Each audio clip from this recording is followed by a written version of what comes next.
If you like the story, you can support the author on Patreon. Link is in the description. Chapter 76, Chapter 75. Arriving at Pentos created a turmoil of emotions for me. For one, I was extremely angry with Illyrio and wanted to kill him, making sure he suffered a lot, but conquering Pentos took approximately 2 hours and had little to no bloodshed whatsoever. Apparently the high nobles of Pentos were quite the rational bunch, with the majority of them kneeling to save their lives and positions. Which in turn made capturing Illyrio a really easy task. He tried to escape on one of his personal boats, probably seeing how his idiotic actions had backfired and that his only option was trying to escape, but sadly he was mysteriously eaten by sea creature. I really hope my poor Kraken doesn't get an indigestion. With Illyrio dead, Pentos was officially mine, though it still felt kinda off to win so easy, but I won't complain, things like this rarely happen. What are our orders? Sir Baristan inquired. We take control of the city and its assets and then we move to Bravos in 2 of 3 weeks too, I informed my war council as I left the room. What they didn't know was that the real reason I was waiting was because of Oberyn Martell and the army. He was bringing an army to support me, and push me to go with him to Westeros.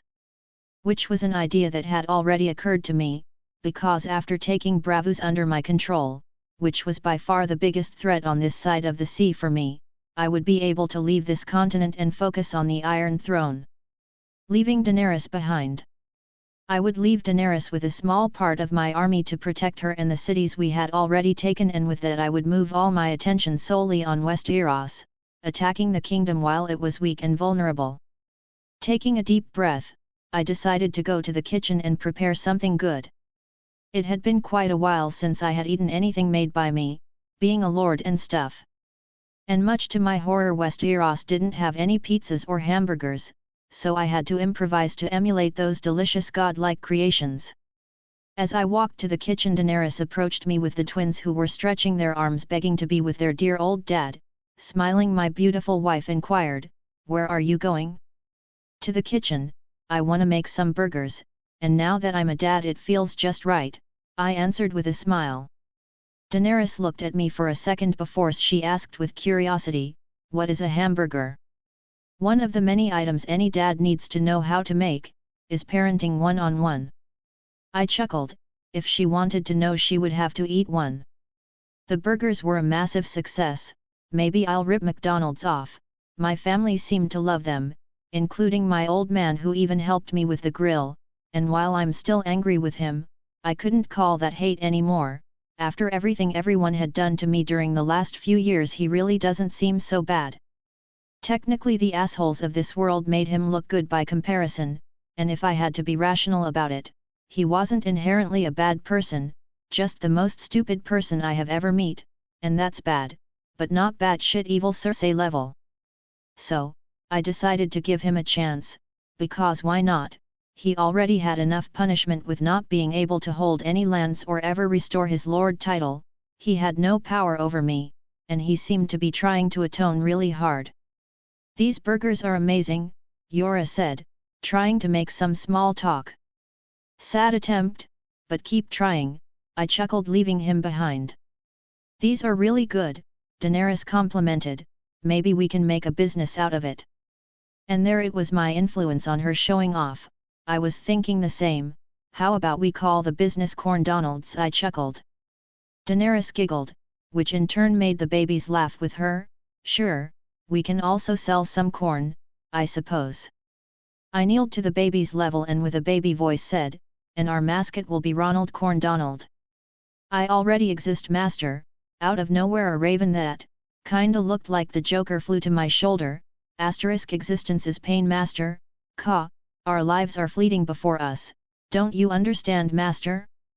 With every cornless day the dark and sweet kiss of death comes closer and closer, waiting for us, haunting our dreams, and there will be a night where we will dream no more, where we will gasp for air but our bodies will fail, and all we can do every night, is pray today isn't our night. But even then we can't never forget that fateful day is just in the horizon, waiting for us, and we will have to walk through it, and that's the one absolute truth in our lives, no matter our standing. Asterisk holy fucking corn. That was dark asterisk. That raven is scaring me, Daenerys smiled awkwardly. Me too, I nodded, while thinking Jesus fucking Christ, was the real Ronald McDonald this dark? I need time to process this, Neld Harrion hissed. Antidepressants he needs, for too dark that was, Rhoda said after a second. After a day of nothing but having fun together, and that incident with Ronald Corndonald, I decided to sleep. In a few weeks I would be marching to Bravos, and then to Westeros. Things were not going quite as I planned, but things were working nonetheless, and you don't try to fix something that is working. Oberyn Martell POV. I was 2 weeks away from Pentos, and I never been happier. Our justice, our vengeance, soon I would make those who hurt my sweet sister lay with blood. The Mountain, Tywin Lannister, and Amory Lorch, they in particular would pay for what they did, I would make sure of that. The day of justice is coming, are you seeing this, Elia? Your brother will finally avenge you. I smiled at the sky, for when the sun shone it was my sweet Elia smiling at me from above. Ned Stark POV. The Martells has joined us, saying they could support us with over 40,000 me, that along what Ronard and the North had was more than enough to crush the lions in the south. An army of 180,000 soldiers, no matter how good of a strategist that old lion is, he was massively outnumbered. And while I was happy Ronard had the Martells' support, I was surprised, they didn't ask for anything, no money, no betrothal, no nothing. Perhaps they were joining to make the Lannisters pay for what they did to Elia Martell. Regardless of their reason, this made Ronard's claim massively better than it was before. Ronard is up for a surprise, I chuckled. Arya Stark POV. Ronard was coming, I could feel it. Father had joined his side and so did the Snakes of Dorne, there was just a matter of time before he became our king. Knowing this I focused even harder on my training, I had to help him, he saw talent in me when no one else did, he was the first friend I had outside my family, and whether he likes it or not he is part of our pack, and I will protect him when the time comes. Arya, stop playing like a boy with that blade. Mother yelled at me, angry. I won't. I will be the first female Kingsguard, leave me alone. I shouted back. I won't accept this. Mother growled. I will be a battle lady, like Ronard said. I stood my ground. That man is no king of ours. And no lady needs a blade. Mother said, trying to take my blade. And what do you want, Mother? Sansa entered the room with a feint getting between Mother and I.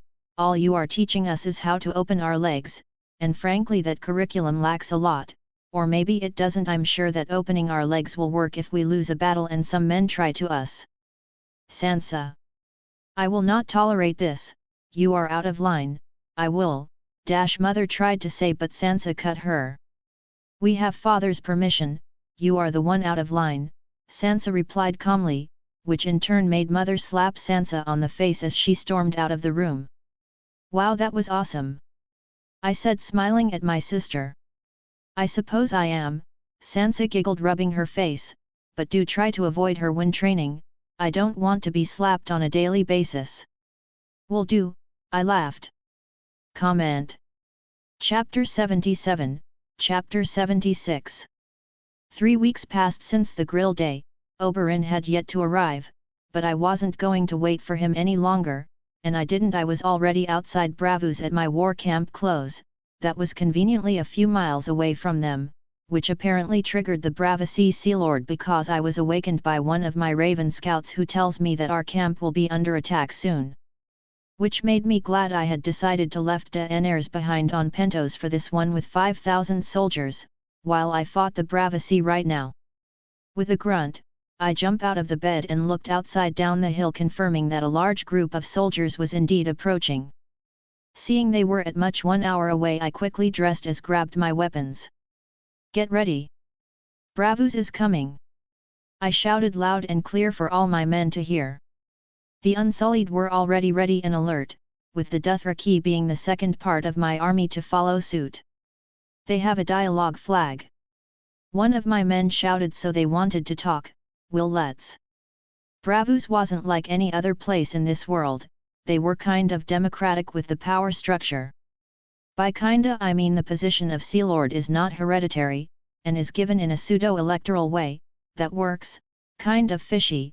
One of Bravus's citizens is chosen to be Sea Lord by the city's magisters and bankers through a convoluted and arcane process, meaning the populace has no vote whatsoever, and only wins the most malleable man.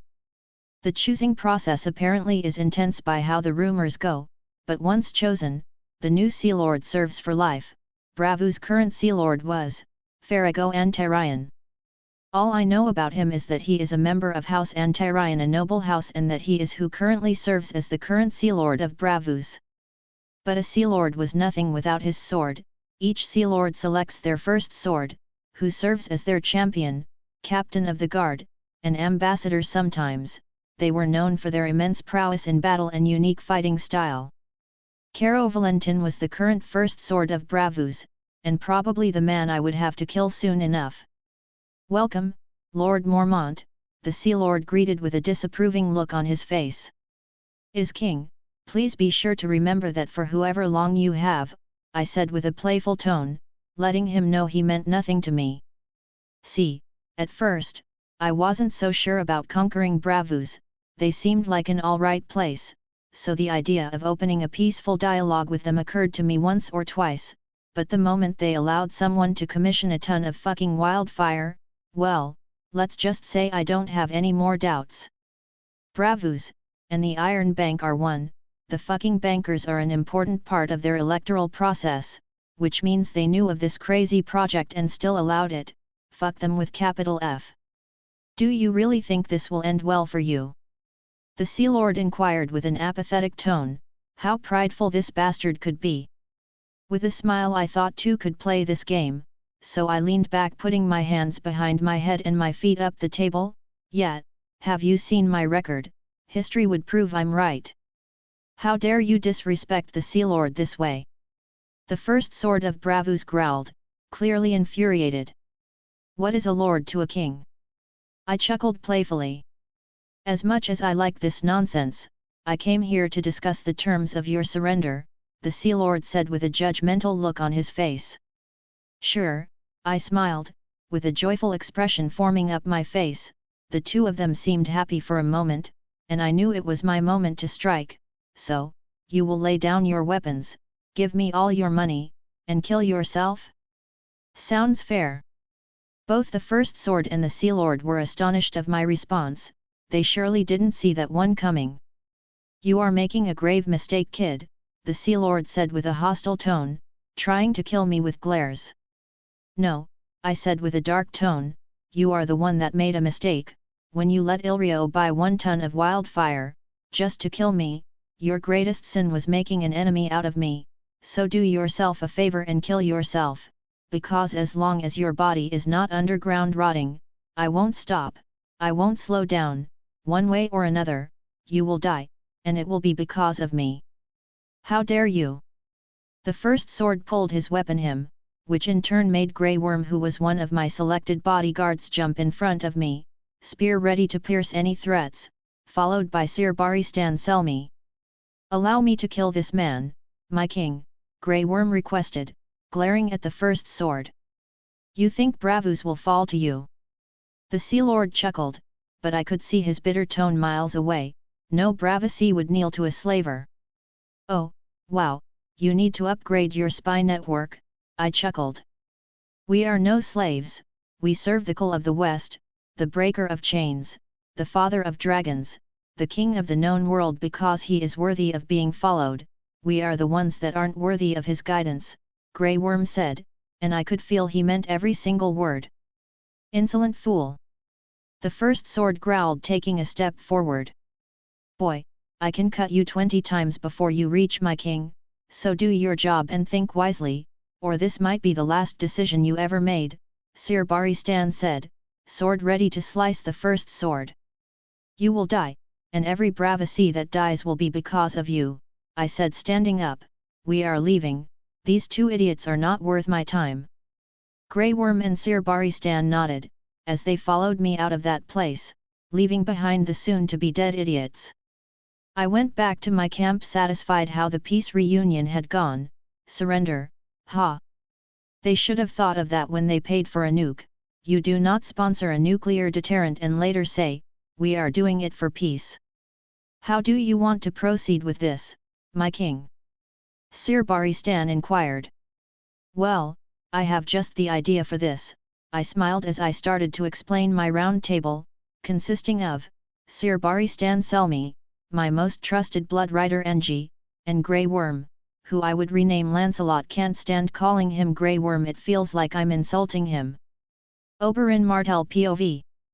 I had finally arrived in Pentos, after a bit of delay with the storms and stuff. I was finally here, though the city wasn't like I remembered. The city had banners all over the place that seemed to be the mix of House Targaryen and House Mormont together. Which means the young bear moves fast, and not only that, but I was immediately stooped by the Iron Navy, who then proceeded to interrogate me so much I was quite sure they knew me more than my beautiful Elaria now. Can I speak with the Queen now? I inquired. Not that I don't like your company, I would love to take you out, but I have more pressing matters. You are as lively as rumors said, a commanding voice said behind me, which was more than easy to tell it was the Queen, mostly because the men inside the room shut their mouths as soon as she entered. I am, thank you very much for noticing, I smiled. And I hope you have in your best interest to keep that, Daenerys smiled, and while subtle her threat was clear, take a wrong step and you won't be lively anymore, or alive for the matter. It is, I like being alive, I nodded, with a smile. What is your purpose here? Daenerys inquired, taking a seat. To pledge myself to you and the king. Dorne is yours to command, I winked at her, if you let help us take our revenge on the Lannisters. The Lannisters are our enemies too, Daenerys nodded, then kneel, and pledge your blade to us. I did as I was told, as I smiled at her playfully. This is a sight I don't mind repeating. I will assume that was an ill-judged attempt of you trying to be funny. Daenerys narrowed her beautiful purple eyes at me. I'm your queen now, and I'm married to your king. Oh dear, I would never sleep with the queen alone, but I wouldn't mind sleeping with both the queen and the king. I chuckled. You are going to have to forgive me, my queen. Dorne is the land of passion. We don't have boundaries. We fuck, we drink, and we indulge ourselves in the carnal desires of the flesh, be it man or woman. So those rumors were true too, Daenerys said, bored. You are also a horny idiot. I must apologize, I smiled, it's the way I am. Next time you insinuate something like that I will have you join the Unsullied, Daenerys said with a cold tone. I must apologize in advance, it's just the way I am. Won't happen again, I nodded, quite surprised the little dragoness had such sharp claws and teeth under her pretty exterior. I better avoid the flirting if I want to keep my best friend attached to me. Chapter 78, Chapter 77. No wall surrounds my war camp, and yet, the Sea Lord was hesitant to attack me. He knew I was while young, dangerous, unpredictable. Or perhaps I was predictable. After all I do is win, but forgetting for a moment about feeding my own ego, I knew he didn't have the power to fight me up front, but that didn't mean he would resort to other methods. My king, Sir Baristan said, as he entered my room, his face letting me know he had something important to share. Yes? I inquired. There is a messenger from Bravos here, Sir Baristan answered, and this information confused me a bit. Didn't I told the Sea Lord a day ago I would kill him? Why in the seven hells would he send someone to talk to me? Taking a deep breath, I get off my tent, seeing a massive black horse rearing close to me, dust curling around its hooves. The horse was probably one of the most beautiful horses I've ever seen, and atop of that majestic horse, a piece of shit. A Bravos messenger with a terribly scarred face and a pair of gold teeth. Of course, he didn't come alone, but considering that all he brought to a camp with 90,000 soldiers was nothing but 15 men, it was technically as if he came alone. Seriously, what can 15 men do with these numbers? The messenger took a step forwards, and I could already taste the smugness he emanated. I bring word from the great Sea Lord of Bravus. We can debate on the great part, I chuckled, if he was so great why counsel he comprehend my clear hostility towards him. Many of my Dothraki approach the man with smirks on their faces, they touch the messenger hair and smell around him, and soon they all start to laugh. Michael, this man smells like a woman. I started to laugh with my men. Well, I suppose it was to be expected. A man that doesn't ride into battle is no man, my blood rider said with a smile. The messenger was by this point incredibly infuriated, hands griping his pants, Westerosi arrogance. It will be the death of you all. If it were not for the diplomacy of the great Sea Lord, I would rip the breath from your lungs, with my bare hands. I chuckled as I walked towards him, leaning close to him handing him a knife. Oh my, threaten me with a good time, go ahead do it, none of my men will move, but be sure to kill on your first shot, because if you don't, you will regret it. My king. Sir Baristan protested but was silenced with a simple glare. You. The messenger froze with shock as stared at me with wide eyes, dropping the knife I gave him to the ground. So does anyone wants to try? I chuckled. You bastard! One of the Bravasi guards couldn't take it anymore and dashed with his blade towards me. I turned to him, a volunteer, with that I dashed forward, kicking him on the neck with enough strength to shattering his neck, killing him in one shot. I will fight you, another guard said, he was old but looked experienced. If I win, will your troops go back? They will, I smiled eyeing the still fighting messenger who was just silent, like a mute. The man grabbed a big sword and started to swing at me, quite slow, it was as if dodging someone trying to punch me underwater. With me not being underwater, after a while, this sad attempt started to get boring. For God's sake stop, this is stupid even by your Bravasi standards, and as we've seen this week, that threshold is vast. Is this just a game to you? The old soldier growled, angry, holding his massive sword tight. I smiled, a game? Hardly.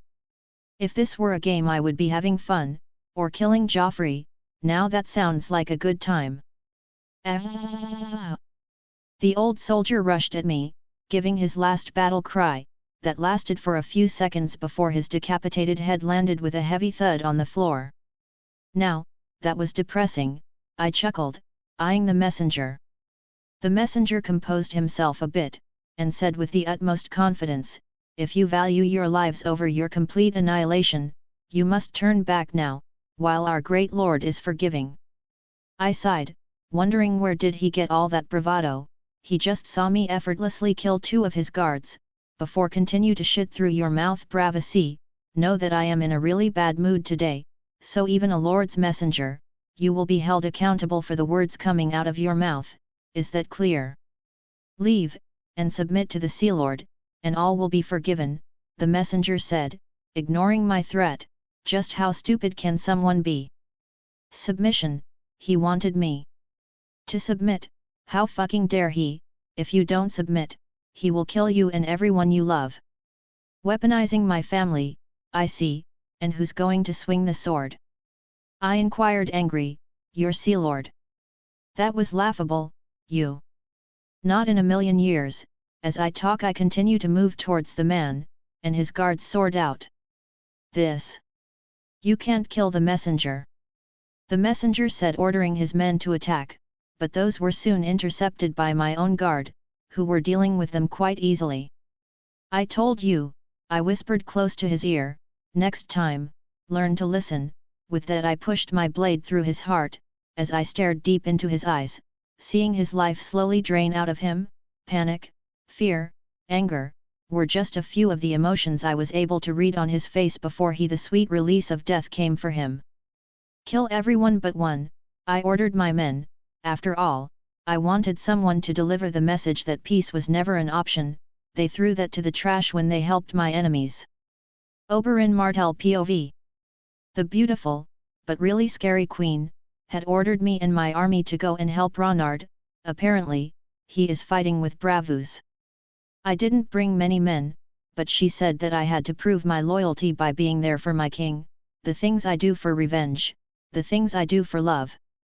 I finally had the chance to avenge Elia, my own sweet little son that was taken from us, by those wretched lions, and if the price to get the revenge Dorn has been waiting was to kneel for a new king, we would do it. I didn't care who sat on the throne, all I knew is that I didn't want it, too much work, my only desire was to kill Tywin and his men.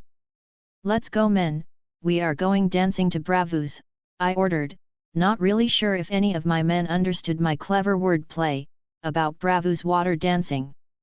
Dario Nahari's POV. The young bear had changed his schedule completely, and here we were with a contract of defending a city he might not even attack anytime soon.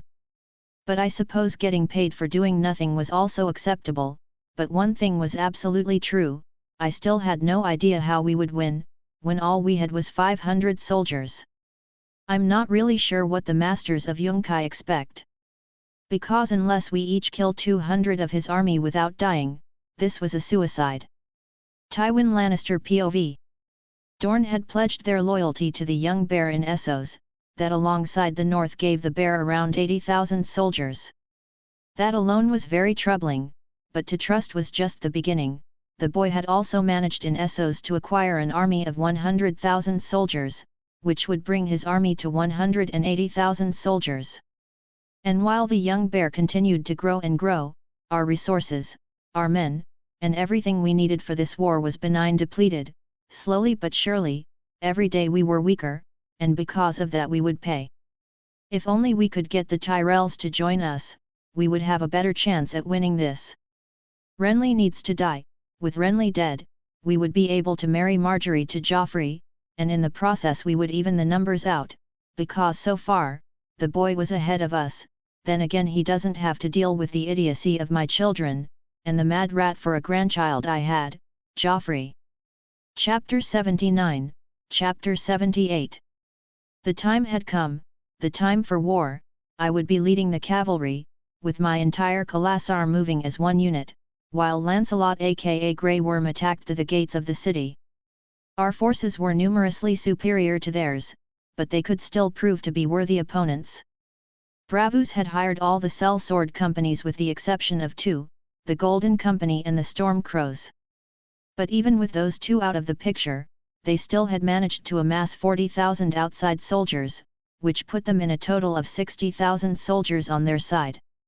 But while their army could pose a problem, I knew I could handle things as they came, with my horses, ravens, snakes, bears and other animals my army was nearly unstoppable.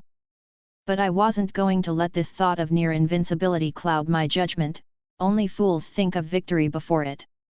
I will lead the first attack with my Khalasar, I informed my war council. And we will lead the navy attack, right? My Ironborn inquired, looking at the map. Yes, I nodded, turning to the Unsullied. The Unsullied alongside Sir Barristan will push the main gate, while I keep their undivided attention on me. It shall be done, Lancelot nodded. I will do my best, Sir Barristan bowed. That was just part A of my plan. With the help of my ravens I would bomb the city with medieval Molotovs, setting Bravos and unfortunately its people on fire. What I wanted to accomplish with this was to diverse their attention with chaos outside and within the city. This would break whatever strategy they had, or at the very least weaken them. But that just the beginning of my air force attack, because Rhoda would be leading the air assault forces B, where 500 ravens would be dropping poison bombs within the enemy ranks, disrupting their formations and killing some of their ranks. At first I was reluctant to send my ravens with poison to attack. History has proved they tend to kill themselves with that, but Rhoda showed me they had evolved to the point where they didn't, so I approved of his idea. With this my victory was partly assured, now it was time to execute my plan. To war! I shouted, rallying my men. To war! At the battle began, with my ravens being the first ones to attack. My loyal birds fly really high, far from the reach from the enemy's arrow range and begin releasing small metal objects that release a poisonous mist. The Bravasi soldiers soon begin to choke and gag. And not having the antidote I had, their throat began to swell and one by one they fell into the ground with heavy thuds. Wait for it, I had my troops on standby, waiting for my ravens to complete their part. Soon after the next air strike followed, with the other squad of ravens dropping Molotovs, that in total equal barrels of flammable liquid bravus setting the city in flames from the air. I let this continue for a few minutes, seeing how my feathery friends destroyed their ranks one by one, but them alone would not win this. It was time. I gallop with my horse with thousands of Dothraki soldiers following me as I yell charge. My troops rush forward with me with loud war cries. I'm in front of the charge, like a cull should be, and soon enough, my army crashes into the enemy. I start hacking at the Bravasi soldiers, killing 8 with my first swing without getting off my horse. I swing again, slashing another throat, leaving a trail of death behind me as I move forward. Jumping off my horse, mostly because fighting in one is uncomfortable, I rolled in the ground grabbing a war hammer, deciding to try dual wielding this weapon with my sword. I swung the war hammer, shattering someone's skull with ease. As I continued with my assault, I duck under a spear that was going for my head in an attempt to kill. With a smile I dropped the war hammer for a second as I grabbed the spear from the still alive enemy, disarming him with a swift kick, and then jabbed his own weapon through his neck. Noticing I was about to be surrounded, I smiled as I swung my blade, killing 5 guys with a single sweep, taking a deep breath. I keep on dancing through the battlefield, turning and tearing through the Bravasi ranks. Seeing that around 20 more soldiers were coming my way, I leaped into the air as one spearman tried to stab me. In the air I grabbed the soldier's neck and with a strong twist broke his neck, doing a 180-degree turn. Wow, I will call that move the Hooterniiter, because hoot damn, I laughed. With a dark smile I kept on fighting, slaughtering like the pigs they were while laughing and roaring as blood splattered my armor with each swing. At one point I was head to toe covered in their blood. And after a few hours of them seeing me slaughter them like pigs with no success in harming me, the Bravasi soldiers started to flee in sheer terror from me and my soldiers, but mostly me. My Dothraki warriors of course wouldn't let this happen, so they chased them down, wiping everyone that tries to escape my herd. To the city! I shouted, mounting my horse, and immediately galloping to Bravus. Farrago and Tarayan POV. The city was burning, our army was being slaughtered. If this continued we would lose by the end of the day. I was so sure we could hold him down, for years if necessary, but how was I supposed to know he had trained his ravens to drop poison and fire? The only option I had was to challenge him to a duel, his champion against mine, the winner takes all. Send a raven to the young bear, this was my last bet, and the last path to victory we still had. My first sword was sure to win for me this war, for there wasn't any better swordsman than him. Ronard Mormont POV. A few hours after the slaughter outside the city walls, a raven arrived from the Sea Lord. He wanted to avoid any further Bravasi blood to be spilled and requested we solved this with a duel, his champion against mine. The duel had but one rule: I couldn't fight. This was a high risk, high reward situation. If I won, Bravus would be mine faster, and I would lose less, but if my champion lost, I would have to stop invading them. Allow me to fight for you, Sir Baristan said, kneeling. I have fought more duels than any man alive, and I'm still here. Let me win this battle for you. The old knight was right in one thing: he was my best option. My Dothraki weren't good at fighting armoured knights, and I wasn't sure Lancelot could win against the first sword. Bring me honour and glory, I nodded, and I could see as if I had given the man the crown or something. His spirit was fueled with a strong drive to win now. I will, my king, Sir Baristan said, with his tone sounding as if he was stating a fact, the fact that his victory was assured. Brienne of the King's Guard POV. I was finally serving the man I loved. I knew I would never be his queen, but this was more than enough. To be his blade was more than enough. Today we were preparing for battle, to battle with Stannis's forces the next dawn, and I was guarding him, but a cold and chilling air invaded my very core, fear turning me blind for a second. Immediately I turned around to see a shadow approaching Renly. No! I shouted, rushing to save my king, but it was too late. For all I managed to accomplish was seeing my king being slain by the animated shadow, that looked like Stannis. I had failed to protect the man I loved, I failed my duty, but I would avenge him. Chapter 80, Chapter 79. As I had agreed on paper, I had chosen a champion, and with the champion I met in the arena with the Sea Lord of Bravus, ensuring it was both a neutral ground for me and for him. My champion was Sir Baristan, who was more than ready to duel the first sword of Bravus, master of the infamous water dancing sword style. The crowds in the arena were roaring in anticipation, wanting for the duel to start, and as for me, I was anxious, wondering why the hell I accepted this in the first place. I had already won partially, but it was too late now, so I decided to trust the old knight. And besides, it has been ages since I have seen a proper sword fight, where I'm not involved. Taking a deep breath, I stand up and shouted start. Seconds after, the two blades clashed and it was like a lightning storm coming together in one place, quite impressive being on the other end, seeing a battle unfold with some good wine and food. While many are blinded and deafened by the clashing of metal on metal, I find myself enjoying the thrill of this show, which made me worry a bit. Did I enjoy the possibility of losing, or that someone else was fighting for me? Or perhaps I just liked the fight with no secret motive. The crowd was apparently like me, enjoying the show because they were going wild, some cheering for Baristan and some for the first sword of Bravus. I looked over at the first sword and saw him struggling but standing his ground against the seasoned knight. In a brief moment he noticed I was looking and smiled at me with a toothy smile. "The fuck?" I muttered, looking over Baristan. "Kill him now." I had a feeling they were planning something, but what? At my command, Baristan charged at the first sword of Bravus, with blinding speed, and while he wasn't nearly as fast as me, it surprised me time. With a singular move his blade flashes in the shock. The first sword of Bravus barely moves out of the way, avoiding lethal damage, but not crippling damage. I knew because of how long the Bravasi took to reach that Baristan was going to be faster, too fast for him to avoid completely. Which is why the first sword of Bravus ended up with Baristan's blade buried on his right shoulder, which made him drop his own sword. Pain and shock froze him for a brief second, and that brief second was all the knight needed to win. In a swift motion he took his blood-covered blade out of the Bravasi's shoulder, proceeding to sever his head immediately after. The duel was complete. I had won. Baristan turned around, and kneeled as he said, "This victory is in honor of my king, long shall he reign." I won.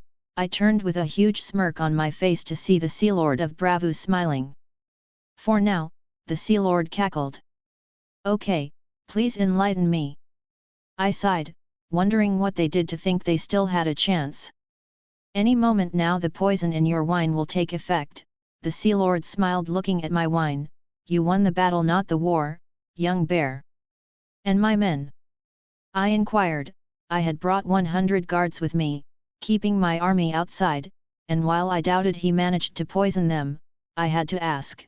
People tend to spill everything when sure of their victory, though I wonder how he will react when he finds out I'm immune to poisoning. "Just you," the Sea Lord smiled. "I said I wanted to end this bloodshed, and for that to happen only you have to die." Ha ha ha. "God fucking damn it," I sighed. "And in your plan, how did you plan to stop me if I decided to kill you before the poison started to work?" The Sea Lord looked at me, and after a second of nothing, probably realizing he didn't plan that far ahead, he unsheathed his blade. "I'm more than enough to kill you."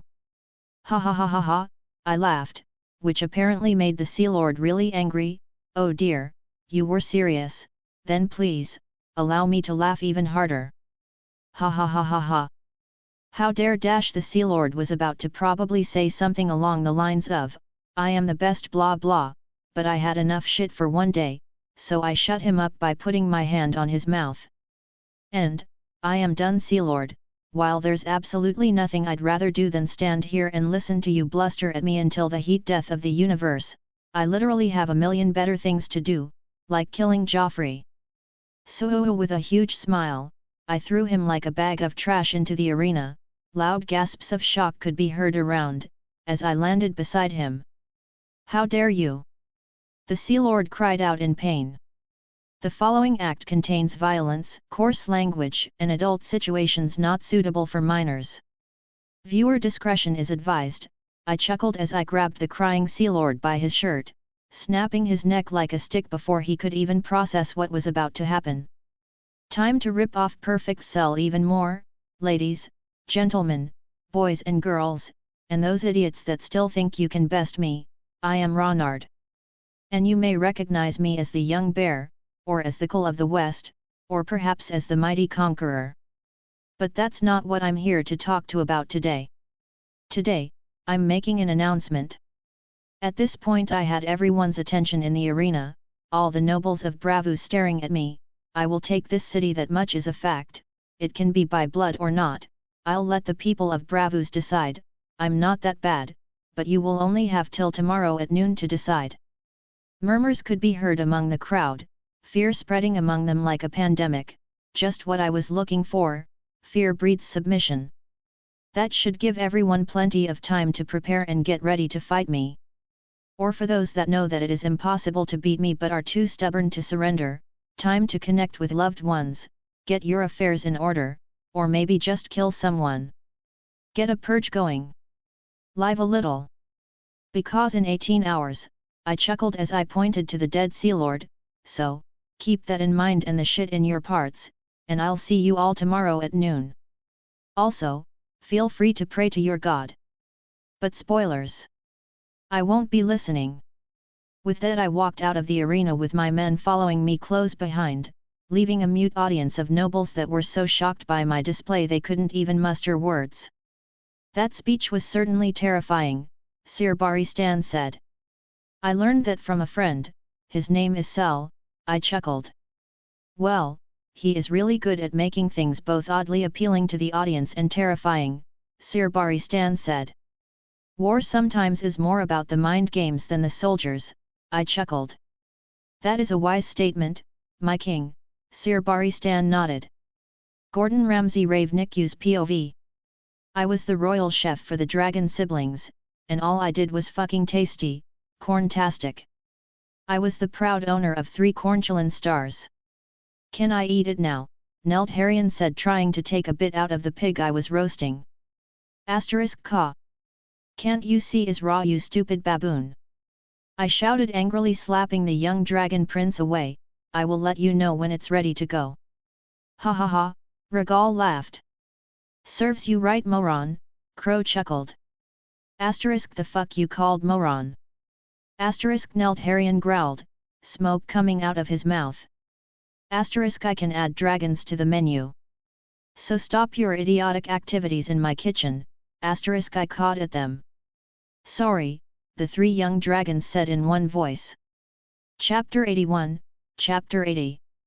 Author note, this novel is around 70% done, so things will start to fall into place and stuff sooner than later. So if you want to read chapters ahead what I have done so far, be sure to check my Patreon. I have 14 chapters ahead. Also, I'm starting a new novel on my Patreon first. But it will come way later on. I will post here once I have 20 chapters at least on Patreon. I don't know if some of you remember at the beginning of this novel that I said I had a Marvel Gamer idea. Well, I decided to flesh that out, with the first chapter already being on Patreon. For that novel the chapters are around 3,000 to 4,000 words per chapter. The first chapter is 3,400 words, so yeah, big bois. Again, my dear people, just letting you sexy readers know, but I will post here only after I have enough backup for a daily update. https://www.patreon.com/cornbringer. Join the Discord channel so we can chat and maybe exchange ideas for novels. https://discord.gg/8474223b. Bravus took my threat seriously because the next day before noon they were openly surrendering. Bravus was finally mine, but there were a few rats inside the city that I had to eradicate before moving forward, the Iron Bank being one of them. They were the main poison inside the city, my city, and I was the antidote. The nobles have completely surrendered, my king, Sir Baristan said as he knelt before me. With a smile, I looked at him and said, perfect, send the Unsullied to collect all the nobles of the city, including the bankers.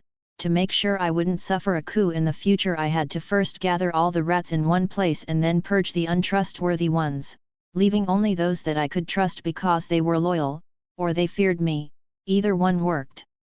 Sir Baristan stood up from the floor and said, "As you wish, my king." With that the old knight departed to carry out my orders, leaving me in my office alone. Now that the city was mine, I had no tangible real reason to stay here.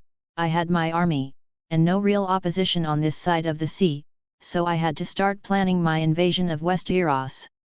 Daenerys would remain on this side of the sea to rule over the cities we had conquered as their queen while I fought the lions in the west.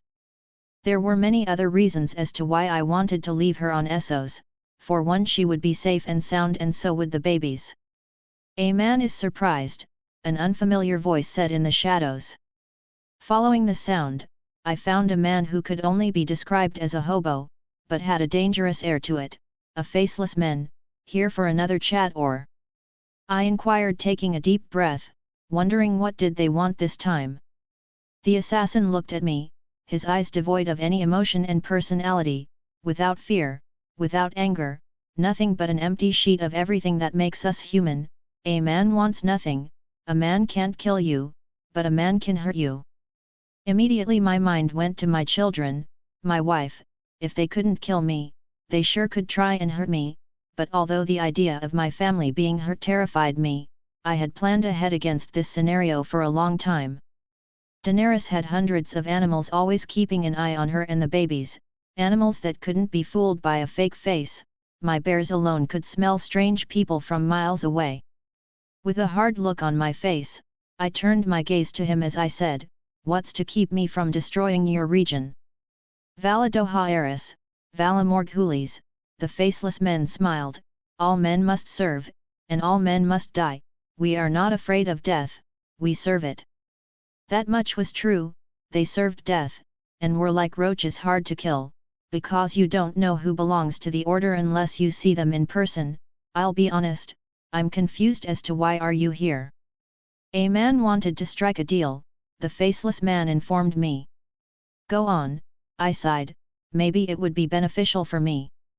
The assassin began to explain how the only thing his guild wanted to do in exchange of never targeting or attacking my family by any means was for me to allow his guild bury me when I died. Weird request, but I was still a bit skeptic. But when I asked him if they wanted to use my face or something, he said no. That what they wanted was to give me to the god of death personally. So seeing that all they were really asking was to be a free burial service for my old body in the future, I nodded, "Deal." "A man is pleased."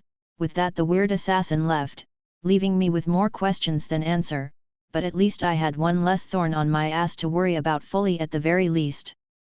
Well, that was odd, I sighed. Oberyn Martell POV. When I arrived at Bravos, I was more than surprised to see the city was completely taken over by the young bear. He had managed to do it in less than a week. That is surprising and terrifying. Just how good was this brat in war? To lead the Dothraki he had to be strong, and to win wars he had to be smart, a really fearsome combination. "State you business." I was abruptly stopped by an unsullied warrior, pointing his spear at me. "My name is Oberyn Martell, I was sent here by the Queen," I chuckled, taking a step back. "I'll let the king now, don't move." "Oh, the unsullied, always straight to business, no fun, but how nostalgic, it reminds me of the old days, when I was travelling around Essos training among them." "Rude, at least give me your name," I smiled. "Lancelot." "Lancelot, well, that was a weird name for an unsullied. If I remembered correctly, their masters forced them to change names every day, and their names would usually be something insulting and demeaning." "Don't worry, I'll wait here." I waved him off. Ronard Mormont POV. Oberyn has arrived, a tad late if you ask, but I suppose is the intention what really matters. With his house I had the support of 2 out of the 6 great houses in Westeros. The Greyjoys were a thing of the past, so I can't count them. Now all I had to do was get some ships and move my army to the west, and start planning my strategy. From the top of my head I had many ideas, a lot of them involving rats, for King's Landing had thousands of them, but I would have to wait. My king, Oberyn bowed. Let's get to the point, shall we? I knew what he wanted and he knew what I wanted, so why pretend? I know the only reason your house is joining us is to destroy the Lannister, which is totally fine. I hate those lions for the most part too, but what comes after that? After the destruction of you enemies, what comes next? I didn't want allies that would turn their backs at me once their own personal vendetta was complete. I wanted to know to what extent they would stay. Oberyn looked at me and after a second of humming started to laugh. A straight to business man, I can respect that. Don't worry, you will have Dorne's loyalty as long as you let us have our retribution. By the end of that his tone of voice was dark and cold, the complete opposite to his normal cheerful demeanor, as if a switch inside of him had been turned off. Then we won't have a problem, I nodded. If all they wanted in exchange of their loyalty was Tywin, the Mountain, and the other idiot that fucked their family, they could have them. They are yours to do as you please, but leave Joffrey to me. Then, I will do my best to serve you, my king. Oberyn smiled. Chapter 82, Chapter 81. Author note, first. I'm sorry for the delay, I was, really and I mean really busy today, like you have no idea. Seriously. The novel is around 56 to 60% done. I thought I would go down with 120 chaps, but for the ending I have planned I need more, so there you have it. Anyhow, if you want to read ahead, go to my Patreon. I have 15 delicious, succulent, marvelous chapters ahead. https://www.patreon.com/cornbringer. It was time to go for the crown, but before that I had to make sure that Daenerys had enough military power to hold the cities we had conquered in Essos. Considering that we had an army of 100,000 soldiers, I decided to leave Daenerys with 30% of our army, not counting animals. That way she would be safe, and with enough military strength to fight back. In total, she would have at her disposal 40,000 soldiers, and about 40,000 animals, including horses, bears, ravens, and other animals. Leaving her with a total of 80,000 soldiers ready to die for her. Meanwhile, I would take about 65,000 soldiers west to attack the Lannisters, not counting my animals and Neltharion who had begged to go with me. There was no longer any reason for me to stay in Essos. By conquering Braavos and eliminating all rats within the city, I had cemented our power in this continent as something unshakable and unstoppable. I should go with you, Daenerys argued. She was not happy with my decision, and in part, I could understand her, but if she came with me to the west she would become a target for the Lannisters, whereas if she stayed in Essos, no one would be able to reach her. The Krakens would make sure of that, stopping any ships that weren't mine. I know, honey, but I need you to keep this place under control. You are my queen, and you must rule this continent while I'm away, I said, kissing her hand. I understand, but I don't like it, Daenerys sighed with a faint smile, and in her eyes, I could see clear as the day that more than wanting to avenge her family, she didn't want to be separated from me, which made me immensely happy. The fact that she loved me more than she hated those who betrayed her family was impressive of its own. Ada, ABA. Gerald babbled adorably, once again melting my heart. You two are going kill daddy with that cuteness, I chuckled, kissing my son on the forehead. Alyssa on the other hand was laughing as she looked at me as if I were the best clown in the world. Is daddy funny? Daenerys asked playfully to our daughter, who answered with more laughter. Hee hee, I chuckled, carrying the twins high in the air. My two treasures. I thought with Daenerys I had experienced true love, and in a way I did, but with my kids, I felt like gravity wasn't holding me on the ground anymore. It was them. I would kill, die, and suffer for them without hesitation. Oberyn Martell POV. After helping my new king eliminate the threats, or rats as he calls them, within Braavos, I decided to test how strong he really was by challenging him to a friendly duel. I knew he was strong. The almost 100,000 Dothrakis following him were more than enough proof, but I still wanted to see just how strong he was. I lost the duel in under 1 minute, and I can't tell that minute was just him being graceful. I wasn't prepared at all for the abysmal difference between our strengths. For the first time in decades I felt like a child fighting against a master, but with the difference that something inside me knew for certain that no matter how much I trained nothing would shorten that massive gap.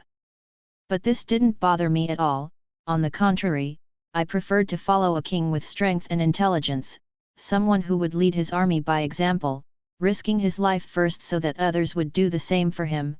That's the king of King Dorne would follow, not an entitled brat with a doubtful claim to the throne.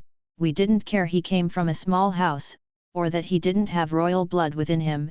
In Dorne we judge the person by their worth, not that of their family. Though him having married Daenerys helped, but that only helped him so much. Well, things ought to be fun with him around, I chuckled, eager to leave Essos, and wage war against those rotten lions. Tywin Lannister POV. In a fortunate event, Renly had died in a mysterious way. Some said that a shadow entered his chambers and killed him, blood magic, others that one of his own knights had betrayed him.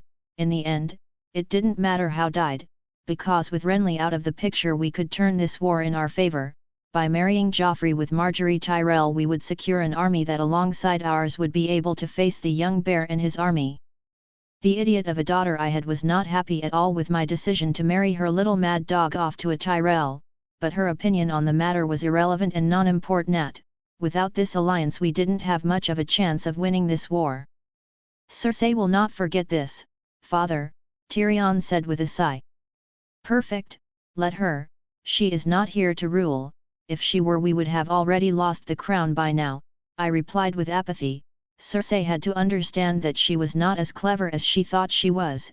In fact, among my children, she was the most problematic. On that, we can agree, Tyrion laughed for a brief second before asking, with Renly out of the way, we can focus on dealing with Stannis. We still have time before the young bear arrives. Any ideas? I glanced at Tyrion for a second, as he filled his cup of wine, before I answered. Stannis is more experienced in the art of war than his little brother was in the art of war, but he is as charismatic as a cow. He doesn't inspire loyalty out of love or fear. He will fall in his time. I see, Tyrion hummed, sitting back on his chair. Olenna Tyrell. The sorry excuse of a man whom we had allied with had died, and in part I was thankful. This, of course, led the lions to invite us to their side immediately. Maybe they killed him, or maybe they were desperate with the imminent threat that Ronard Mormont represented. They wanted to marry Margaery to that little demon named Joffrey. Rumors of his cruelty and madness had already spread far and wide across the Seven Kingdoms, and I was not going to allow my granddaughter to suffer at his hands. Margaery would be queen but not with that spawn of the hell as her king. Tommen Baratheon on the other hand, was as rumors say soft, king-hearted and more importantly manipulable. Joffrey had to die.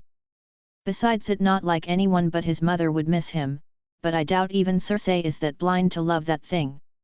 When are we going to the capital, grandmother? Margaery inquired, content with the idea of marrying hastily to secure her position of queen. In 1 month, I answered with a faint smile. Poor naive child, good thing she has me to protect her, otherwise the idiot of a son I have would doom her to a life suffering. Jon Snow POV. Humanity was in grave danger. The others, the White Walkers, existed and were moving, evolving, ever-changing. I had to let others know they were real. But before I managed to escape, a cold voice stopped me. Humanity's time has run out. You now walk upon the darkness, child. The light won't protect you here, young dragon. Nothing will, the undead said with a cold tone, the same one that had killed my entire scout party. All will serve in death. Chapter 83, Chapter 82. After making sure Daenerys had everything under control, I proceeded to mobilize all the ships, which were barely enough to move all the men and animals I was moving over the west. My initial destination would be the north, where I would go to see Lord Stark to discuss the terms of our alliance. Then I would let my army rest so that everyone would be at their best when the war really began. It will take us a month to get there, Oberyn sighed in annoyance, but I suppose it worth the wait. With how you act I would have thought you loved traveling. was that assumption incorrect? I inquired as I kept my gaze on the sea. I love traveling, Obery replied with a soft chuckle, what I hate is the waiting, the time in between. Understandable, I nodded in agreement as I walked to my cabin leaving Oberon alone. My mission was to get some peace and quiet. How oblivious I was that concept was now impossible for me.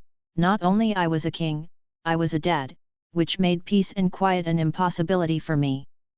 And that concept was reaffirmed in my room, because upon entering said room I found Neltharion fighting with one of the battle bears, both locked on the floor biting each other on an epic duel of. I don't know, a quick glance to my bed reveals it had been torn to pieces by the collateral damage of this fight.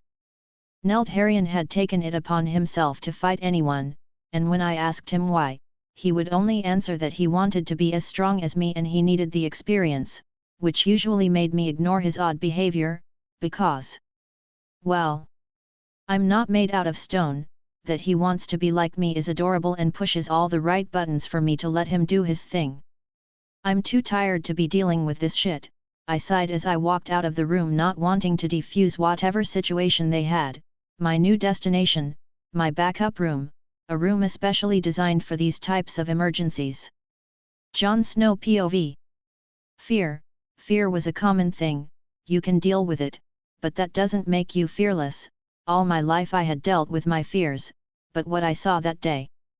That thing, how his mere presence made me the grip of death, that was something I wasn't prepared to deal with. Don't be afraid. I won't kill you, yet. But let the bear know I'm coming for him and in my path. All life will end. I had been forgiven, spared just because I served a purpose, a menial purpose, to deliver a message. I wanted to fight, I wanted to kill that thing for what it did to my brothers in the Watch, but my entire body refused to raise a finger against him. No matter how hard I tried, all I could do was see him leave, not before he desecrated even more my fallen brothers by raising them from the death, to be nothing but mere puppets. Humanity as a whole was at risk, the crown, the lands, the power, nothing would matter if we didn't stop that monster. This was bigger than me, bigger than the Game of Thrones, and more importantly bigger than my oath to the Watch. I had to break my oath, and even if I ended up dead because I had deserted the Watch, it would be worth it if I managed to warn just one person. We are leaving tonight, Ghost, I petted my one trustworthy friend, who tilted his head in confusion. Lord Snow, hurry up and go and clean the gates. One of my superiors shouted. This was my opportunity. No one ever supervised me when cleaning the gates that were going south, no one suspected of me. After all, I came here out of my free will. This was perfect, especially because it was night. It would take them a while to notice I was gone, and by the moment they did notice, it would be too late. Yes, sir, I nodded, going to the gates with Ghost behind me. Hours passed by, and my moment to escape finally came when the Watch was switching the men to watch over the tower. I ran, like never before, knowing full well that if I stopped even for a second my life would be forsaken. I had to, for I no longer was fighting for myself, but for the living. I had to survive just 1 month, that's all the time I needed to get back to Winterfell and warn my father of this. Young Griff POV. Ronard Mormont was the biggest threat to my reign. He had a massive army, he was good at leading, and he was married to my aunt. All I had was the Golden Company, and that wasn't enough to deal with him. Not only he was a thorn on my side on Esso, but he was also one in Westeros. My sources say he has alliances with Dorne and the North. There was a chance I could win Dorne over, by offering them my hand in marriage, but I had a feeling I would die before I even managed to move with that plan. So I had to resort to other means to achieve what I wanted. I had heard stories of how the free folk are numerous and good at fighting, and how they would do anything to go across the wall.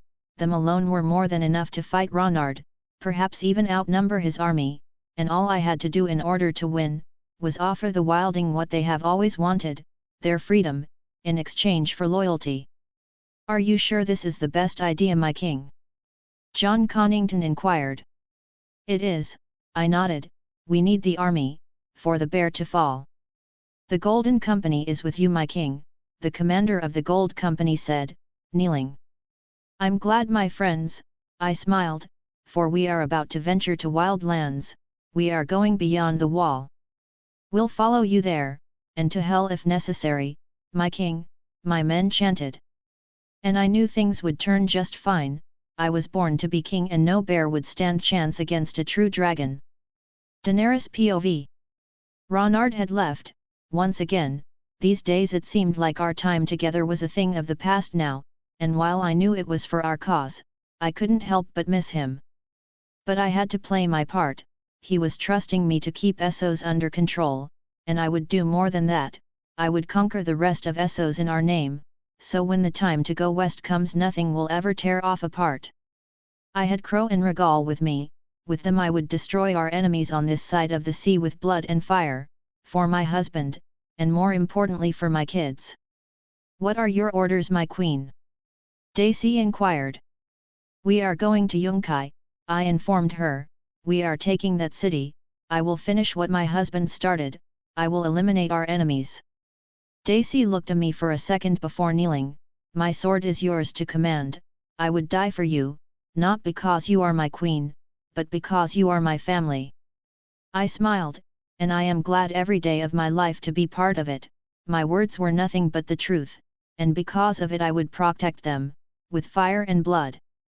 Chapter 84, Chapter 83. My trip to Westeros was pretty much uneventful, with some minor problems, but most of them were Neltharian fighting animals, because of his so-called training. The north was just as I remembered, cold, and oddly welcoming. I kinda miss the non-complicated days where all I had to worry about was my house. "Here we are," Oberyn muttered. "I don't know how you northerners survive in here. So cold." "I suppose some northerners would say the same about Dorne," I chuckled. "Fair enough," Oberyn nodded. We continued chatting about random stuff as we approached Bear Island. From afar I could see my great-aunt waiting for me with my men and the remaining bears on the island. It took my ship around 20 minutes to get to the coast, where I jumped out of the ship landing in front of my aunt with a big smile. "Hello there," I smiled. "You'll be the death of me," Ma Edge sighed with a chuckle.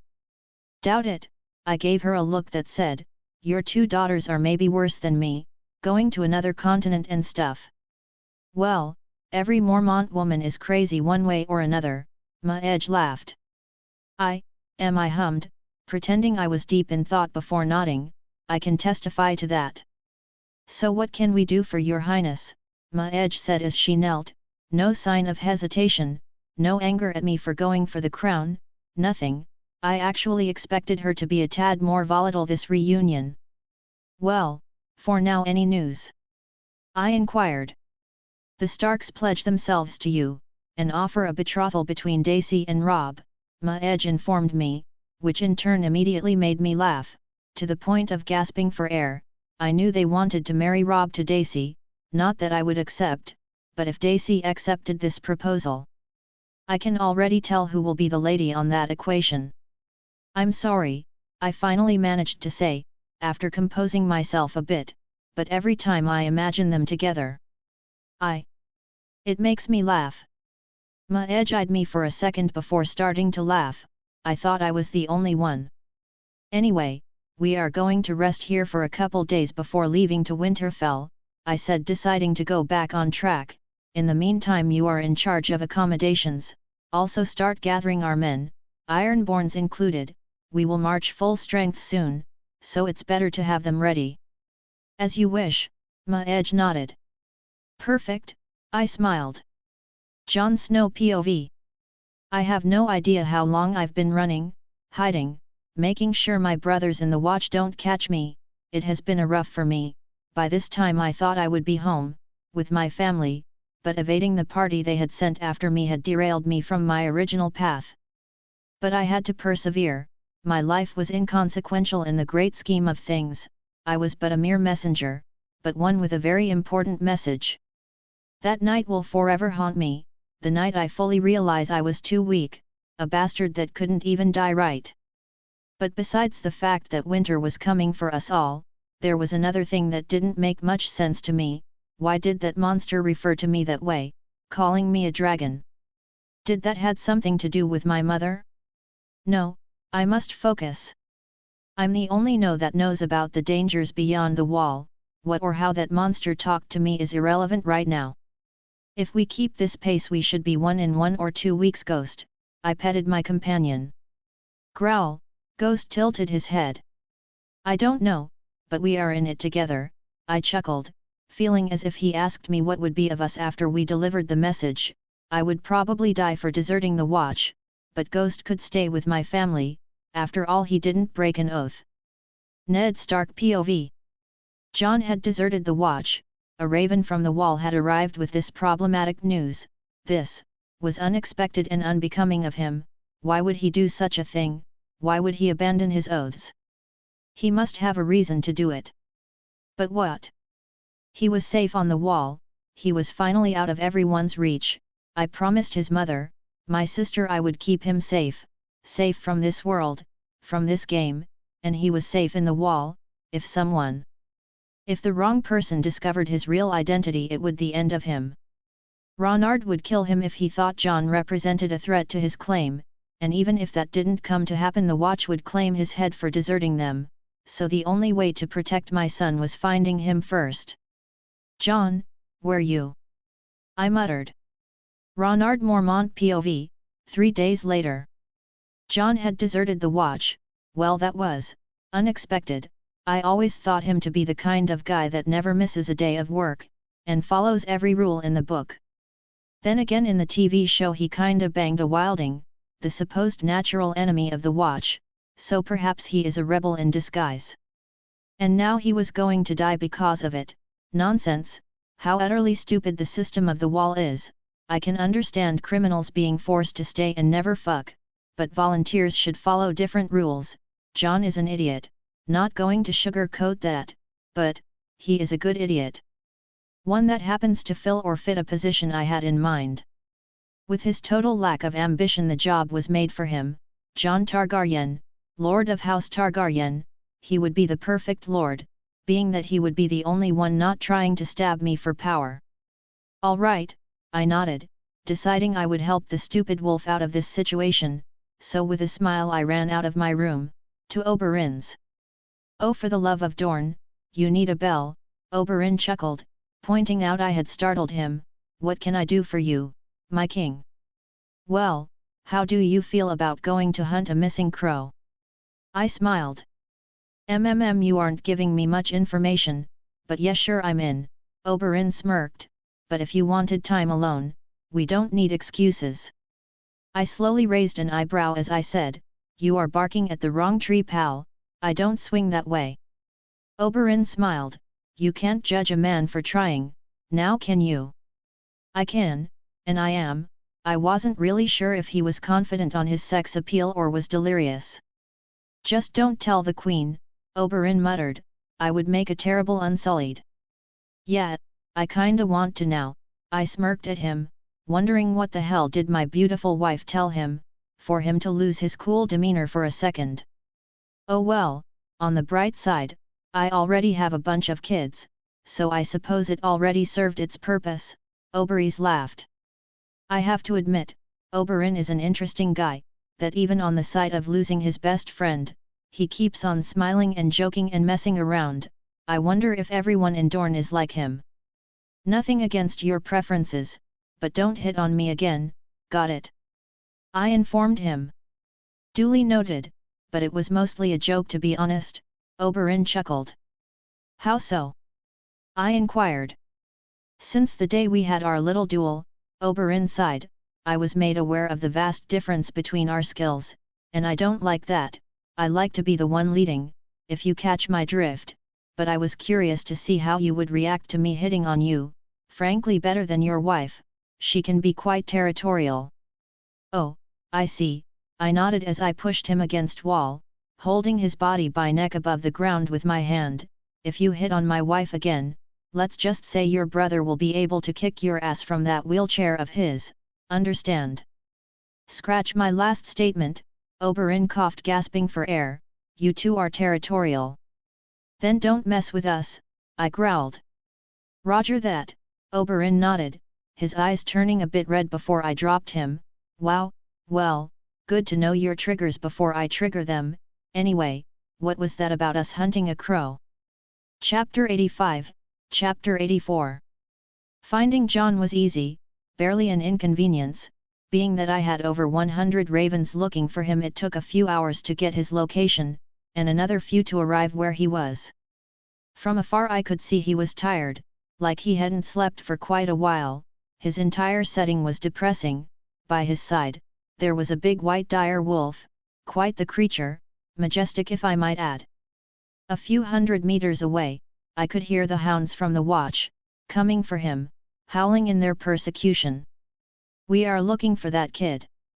Why? Oberyn chuckled. He has a role to fill, and is the only one I know that can. I rolled my eyes at the old snake, as I slided through the snow towards John. It took a few moments, but his wolf was the first one to notice me. Ghost immediately put on a defensive position in front of John, making me chuckle. How adorable! I wrestle with dragons. A wolf is a day in the spa for me these days. Hell there! I rolled towards John, landing on a perfect T-pose. Ronard! John muttered in disbelief, questioning what his eyes were seeing. And Oberyn said as he rolled beside me. Oberyn! That was fun. See, you can do stuff with all the snow around. I chuckled. I have something important to tell you, John said, coming back to the living world after a minute of processing my sudden appearance. No time to waste, I chuckled, pointing to where the dog sounds were coming. They are coming for you, and I would rather avoid killing people to save your sorry ass. I wouldn't mind, killing people can be quite fun, Oberyn smiled. Don't pay attention to him, he is crazy, I sighed. Aren't we all, my king? Aren't we all? Oberyn laughed. Ignoring Oberyn, I called the 3 horses I had brought with me, giving one to John, and immediately rode us to Winterfell. For the apples, one of the horses shouted with a bloodthirsty smile. We aren't fighting Asmo, nor we will fight anytime soon, a more calmed horse said, taking a deep breath. Well. We can still ride for the apples, they are good either way, my horse commented. Eventually I started to tune out their conversation, as I focused on the scenery around us. From where we had found John to Winterfell it took us roughly 5 hours on horse, which on foot would have taken John a couple days, or more. I already had some men waiting for us in Winterfell, around 300 to be precise. These guys were ones that I had brought with me beside Oberyn to help me with this hunt, but in reality I had brought them for no real reason, besides giving their salaries a reason to exist. I'm finally here, John said with a faint smile, probably thinking his father would cut his head for deserting his brothers in the watch. The kid is making me feel depressed, Oberyn said, eyeing Job. I don't like feeling sad. I have but 3 emotions, angry, horny and happy. I don't want a 4th, make it stop.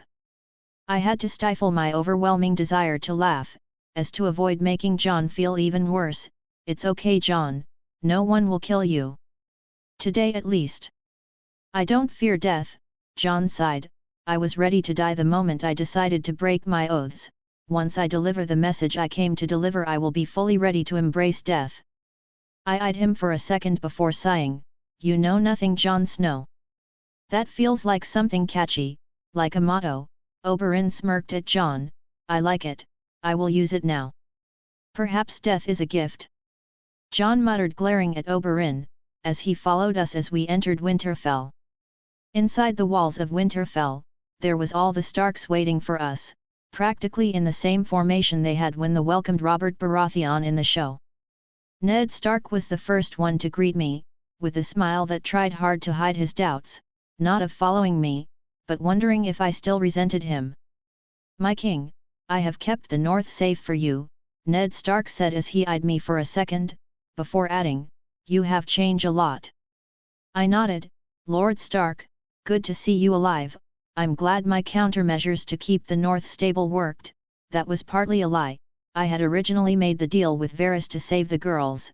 Him surviving all that shit wasn't a factor I bothered to consider at the moment, but that doesn't mean I won't milk this cow, forever reminding him he is alive because of me. All thanks to you, Your Grace. Ned Stark smiled. My wife, Catelyn Stark. Approaching Lady Stark, as Lord Stark was presenting her, I noticed she was practically murdering me with her gaze full of disgust and hate. The love is palpable, I chuckled. Excuse me, my lady, Oberyn approached her with his trademark smile. I would love to invite you to Dorne. I'm sure my people can weaponize the venom coming out of your eyes, putting it to better use.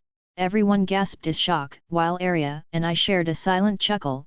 Don't waste your poison on that man, he is quite resilient, believe I know. You can't fool me, you are and will forever be a small good-for-nothing peasant, and if I had it my way you would be dead by now.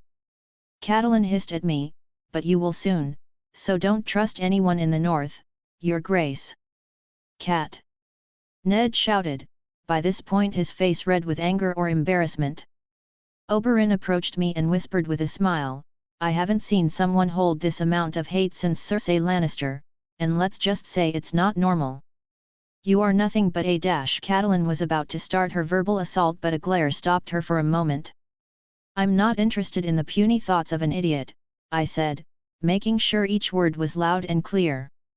Ned tried to approach and defuse the situation, but Oberyn took a step forward with a smile that said, take another step and we'll be dancing. I won't stand and let my family follow. Taking a step forward, I closed the gap between us, making her fall to the ground, fear starting to sink in on her head. Not only, you have disrespected me, but also decided to waste my time with your sorry presence, so next time you would do well to remember your place and bow, I growled, seeing the tension building up around. Robb was like a cat ready to pounce at me. Ned was on the same situation with Oberyn. One wrong move and a brawl would break free. I won't allow, Catelyn started, but I wasn't going to let her talk. Shut your mouth! I shouted loud enough to make an echo thundered through the city, making the birds fly out the trees in alarm, and in turn making Catelyn immediately comply. You have failed your house and your family, and your only chance to redeem yourself is to obey this simple order. You are to never show your face again to me, or leave Winterfell. Meanwhile I will take the crown, rule the 7 kingdoms, and in the process I will take immense satisfaction in knowing you couldn't do anything but comply. Is that clear? Catelyn was shaking at this point, sweating her own weight by the second. I made sure to let her know with my eyes should she speak again I would kill her. Catelyn nodded, lost in thought. Good, I nodded as I turned to the Starks. I'm not without mercy, but if she ever threatens me again, I will give you a choice, Lord Stark, killing her or going to war with me. Either way, she will die. All your choice changes is the amount of corpses you are choosing to leave behind, so remember that should she cross that line again. Is that clear? Crystal, Ned Stark nodded. Maybe I had been a tad rough with her and the Starks, but the bitch just said she wanted me dead, and would make sure of it. This shit was the sequel for real. Harry Potter and the audacity of this bitch. Chapter 86, Chapter 85. After the little incident with Lady Stark, we continued the introductions, Sansa's among them. She smiled and hugged me, thanking me for saving her family, and wished me a happy marriage. That was unexpected. As for Robb, he was between a thin line of wanting to protect his mother and knowing she fucked up. After that really uncomfortable moment, we went to a private room to discuss a few certain things. For one, John wanted to tell me something that he said was really important, and considering he was in the wall recently I can already tell what. Ned, on the other hand, wanted to discuss our alliance, and his son betrothal, which we had accepted but under the condition, the arrangement could be broken at any given time if Daisy deemed the boy unworthy of her time. On my part, I wanted to discuss and start planning our strategy against the Lannisters. Father, King Ronard, winter is coming, John said with a dreadful look on his face, fear very prominent on his entire self, confirming my suspicions. And? Oberyn inquired, summer is coming and you don't see me crying. I chuckled, turning to John, letting him I wanted him to continue. I saw them, the White Walkers from the stories. They are coming, John said, his expression filled with a deep fear that somehow was overruled by his strong sense of duty. "John, that's a child's story," Ned Stark said with a worried expression. His son was going crazy. "No, it's not," I said before John could even defend himself. "Elaborate," Oberyn inquired with a serious expression. He knew I rarely joked or messed around. "It's one of the main reasons I decided to get the crown, because alone we stand no chance against the army of the death," I sighed. For the first part I had no idea how strong the Night King was, and secondly his army was probably bigger than mine as of now. John was surprised and relieved. I believed him while Ned was mostly confused. "Dragons are real, magic is real, the White Walkers are, if you think about it, pretty believable." "How do you know they are real?" Ned inquired. I could see on his face he didn't believe me. "The same reason fire doesn't work on me," I answered. It was partly a lie, but it would get the job done, the same way I knew how to hatch the dragon eggs, and the same way I knew you would die if I didn't save you. "How?" Oberyn inquired. "The god of light, or our healer," I sighed. I didn't like giving him credit for all of that, but when in doubt how to explain something, use the default option, faith. "I didn't consider you to be the religious type," Oberyn said, tilting his head, and he was right for the most part. I fucking hated the gods of this world. "I'm not, fuck this god, he put a bunch of responsibilities on me, and all he gave me for this important mission was the ability to survive the one thing the others don't use, fire," I spat. "Like for real, make me ice resistant or something." "Yes, the fire thing helped me to hatch the dragons, but besides that, it would be a useless skill." "A god told you?" Ned said with a tone that said, "I don't believe jack of what you are saying." "I know it's hard to believe, but I have proof," I sighed, knowing the best way to make them believe me was showing them something so hard to dismiss they would have to accept my word as facts. "Let's try and burn me, shall we?" "Well, now this is interesting," Oberyn commented with a chuckle. It was time to show the world that I couldn't be burned, and that fear would at least make the White Walkers / God story sound less crazy. So with that in mind, I proceeded, ordering a servant to set a campfire outside. Once the fire was set, I put my naked hand on the fire for 5 minutes. "This is interesting," Oberyn muttered, looking at my hand with complete shock, seeing how the fire burned the wood but left my hand intact. "Impressive. Only the Targaryens were known for this uncommon feat, and not even all of them. It was said that just some privileged bunch among them were blessed with dragon blood, and like you had this unique fireproof ability." "Well, I'm no Targaryen," I chuckled, my hand still on the fire. "Impressive," John added, looking at my hand closely. "That much is true," Oberyn chuckled. Turning around, I noticed something that I didn't expect. Ned Stark was worried, terrified, his eyes fixated on my hand, but I could see it wasn't the fact I couldn't be burned that worried him, but something else that bothered him. And then it hit me, what was happening through his head was John. He must have tried this with John at some point in his life when he was a baby or something, either that or John touched fire by mistake and this situation is putting him on an edge. "But there is a Targaryen among us," I smiled, giving Oberyn a look. Oberyn's eyes widened in surprise as he immediately put all the dots together, the fact that we had come to save John, and that I promised him he wouldn't die. I never expected that of the Honorable Wolf, to betray his friend that hard. "Oh, this is priceless," Oberyn laughed, his eyes glued on John.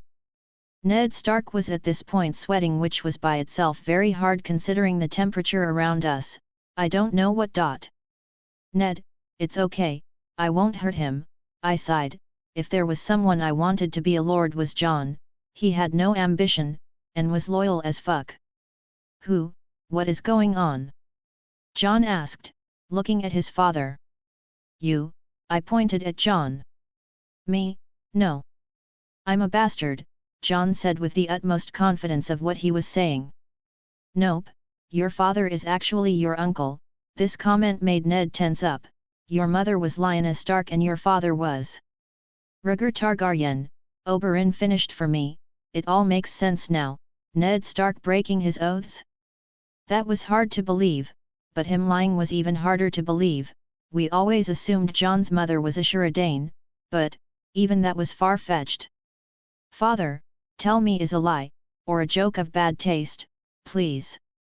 John said, confusion, doubts, and uncertainty on his eyes. He was starting to believe our words had some merit. You won't hurt him? Ned inquired, ignoring John. Never, I mean.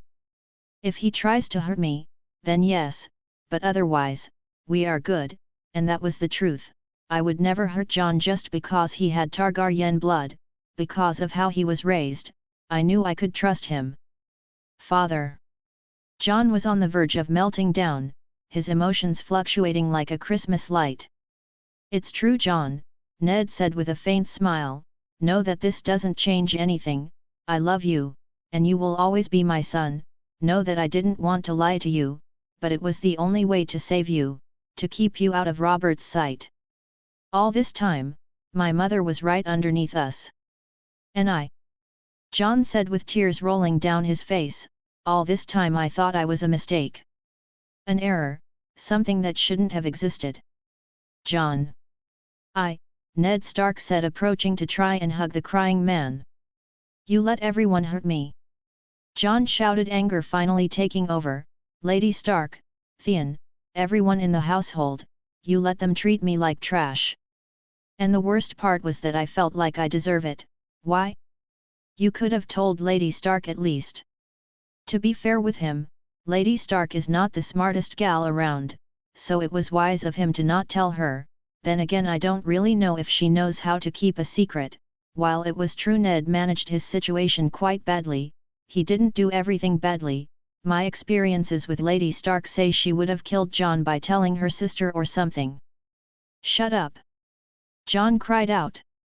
Hey, I know right now you are going through an emotional moment and all, but try that again, and I will introduce you to the ground, and believe me, your relationship with it will be intimate, I warned John. I will steal that phrase, Oberyn said as he wrote what I said on a piece of paper. Let's give them a moment, I sighed, deciding to let the two wolves talk their shit out. I have a feeling that if I stay I will end up beating the crap out of an emotional teen, and I know I will feel bad about later. Fair enough, Oberyn chuckled, following me close behind. Caw. We will stay. Caw, asterisk. Caw. This is too good to miss, asterisk. Asterisk, I bet motherfucker A will punch motherfucker B. Caw, asterisk. Was that a raven with a black coat, and an eye patch? Chapter 87, Upcoming Novels. I have one novel coming up, before I go to the gamer one, that needs more work and stuff so as to not lose myself, haha. Dragon Ball Z, Finalist Edition, next week. MCU, Gamer Edition, TBD is really a lot of work. Chapter 88, Chapter 86. John and Ned argued for hours to no end about their little problem, while Oberyn and I passed the time in one of the rooms outside trying to avoid the altercation, waiting patiently for both wolves to stop arguing. I knew they needed some alone time, ergo why I had been playing with Oberyn different games for the last 5 hours. You are unbelievably good at this game, Oberyn commented, moving one of the pieces. Thanks, I smiled, moving my queen to checkmate him. Once again I have lost, Oberyn sighed. While I love being destroyed in every single game we play, don't you think those two had enough time to deal with this? Maybe, I don't really know, they need to work things out themselves, I shrugged as I set the pieces back in place in the chessboard. I suppose, well, I already lost 50 games, Oberyn chuckled. I don't think losing 50 more will make my self-esteem go any lower than already is. Oh come on, is not that bad, I chuckled. Who in their right mind would play if they knew defeat was their only path, Oberyn said, and well, he had a point, he had been losing since we got here. Fair enough, I conceded, as if in cue John entered the room, his eyes red from what I assume was all the crying he did. Well? I inquired. Please tell me you two solved this. Oberyn inquired with a bored expression. I will kill someone if you said you didn't, and I already tried with Ronard and that's impossible, so that leaves you and your father, Oberyn said in a playful manner, but I couldn't be too sure, he was unpredictable at times. I'm sorry for the way I behaved, my king, Jon apologized, probably for the way he shouted at me a few hours ago. Apology accepted, I smiled as Ned Stark entered the room behind him. We are ready to talk about the walkers, Ned Stark informed us. I eyed the two wolves for a second, wondering if I should try and see if they fixed their shit up, before realizing I didn't care if they patched up or not. I wasn't a family counselor or something. Very well, I nodded. Finally, Oberyn smiled, happy to do anything but play games with me. There wasn't much to discuss about the White Walkers and how to deal with them, because the plan was still the same. I would put the Seven Kingdoms under one banner and face the long night of winter with humanity. No, with the living as one, only then we would have a chance against the others. A part of me was confident I could face this challenge like I had done before with other challenges, but another part of me knew I could still lose. It wasn't a single man I was facing, but an army that doesn't slow down, an army that is fearless and has nothing to lose. I was but one man, against a monster, but I would have to find a way to win, for my kids, for my wife. I didn't care about anything else but ensuring they survived. I'm ready to be turned into the Watch, Jon said with determination. Well, too bad that ain't gonna happen, I sighed. You are part of almost extinct house, you are needed elsewhere. I made an oath, Jon said, making me wonder how the hell someone so stupid survived this long. I'm the king, and I get to decide if that wall gets you or not, I said with a tone that depicted that I wasn't leaving any rooms for arguments. You are Jon Targaryen, the Lord of House Targaryen, you are needed on the living, Jon, and you know it. We will face the long night, and we need every man. I'm not fit to be a lord, Jon said with his head low. No one really is, this game fucks with your mind, believe me I know, I chuckled, as I poked him in the forehead, but we do the best we can, and I know you will. Now, stop whining, get your lordy pants up and shut up. Jon Targaryen was about to start with the same repeated line about how he made an oath and blah blah, but a simple glare was more than enough to silence his whining. I will fight for the living, as one of your lords, my king. Besides, the Watch won't be complaining too much, of that you have my word, I smiled. My plan was simple, to buy their compliance with gold or men. I'm sure they would happily let Jon go if they got better equipment or more men.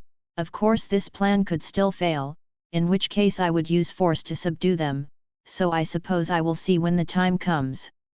You won't kill them, right? Jon inquired with a worried expression. Oh God, no. I mean... I hummed deep in thought. I'm down either way, Oberyn commented with a happy smile. There won't be any killing, Ned Stark said, entering the conversation. While very rare and uncommon, is not impossible to get out of the Watch, especially if you have a king on your side and the commander doesn't complain about it, which I doubt he will, so you practically have your freedom back already, son. Well, that settles that, I smiled. Sansa Stark POV. Ronard was different, more mature, more handsome, and more frightening. I wonder what kind of things he has gone through to be how he is today. Father always said, war changes a man. I suppose it's true, and if I know him like I think I do, he must be doing almost everything by himself, which must have him on a constant edge. But it didn't matter how much he had changed, because deep down he was the same guy that changed my life, saved my family and showed me that life was more than following my role.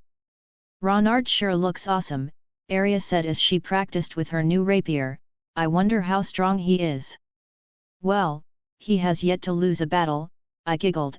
I read the Dothraki only follow the strong, and that the Khals must be undefeated to rule. And he has the biggest Khalasar in history, right?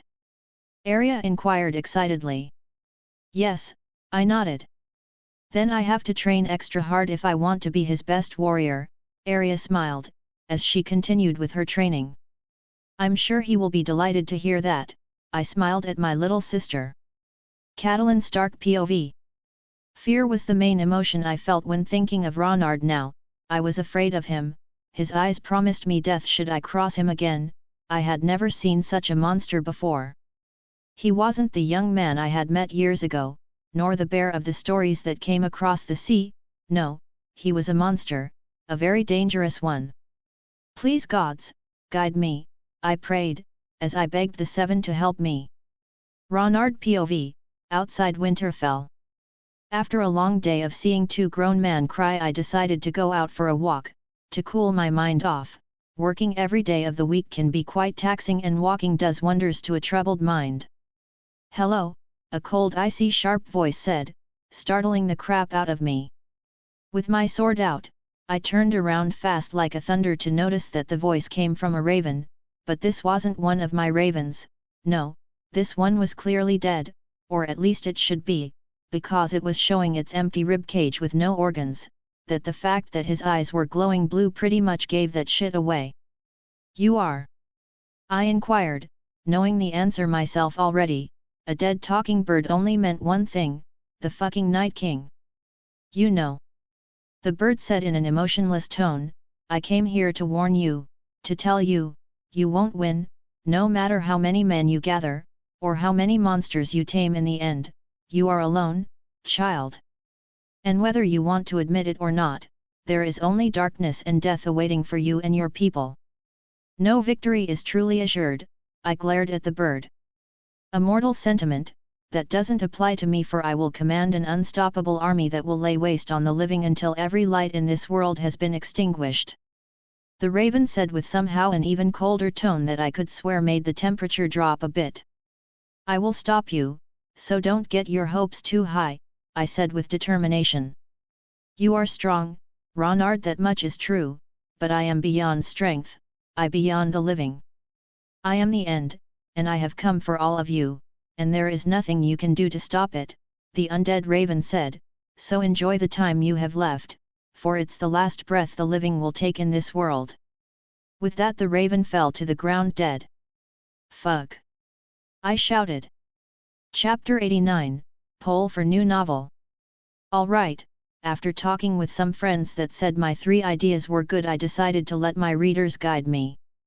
And here it is. https://strawpoll.com/fqe4z6kkb. My 3 ideas. While I leaning towards the DBZ, I love the 3, so vote and we'll see. Chapter 90, Chapter 87. The Night King wasn't like I had expected, at all. In the show he was but a pseudo-mindless monster leading an army of mindless drones, but this Night King was capable of critical thinking. Something I had failed to account all this time, but he had made a terrible mistake, he revealed one of his cards too soon. This, while beneficial, didn't make my fight against him any easier. In terms of combat abilities, I wasn't so sure if I was above him or on equal terms. Perhaps he was stronger, but that wasn't the part that had me on edge. Which really had me worried was that unlike him I couldn't control all my army as if they were an extension of my own body. My men make mistakes, they are humans, capable of fear, hate and doubt. His army didn't have any of that, they followed orders without hesitation. Without fear, without doubt. Because his will was their will, they would obey and carry out his demands no matter how hard and unreasonable they were. And to add a cherry on the top, his army would only grow in numbers. For every man the White Walkers killed, a new walker would rise. Fuck, I growled, punching the tree what the Night King Raven had been. But even in the hardest situations, victory is a possibility. I had to exploit what I knew about them, their weaknesses. If the Night King was smart now, it was pretty possible he was already aware of his one weakness, Valyrian steel. That and the fact that if he died every soldier would, so knowing that and putting myself in his shoes, I knew he would probably avoid direct confrontation if he wasn't sure of his victory. Which meant I had to weaken his army.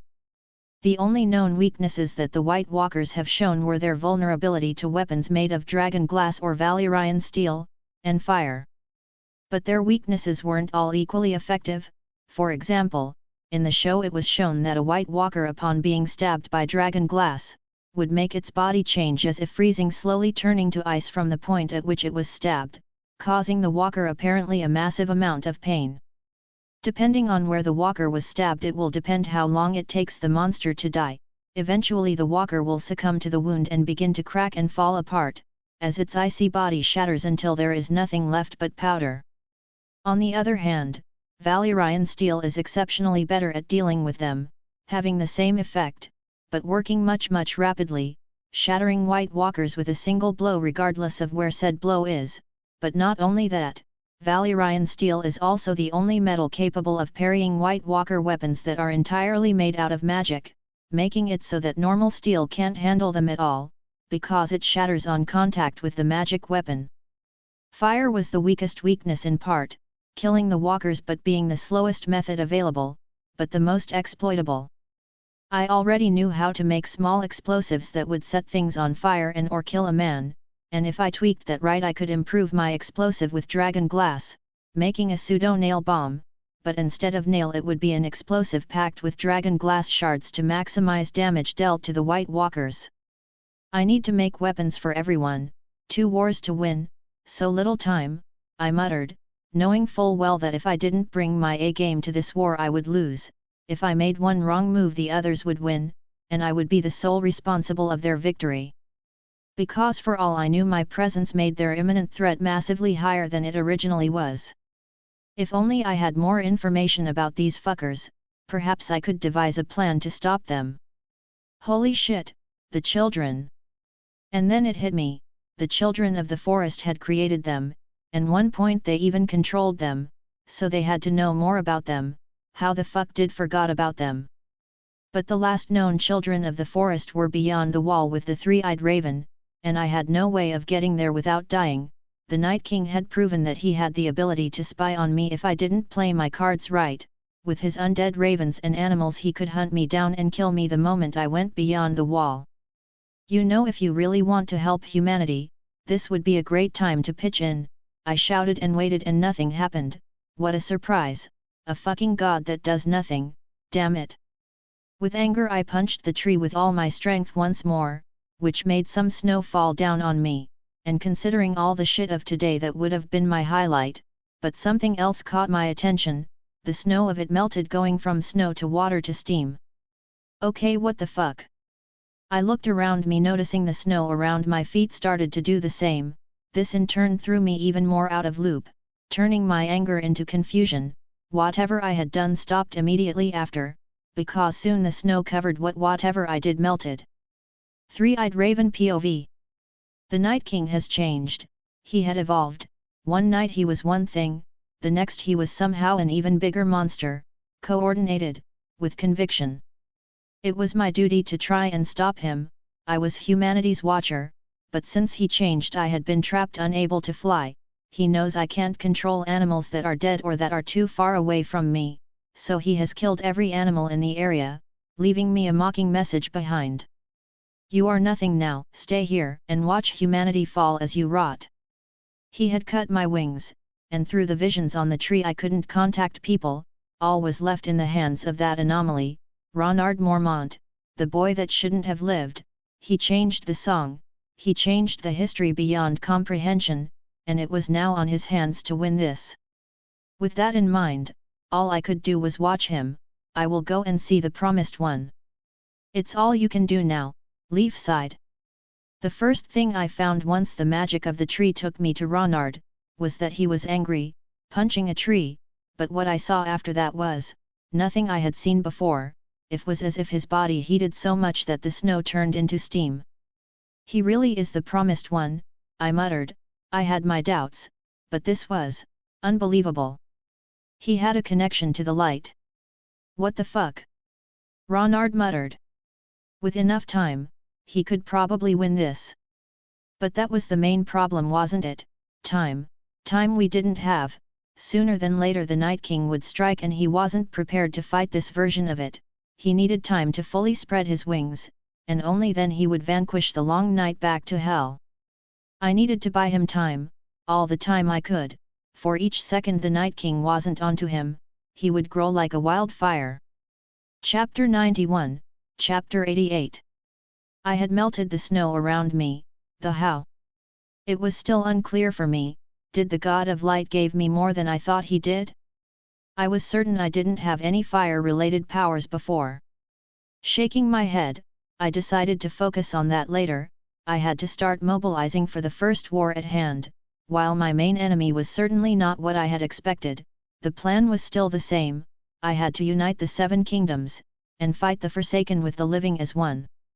And if I really did have a new power I wasn't aware of, I would learn to control it along the way. My king, John ran up to me, with a worried expression.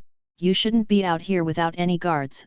I didn't know if felt insulted by that comment or flattered he already cared this much for me, maybe a bit of both, but for his sake, I will feel flattered. It all right, John, I chuckled. I just needed to blow off some steam. Literally, I suppose that phrase isn't metaphorical with me anymore. Well, that's if I learn to replicate whatever I did today. Father wants to discuss our approach in the war, John informed me. Sure, lead the way, Lord Targaryen, I nodded, making John uncomfortable, and I can't blame him. All his life he thought himself to be a bastard, and now he is being forced into nobility. I still don't think it's wise to waste such title on me, John muttered, his head down. Stop selling yourself short, John, I sighed. You are an amazing guy, with a heart of gold, and considering how the 90% of people in this world is, you should feel worthy of that seat. For real. Do you really think people like Tywin deserve to rule? Yes, he is smart and very good at what he does, but he is also a piece of shit that would do anything and sacrifice to win. People like Ned and you are very, very rare. I don't think I'm worthy, but I will do my best. John smiled a bit less depressed. I suppose my words helped him a bit. You better, I playfully threatened him as we walked back to Winterfell, with my mind eventually drifting off back to my encounter with the Night King. So much shit to deal with in so little time. One thing was clear, as soon as I won this war, I would take 1 year off. I deserved that shit. Tywin Lannister POV. Ronard Mormont has crossed the sea with more than half of his army. This was beneficial for us, with the Tyrells in our side and with Ronard bringing just a part of his army. We had an army roughly the same size as Ronard's. Which meant things would play out depending on our strategy, and while I admit Ronard is possibly one of the best players of the game I had faced in decades, I was still better. I had experience. This wasn't my first war, nor it would be my last one. Father, Lady Olenna wants to discuss the wedding arrangements with you, Tyrion said, announcing his presence. The old rose, all she wants to do is waste my time, I sighed. Olenna was an annoying necessity for now, but if she thought I would indulge her because of that, she was utterly wrong. Well, I will let Lady Olenna know you are busy, Tyrion sighed. How is your sister taking all this? I inquired. Since the betrothal between Joffrey and Margaery was made, I haven't heard anything from her. She is against the idea of Lady Margaery and Joffrey marrying, Tyrion said, and frankly that information didn't surprise me at all. Sometimes I thought Cersei wanted for her children to die alone, that or she wanted to marry them. No one was ever good enough for them. It's a good thing her opinion is irrelevant for this decision. All my kids were a failure on their own way, stupid, reckless, naive, and immature. All I ever wanted to leave behind once I died was a legacy, something worth remembering and worth continuing, but that wasn't the case. I hadn't left anything behind worth continuing, if only Jaime would stop playing the idiot on shining armor, but there was still time. Time to change the pitifully disgusting legacy I had, and I would do it. I suppose, Tyrion nodded. Cersei Lannister POV. Queen you shall be, until there comes another, younger and more beautiful, to cast you down and take all that you hold dear. The prophecy of all my children dying. I had to stop it at any cost. The prophecy said a younger queen would cast me down, alongside my children. It was simple really. All I had to do was to avoid that date was to kill any other queen and keep the crown. Margaery would have to die, for she aimed for the wrong position, and I would do anything to protect my children, anything. You seem tense, Jaime said, kissing me. Of course I am, I sighed. I'm the only one trying to protect our children. Jaime pouted for a second, before kissing one more time, "Don't be like that, you know I love them. And would die for any of them." I smiled, "I know. But I seriously doubt Joffrey marrying the Tyrell girl is that bad." Jaime laughed, "Is not like he will die on his wedding night or something, perhaps he will stop skinning cats alive and get a new hobby, fucking his wife." Jaime was lucky I loved him. He was so naive if he thought that wretched slut would live long enough to be called a queen. "She is not worthy of Joffrey," I finally said. "Let's face it, my lioness, no one will ever be worthy enough for you," Jaime laughed. "Because no one is," I hissed at him. "All right, it seems someone needs to release some stress," Jaime smiled, whispering into ear those words in a seductive manner. As he licked my ear, "I volunteer for the task, my queen." "Jaime, my other half, my good half, very well, I think you deserve some dessert," I smirked at him. Varys the Spider POV. Illyrio was dead, and Ronard was here. What an unfortunate turn of events. If I had to take a guess, Ronard discovered my plots to try and manipulate him to support the young Griff. And if I had any chance for dialogue, Illyrio destroyed it, with his idiotic plan to destroy Ronard before he left Essos, and now with Illyrio gone, the young bear would aim his claws at me. And in the end, I had but two options, dying or helping him, because if he spread the news that I was the one that freed Lord Stark and helped him marry Daenerys, I would immediately get killed. He had me on checkmate. I had no idea if he knew this or not, or if he played knowing he would have me at his feet by the end of the game. But regardless of it, he had won, and for now I had to help him, at least until the young Griff was strong enough to claim the throne. "Once again you win," I muttered, with a low chuckle. Once again the enigma of the young bear had vastly exceeded my expectations, but sooner or later he would slip, and I would be there to exploit that moment of weakness. Chapter 92, Chapter 89. 3 weeks after my altercation with the Night King outside Winterfell, I decided it was time to start moving with my plans, with the first thing on the list being most of my army in the north. Dorne's army would be waiting for me close to the Freys. The life of the old man Frey was in the big scheme of things inconsequential. If he didn't piss me off by trying to charge me to pass through his castle to the other side, I would let him live, but I knew he would try and charge me. It wasn't a question of if, it was a question of how much. "Well, I will deal with that when the time comes," I thought, as I discussed with Ned, Jon, and Oberyn about how we would proceed. First I would have to deal with Stannis Baratheon. He was certainly a bump on my road that Tywin would use to weaken me down, so I had to play it smart, move with caution and strike without hesitation. After eliminating Stannis, erasing his sorry arse of the game once and for all, I would proceed with the next phase of my plan, economic destabilization. There were three main cores that kept the Lannisters in power. For one, until a few months ago they had the Iron Bank lending them money, but with the Iron Bank under my control they had lost that cow. The next key core was their reputation. The Lannisters were feared and respected among the houses of Westeros and the small people as the richest house in the Seven Kingdom, and while that was true at one point, it wasn't anymore. They were dirt poor now compared to other houses. Their gold mines had run dry years ago, reason why Tywin had been relying so much on the Iron Bank, but with the bank out of his hands, he was in a difficult situation. Fortunately for me, this was a core easy to destroy. All I had to do was spread rumors of them being poor, and little by little Tywin would lose hold of his reputation. That alone was enough to make his hold crumble, but I wanted to add a cherry on the top, a rumor to destabilize Tywin and his children. I would let the world know that Cersei is fucking her brother. I would spread the rumors far and wide, left and right, until every person in the kingdom knew of their relationship. While this fact was already known, making sure everybody knew it would shake their hold more, and would put in doubt the legitimacy of their rule even more. And last but not least, the last core keeping them in power was their allies. Well, one specifically. The Tyrells had recently joined the Lannisters, and I knew Tywin had them for more than their army or money. That man was smart, very smart. Because he had secured an alliance with the biggest food distributor in Westeros, food was essential in war times. a well-fed kingdom doesn't rebel against their rulers. Tywin knew they needed the small people under control. Should they rise because they were starving, he would lose the war. The food was also essential to keep their army obeying them. A starving soldier will forget about their oaths and where their loyalties lie with. In short, Tywin needed the Tyrells more than he would care to admit.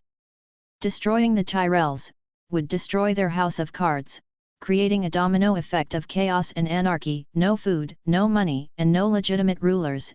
If I played my cards right, I would have Tywin in checkmate. That is a terrifyingly good plan, Oberyn muttered with a smile, clearly surprised with how far I was thinking. It's quite the plan, Ned nodded, but I knew he wasn't exactly happy with my tactic of spreading up rumors, thinking it wasn't honorable. The faster we win this, the faster we can face the long night as one. Jon, like his father, didn't like the spreading rumors tactic but cared more about humanity than the honor of how we won. I just hope we don't have to eliminate the phrase, Ned sighed. I think he is plotting something, but what I don't know. All right, then he is definitely plotting something, Oberyn chuckled. How do you know? Jon inquired, as I laughed, knowing where Oberyn was going with this. Ned Stark is suspicious of a plot. Oberyn smirked. If he saw through that man. He was probably laughing like a cliché villain while rubbing his hands in an evil way or something. Haha, oh god, I laughed as I saw Lord Stark glare at Oberyn. Hey, no offense, is just the north is so pure, the south is. Well, you have to deal with 3 plots before breakfast on a slow day. Oberyn chuckled. I'm still not sure how Ronard came to be so good seeing through them when he is from here. A gift that happens to be a curse, I sighed. With a northerner as a king, we might finally have a kingdom without plots, Jon added. That would be great, Ned smiled as he turned his gaze back to Oberyn. Keeping the north pure, as you called it, is my intention. The south is nothing but corruption. On that, we can agree, Oberyn conceded. Well, let's rest today, we are leaving tomorrow, I announced, getting a chorus of ice on the table. Daenerys POV. Yunkai, the city I was currently attacking, also known as the Yellow City, it's one of the most prominent slaver cities on the eastern coast of Slavers Bay in Essos. But they stood no chance, their pitiful defences would crumble under my fist, and I would claim the city sooner or later. The city was ruled by the wise masters. Unlike Astapor, where they mainly sell soldiers, Yunkai's main export is bed slaves, also known as sex slaves, which left them to buy their defences, that at the moment were around 5,000 sellsword soldiers. Compared to my 40,000 soldier army and 2 dragons, they stood no chance. Crow and Regal were almost big enough to be mounted, nothing would stand in our way. Ronard would conquer the 7 kingdoms, while I would finish what he started in Essos, because we would do anything to ensure our children had no enemies. Miss Sandai, pass me the towel. I was taking a relaxing bath with my babies, but it was time to get out, but something was wrong. Melisandre never takes this long to reply, Miss Sandai. I must apologize, my queen. Missandei came with the towel, but yours bears have captured a man trying to sneak here. Who would be so stupid as to try and sneak into my bathroom, when I'm taking a bath with my babies? Who? His name is Dario Naharis, Miss Sandai answered. Taking a deep breath, I ordered 2 of my servants to dress the babies and take them to the nursery that was filled with bears and ravens, that would die to protect them, and in the meantime I would deal with this sad attempt of an assassination. I stood in front of Dario, who had scratches on his abdomen and back. The bears really did a number on him. What are you doing here? No, let me rephrase that. Did you really think you could kill me? Oh dear Lord, no, Dario chuckled. If you open my bag you'll see I came here in peace. Then again, I should have just sent a raven. This happened to me because I wanted to surprise everyone. His bag, well, I suppose I could indulge that stupid request. Someone open his bag. I will, my queen, Yora said, taking the bag, and opening it. His surprised expression told me that what he saw wasn't something he expected. What is it? I inquired. He brought the other captains with him, my queen, Yora answered. Their heads to be precise, Dario chuckled. I'm not a stupid man, I know I can't beat you, and frankly your cause is not that bad, so I killed the other two that didn't want to support your cause. I see, but you still tried to sneak into my chambers, where me and my children were taking a bath. I smiled coldly. For today, sleep on a cell, perhaps tomorrow I will feel generous and let you bend the knee, or I might still be angry, and demand your head, who knows, so take this time and pray to your gods. With that I left the room, leaving a slightly shocked and amused Dario behind. Chapter 93, Chapter 90. With my army finally on the north, it was time to start moving south. It was time to destabilize the Lannisters. My ravens would take care of that. 100 of them would spread far and wide, dropping the information I wanted about my enemies, creating a social chaos. In the meantime, I would move my entire focus on 2 tasks, 1 defeating Stannis, 2 destroying the Tyrells. Without Stannis things would go a bit easier for me and I would get access to a nearly endless supply of dragon glass, and without the Tyrells, the kingdom would have no food. No food means no passive little people, no passive little people mean riots, and with the riots comes my attack. It will take us a month to get to the Freys Bridge, Ned informed, which brought me back to something I had yet to decide, what to do with the old man Frey. I knew for a fact he would not let me pass for free. He was too greedy to allow that. He might fear me, but his greed completely overrides any other emotion, and while his death was a guaranteed fact, the win was the question. Depending of how greedy he tried to be, it would depend or whether I focus on destroying his house first or leave him for last. In the great scheme of things he inconsequential, he has no army to pose a threat, nor the wits to outwit me. He was a bug waiting to be squished on. Well, 1 month before this war starts, I nodded as I looked ahead of the road deep in thought. Things were finally coming into place, the end of this wretched game was coming, and I would ensure it was destroyed for good, for my family, for my people. I would win. But none of that mattered if I didn't win the final war, the fight against the others. Only then, the world would be safe. Young Griff POV. Cold, fear, despair, there was nothing but that beyond the wall, and I had doomed my army to this destiny. That was all I could think of as laid on the floor, seeing the monster that had decimated my army alone. Our weapons were useless, our numbers were useless, nothing we did made a difference. In the end we were a page on a book no one will ever read. Life is so fragile, so pathetic, the monster muttered, his blue eyes glowing with nothing but a cold feeling of death. What are you? I inquired, focusing really hard on not passing out, blood loss already affecting me. I am the end. As his response sent a shiver down my spine, I started to see my men, the men that had come with me, the men I had killed on this trip by bringing them here, rise from the ground, their bodies coming back to life. That monster pretended to desecrate them even after death. Someone will stop you, I know it.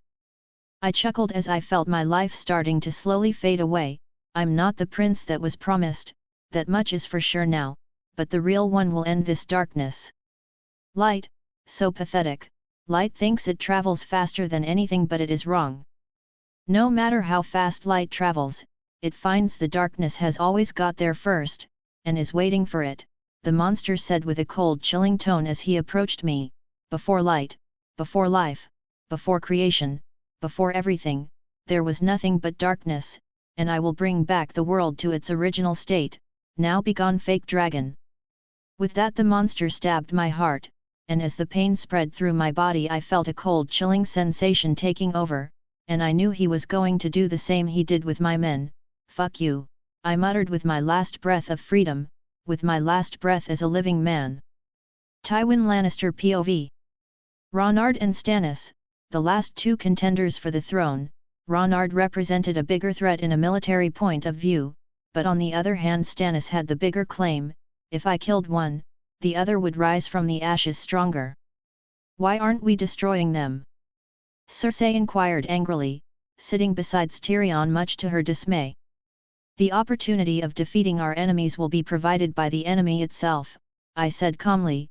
We are lions, we hunt, and to hunt means we wait for the right moment to strike, not a moment after, not a moment before.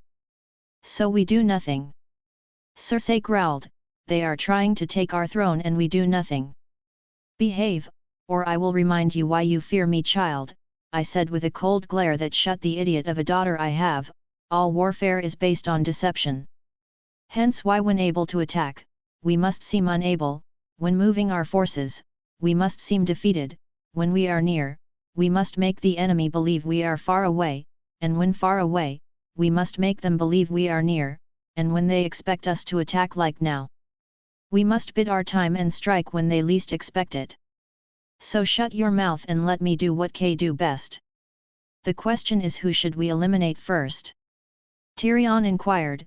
Ronard or Stannis, they both represent a threat, but one has dragons. When the opportunity to attack arises, I will let you know, I informed Tyrion, for now we had to plan every aspect of this war, from how to kill their soldiers to how to kill a dragon, only then we would move. Peter Baelish POV. Ronard Mormont, a brat that had outgrown everyone's expectations, he went from a small lord to the biggest threat to the Iron Throne, and in all honesty I would ally myself with him. If it wasn't for the fact that Ned Stark on his side, I would die very fast. I betrayed him, but who would have known all this would happen? Too bad. Killing Ronard and marrying his queen and finally becoming king would be considerably easier than dealing with the Lannister. God knows Cersei would eat me alive. So unfortunately for Ronard, I couldn't use him, and he would have to die because of it. With the phrase on my side, I would eliminate that thorn on my plans and kill him. My plan was simple. The phrase would invite Ronard and his small council to dinner, and because the guest rulers forbade them from bringing weapons inside another's house, they would be defenseless. Then the phrase would strike, killing them. Happy ending for all. I can't wait for that old wolf and stupid bear to die, I chuckled. Too bad the phrase will have to kill Oberyn too, the Martells will not be happy. *HRMMMM. An idiot he is, stop him we will. Yes, HRRRM*. Unbeknownst to Peter Baelish, an incredibly wise raven was spying on him, and knew all about his plans. Valder Frey POV. Peter Baelish had offered me something I couldn't resist, money, power and lands. And I would follow our plan unless the young bear offered me something better. I had grandkids, and he had a son and a daughter. If he agreed to marry my grandkids to his children, I would help him. After all, a Frey would rule if that happened. But if he didn't accept my proposal, he would die and his crusade would come to an end. I hope for his sake he accepts. But either way I would get what I want. I always do, and always will. Prepare a feast. The young bear is coming and we must be ready, I smiled, ordering my men to be ready to join him or kill him. Chapter 94, Chapter 91. The twins, or more commonly known as the Crossing, was magnificent.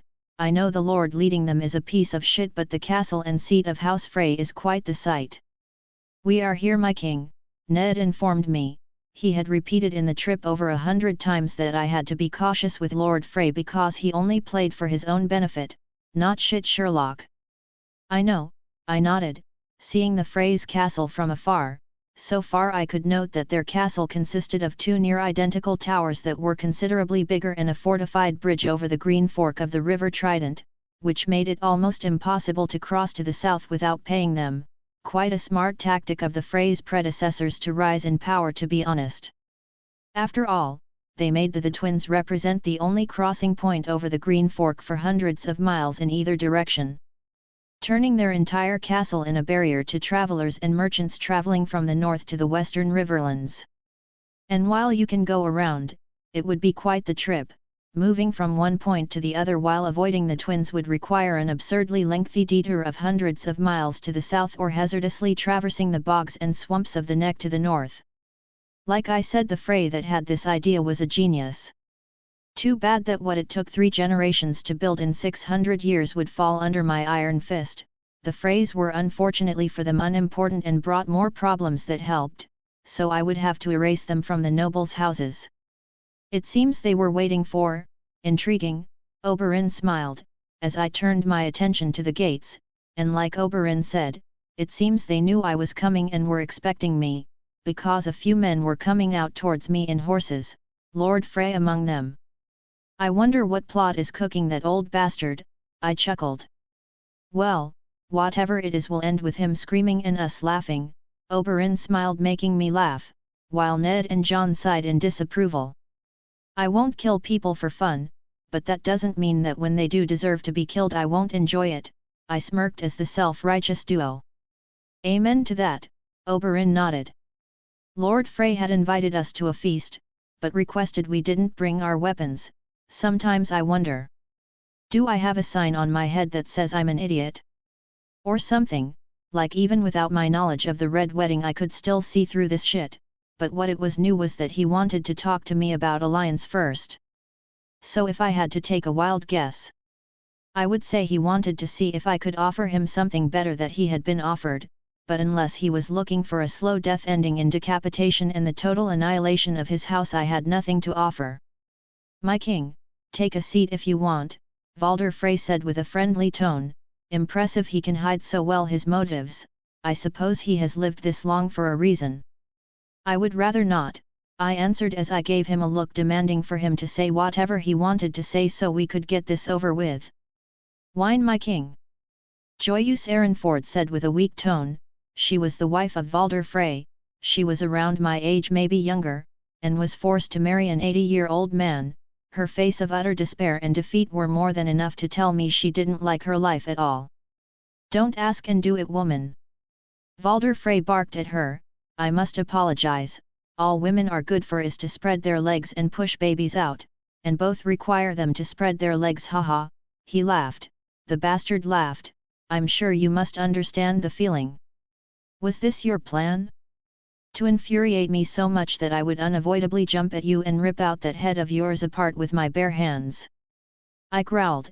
Indirectly he had insulted my wife and daughter, and then he tried to connect with me by thinking I understood his wretched mind, and ended up insulting my family directly. I would never do that, my king, Valder Frey said as he motioned his guards to stick close to him. I just said women need to understand their place. Oh, please drop your weapons. If I wanted to hurt anyone here, I would have done so already. I smirked at the old man, and no, while it's true we differ in many things, everyone is capable of greatness regardless of your gender. I see it is a sensitive topic, Valder Frey smiled, and then I realized he was testing how to push my buttons. Clever old man, but why poke a beast you can't possibly tame? What do you want for us to cross? Spit it out, old man, I don't have time to waste. I smirked at him, and considering your age, I would say time is a commodity, so don't waste it. This made Valder Frey glare at me for a second, before he returned to his fake sweet old man. I suppose you are right. Very well, what I want is your son and daughter to marry one of my sons and daughters. It can be anyone, when they come to age, of course. I have one already baking with my newest wife. Wow, I chuckled. I had reached a point of anger. I wasn't angry anymore. This decrepit old walking corpse wanted to force my children to marry his disgusting, pathetic, vomit-provoking kin? I think it is a fair price for free passing, Valder Frey smiled. Ha ha ha ha. I laughed as I tried to formulate what to say or do. This was a new level of idiotic boldness I was not prepared to deal with. You want, ha ha ha to, oh god, I'm so angry, haha. I know my actions right now tell you otherwise, but I'm fucking boiling with anger, ha ha ha. I take that as a no then, Valder Frey said, showing his real disgusting self for the first time. Abso-fucking-lutely. I growled, breaking the table between us in two with a punch. I won't force them to marry, and even if I did it wouldn't be with your family. Valder Frey stood silent for a second, impressed by my display of raw strength. Very well, I suppose if we can't do that, you can pay the toll. 1 million gold dragons for a year of passage sounds fair. Yes, I smiled, knowing full well that after this failure he was going back to his original plan, killing me on the feast. See you tomorrow at the feast, Valder Frey smiled at me. I wouldn't miss a party like that, I smiled back. Oberyn Martell POV. When Ronard had returned from his meeting with Lord Frey he was agitated. I had learned to read his body language, for safety reasons. Ronard was possibly one of the best men to hang out with when he is happy, but angry he is a fucking natural disaster. I take it the old man pissed you off? I inquired, and Ronard smiled at that, as he started to fill his round table of what had happened. Lord Frey wanted to marry one of his sons and daughters to Ronard's heirs, and our benevolent king rejected, and frankly who wouldn't? That old bastard is nothing but trouble. But what made my night was that Ronard's suspicions were right. His spy inside the castle had informed him that Lord Frey would strike during the feast when we were unarmed, and that this meeting was to see if he could get a bigger slice of cake, and once he didn't get what he wanted, well here we are. Well, now this is a real party, I smiled holding my spear tight. To think he would go that far, breaking the guest rights. Where is the honor? Ned muttered. So what do we do? John inquired. We destroy him and his house. Ronard smirked at us. I will make sure no one ever remembers House Frey after tomorrow. Sounds delightful, I smirked. Chapter 95, Chapter 92. The party was as I had imagined, full of alcohol and other intoxicating substances to keep my men very drunk, making them easy targets. What the old Frey didn't know was that I had told my men about his little plan, and the ones with me inside had orders to pretend to be drinking until the doors to the feast were down. I had also ordered them to hide their weapons, all for dramatic purposes, of course, but that weren't the only orders I gave, because I had other plans for my men outside.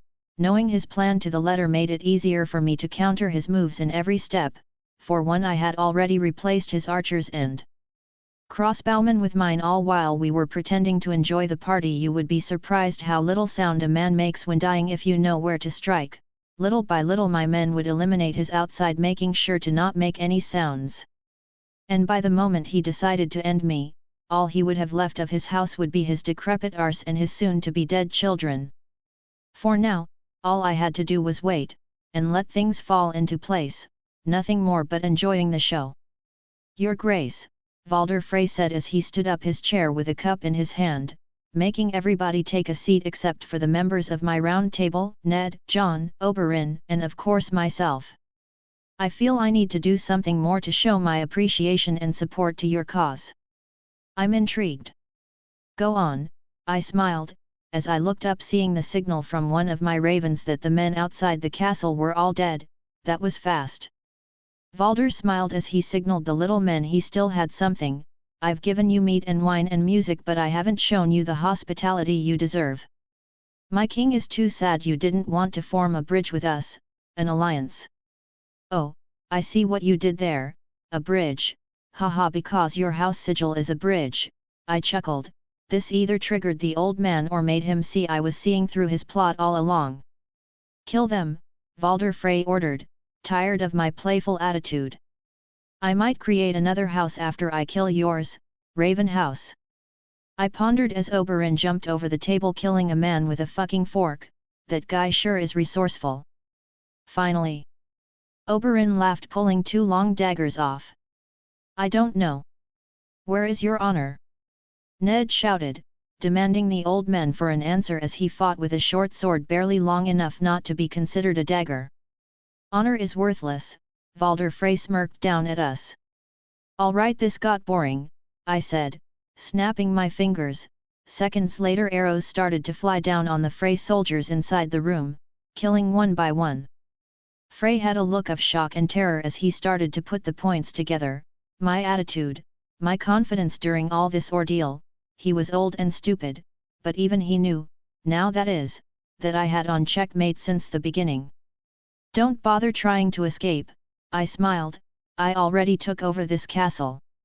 We can talk about this, your grace, Valder Frey begged, getting on his knees, fear, pure and unadulterated despair taking hold of his very core, all the arrogance, confidence and more he had been showing up until now, completely gone, as if they never were there. I think we did, I chuckled, patting him on the head. You wanted my kids, I said no, you tried to kill me. With that I turned to my friends. Am I missing something? "You are not, your grace," Ned said as he glared with intense rage at the old man crying, probably still wondering where was his honor or something. "I think that's about right, your grace," Oberyn smiled. John nodded. "So as you can see, we talked about it," I sighed, "so I will give you 1 minute to regain what little self-respect you have left, and then I will kill you." "I have a child coming," Valder Frey said rapidly, pointing as his wife. "The child will need his father. I killed all your family today. Every single one of them except for her," I pointed at his wife, "because she is the only member of your family that actually wanted to die, and I can't blame her. Sleeping with you must be a nightmare. I can't imagine a fate worse than that." "Oh, for the love God!" Oberyn said in disgust, "You had to put that image on my head? Ah! I will need therapy after this." "Not my fault, Oberyn," I shrugged with a smile as I turned my attention back to the old man, so ready to die. "I demand a trial by combat." Oh, that was unexpected. The old man was trying to use Westerosi laws against me, and while it was a clever move, he didn't think things through. For once he had no warriors, in which case he would have to fight for himself. "Sure," I chuckled, "please go ahead, call your champion." Valder Frey said slowly, freezing as the realization hit him. He had no champion, and no ally he thought he had, would send one to save him. He was worthless to everyone. Without his castle he was but an ant, and I feel I'm insulting ants. "Oh yeah, you don't have any. I'm pretty sure that by this point my men have already wiped your army off the map," I chuckled as I grabbed a sword from the ground. Valder Frey was apparently stuck on a loop. "By law, you are entitled to a champion. If no champ is available, you would have to fight for yourself," I smiled, tossing the sword I had grabbed at him. "There you go." "I can't fight!" Valder Frey cried out. "I can barely walk. Have mercy of this old man." "Geez, talk about pathetic," I smirked. "This is sad, very sad, but in a good way," Oberyn said, approving of this situation. "Coward, not even in death you have honor," Ned Stark growled. Grabbing a second sword from the ground, I started to approach the old man, with a smile slowly forming on my face as I eyed the girl he had forced to take his seat and marry him. An idea of sorts came to life. "Lady Joyous Ironford, how would you like to kill this man? I mean, you kinda look like you want to slice his dick." "No. I won't die at the hands of a weak and dash." The old man couldn't finish his sentence, for I had punched him with enough strength to render him immobile but no unconscious. Your grace. Desire, overwhelming desire. She was afraid of me, but I could see she wanted to take my offer more than anything. "I don't think letting the young lady do that is a wise idea," Ned Stark said, a bit uncomfortable with my decision. "We need to purge our own demons, Lord Stark, and for her to ever be at peace. She has to do it. You don't have to like it, but she has more rights than I do to kill him," I said with a tone that said my decision was final. "I couldn't agree more," Oberyn said with a serious tone, probably imagining how he would make Tywin suffer or something. "I want to kill him." Joyous Ironford said with tears running down her eyes, anger, happiness, disgust, sadness, a turmoil of emotions going through her at the same time. "Sure, enjoy. I choose you to be my champion," I nodded, leaving the young lady alone with her husband. After all, I had a castle to clean up, and an army to regroup, and the screams of pain of Valder would surely make this night memorable. Chapter 96, Chapter 93. The screams of pain that the last fray was letting out filled the castle walls for hours, making for quite the BGM. I had no idea what the lady did to him while he was alive, but it sure sounded painful, very painful. What I didn't take into account at all, was that once Valder died, the young lady Ironford would decide to end her life, cutting her own throat. If I had to take a guess, I would say that the idea of being pregnant with that old bastard child was more than enough to drive her to a point of no return. At the very least she got the justice she so desperately wanted. Ned Stark was still a bit uncomfortable, to say something, with my decision, but I frankly didn't care about his narrowed views of reality. Sometimes justice is obscure and messy, not all justice is about honor or Superman shit. Besides, even if I had killed the old man myself, she would have still killed herself. At least this way she got to die with a smile on her face, or at the very least a sense of satisfaction. But taking all the killing of today aside for a second, I was kinda grateful with the phrase. After all, they had left me with a beautiful castle very close to the south that would prove to be quite beneficial once the war with the Lannisters starts. In short, I had access to the south, while the Lannisters and Stannis didn't have access to the north, at least not direct access. What it would take me hours to move, it would take them days. I think we should regroup with Dorne first, before we start moving, Ned said, and he was right. Oberyn had only brought with him a handful of Dornish soldiers, and in the north the Martells had only sent a small part of their army. We needed their full army before moving forward. Very well, I nodded. I knew full well I had to go to Dorne myself, to seal in blood the alliance with Dorne. One thing was Oberyn supporting me, but if I didn't have his brother kneeling, then, well, things could go south if they decide to stop helping me. Lord Stark, you are in charge of my army and people in my absence. Don't engage on combat unless is unavoidable and totally necessary. I'll be back. I suppose I'll go with you, Oberyn smiled. We have an army to bring, and some Lannisters to kill. I chuckled. Tywin Lannister POV. Peter Baelish has requested to see me. He said he had wonderful news, and I couldn't help but wonder what was this little worm planning. He thought he was so clever, so cunning. But even a blind child could see through his pathetic schemes, but at times he was useful. Reason why he still breathes. Lord Hand, Peter Baelish greeted as he entered my office. My time is worth gold, Littlefinger. Speak, and for your sake go straight to the point, I said, taking a sip of my cup of wine. As you wish, Peter Baelish nodded. I wanted to let you know, Lord Hand, that I have taken care of Ronard. Soon we will be hearing of his sad demise. Isn't that wonderful? How could this worm say that he took care of our main enemy? If that was so easy, I would have done so already. Besides, Ronard was still on the twins. What has he done? What have you done? If my suspicions were right, Peter Baelish convinced the phrase to try and kill Ronard, but only a brainless piece of shit would ever think that would work. Ronard wasn't Ned Stark, he wasn't blinded by stupidity, he was playing the game, quite superbly if I might add, and he knew the best way to play it was to trust nobody, meaning an assassination attempt even by using the guest rights would prove to be useless. The kid defeated Bravos, for fuck's sake. I made a deal with Lord Frey to dash. The moment his mouth confirmed my suspicions, he met the full force of my fist colliding with his teeth. Guards, take him to a room, and don't let him leave, I ordered the guards, who started to drag the imbecile off my presence. It was the best way. Peter Baelish shouted, trying to defend his case. Stop, I ordered the guards. Let me make a wild guess of what will actually happen. Ronard will go talk with Lord Frey. Lord Frey, being that he has no loyalties, will try to get a bigger offer. Once he doesn't, he will try your plan, but, surprise! Ronard knew all along, and kills everyone, taking hold of the only straight passage to north. He is just a brat. We will. Peter Baelish tried to defend his idiotic point once again, but a slap proved to me efficient in shutting him up. You know why I know how things will play out?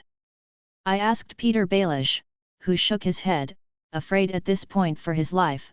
Because that's how I would have done it. If I were on his place, things would play exactly as I told you. People seem to underestimate him, because he comes from the north, others because he is young, and some because he comes from a small house, but I don't underestimate him. I might have at the beginning, but he proved I was wrong, and Littlefinger, unlike many. I learn from my mistakes. I understand. Peter Baelish once again tried to talk, but I had grown tired of his annoying company. Take him, and don't let him get out of the castle. His fate is to be decided soon, depending on the outcome of his stupid plan. So you might as well pray. Peter Baelish. I said as I walked out of my solar, leaving a terrified Littlefinger behind as he was being dragged across the castle to a room. Robb Stark POV. Father had left me in charge of the house for the moment being. I was set to march with the rest of the army in a month to help them win this war, but now, that wasn't the most shocking thing. Jon, the bastard brother I always thought was my brother, was actually my cousin, a Targaryen. That revelation didn't help Mother at all. She thought this was a way of Ronard to humiliate her even more, making the bastard she hated a lord, an important lord. At this point Mother's ramblings were stupid, but I suppose I understood somewhat what she was feeling to an extent. The surprise was overwhelming, but unlike her, my mind wasn't totally dominated by her uncalled hate for Ronard. So Jon is our cousin? Sansa muttered, still in disbelief. I nodded, lost in thought. Well, that makes sense considering I don't see Father with another woman, Sansa added, and she was right. We never really understood how Father could do that, and now, things finally became clear. He's still my brother, Arya smiled. On that we can all agree, I chuckled. In the end, no matter who Jon was, Arya was right, he was our brother. He might have dragon blood on his veins, but he was a wolf all the way, and he was part of our pack. The lone wolf dies but the pack survives, and we were going to survive this war. Chapter 97, Chapter 94. I was finally in Dorne after a month of traveling. The Sun's Playground was the hottest region of Westeros, by a large margin. Their terrain was pretty rocky, with a lot of mountains, and sand, being the only desert on the continent. Not exactly my cup of tea.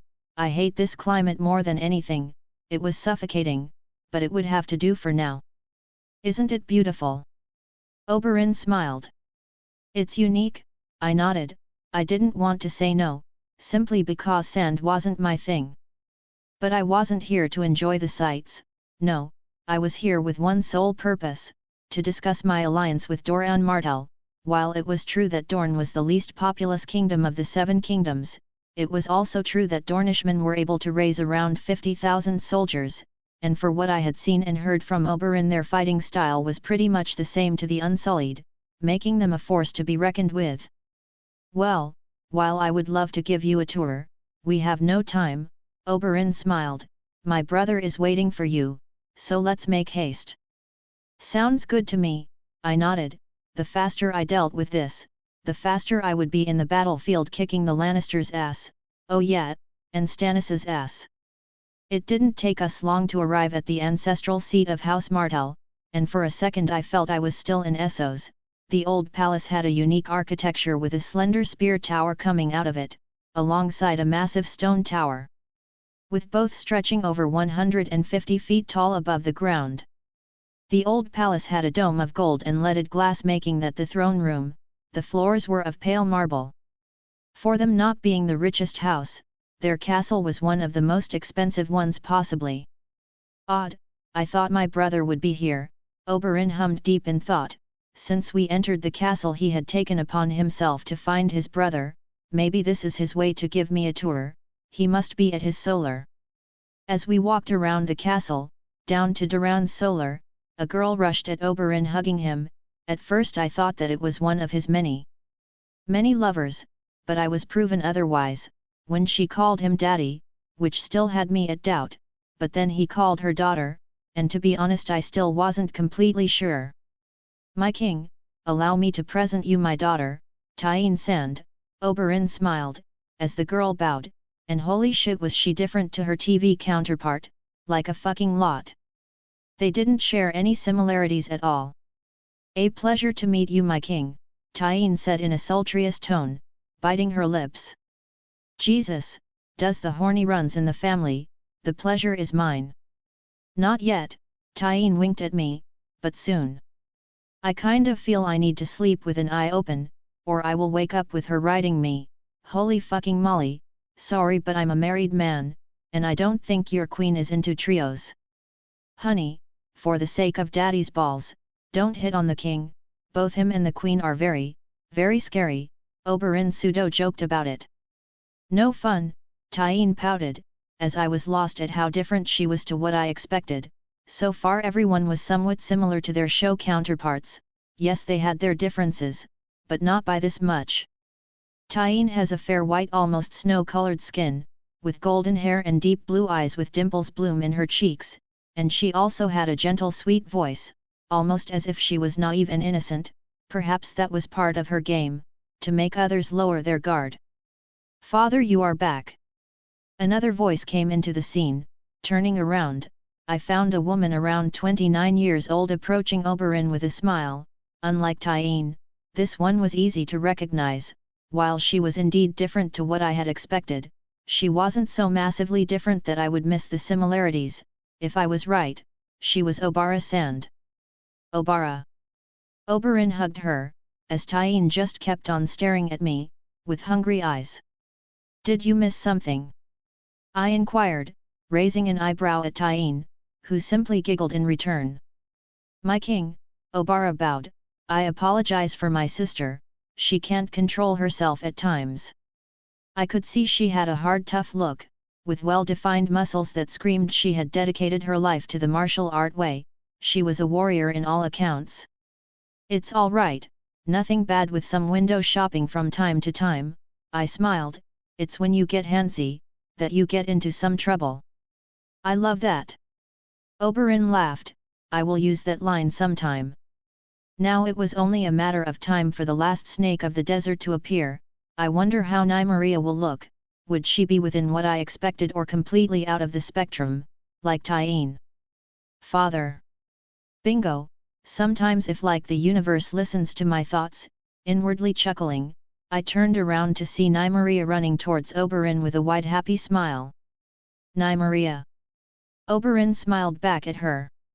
And it seemed the only one out of the spectrum was Tyene, though Nymeria was considerably more attractive to her show counterpart. She had a nice figure, with straight black hair worn in a long braid which pulls back from a widow's peak. She had dark eyes which were large and lustrous, and her full lips were wine red and curved, making a silken smile. After she hugged the ever-living shit out of her father, she turned to me and bowed. "My king. A pleasure to meet you," I smiled. "We have heard great things about you, they say you are a great warrior." Nymeria smiled. "Perhaps we could spar later." "Allow me to stop you right there," Oberyn chuckled, looking at his daughters. "While I have no doubt you three can beat any man, our king is no man. He is an untamed beast with unparalleled skill in combat, and when I say that is because I experienced firsthand how massively outskilled I was against him. I couldn't even touch him, and if I'm being honest, he can probably take on all of us, at the same time, without breaking a sweat." Well, Tyene said, biting her lips. "Impressive," Obara muttered. "I suppose we can still learn from a defeat from him," Nymeria said, looking at me, with, dare I say, admiration. "As much as I would love to kick your asses. I have someone to meet," I chuckled. "So how about after my meeting we fight, you three and your father against me?" "That seems hardly fair," Nymeria said. "For you that is," I chuckled. "Sounds great, but the king is right, we have a meeting to attend to," Oberyn chuckled, leaving his daughters behind, as we walked to Duran's Martell Solar. The solar was like everything on this castle, incredibly expensive, with almost everything made out of gold or other precious gems. Fortunately for us, Doran was inside sitting as he was about to eat fruit that kinda looked like an orange. "My king," I would bow, "but you can see I can't." Doran Martell greeted me. He looked considerably older than Oberyn, even though they weren't that apart. Maybe whatever disease he had was affecting his looks. "It's all right, you don't have to bow now, we first have a lot to discuss, don't you think?" Yes, we do," Doran smiled. Nick Fury Rave Nick's POV. The same motherfucker that we had stolen the Dragonhorn had retrieved another one from the old city of Valeria. But I wasn't going to let this bitch get ahead of us. "Initiate bitch stranding plan now," I cawed, ordering the Krakens to attack his ships. My plan was simple. After studying this motherfucker's routine, I had noticed he was always the last one to board the ships. With that in wing, I let all his men to board the ships so that the Krakens would strike them down. What in the seven hells? Euron Greyjoy shouted in disbelief, seeing his ships and his other horn sink into the ocean. Surprise, motherfucker! I said from above. It had taken me some time, but I learned that we could imitate human speech, and this worked well right now. You, talk. Euron Greyjoy said angry, I remember you. You were that weird bird that took my horn. That's right, motherfucker, enjoy your stay, bitch, I said as I got ready to leave, and good luck telling others about this, nobody is going to believe your ass. I will kill you. Euron Greyjoy shouted in anger. You will certainly try, but will fail, I replied. You should feel lucky that your life belongs to the Cornbringer, otherwise your motherfucking ass would be inside Jerry the Kraken. With that I flew with my squad out of the scene, leaving a very angry human behind. Chapter 98, Chapter 95. While Oberyn was a good ally and friend, what I really needed was to see what Doran wanted. He was the head of the house, and his opinion and approval were the things that would provide me with the army I needed. Your Grace, what I want is not big. Doran smiled softly. What I really want will be barely an inconvenience for you. I want House Lannister and House Baratheon gone, out of the maps, out of the history. I knew Oberyn hated House Lannister, and while I knew they hated the Baratheons, I didn't know they were on the same level as the Lannisters on their hate list. You want me to disband their houses? I inquired. Yes, I want every member of those two houses that survives to be nothing, bastards, beggars, whores. I want them gone out of sight. Doran smiled with hostility. That was in general how I wanted things to be, I nodded. I was already informed by Oberyn you wanted the main Lannisters for you to play, and I agreed to that. Anything else besides those two things? No, that's all we have ever wanted, Doran smiled.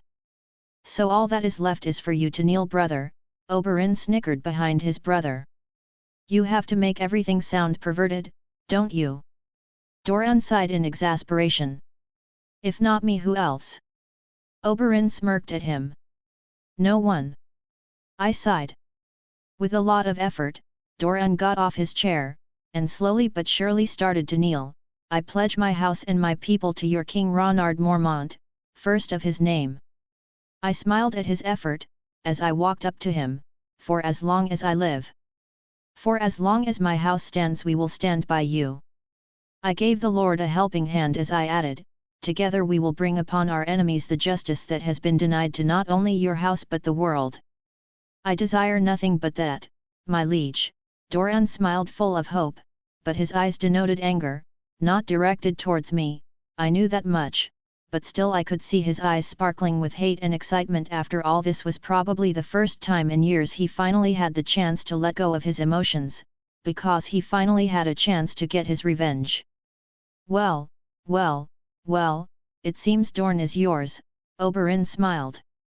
It seems it is, I nodded. So about that fight you promised my daughters?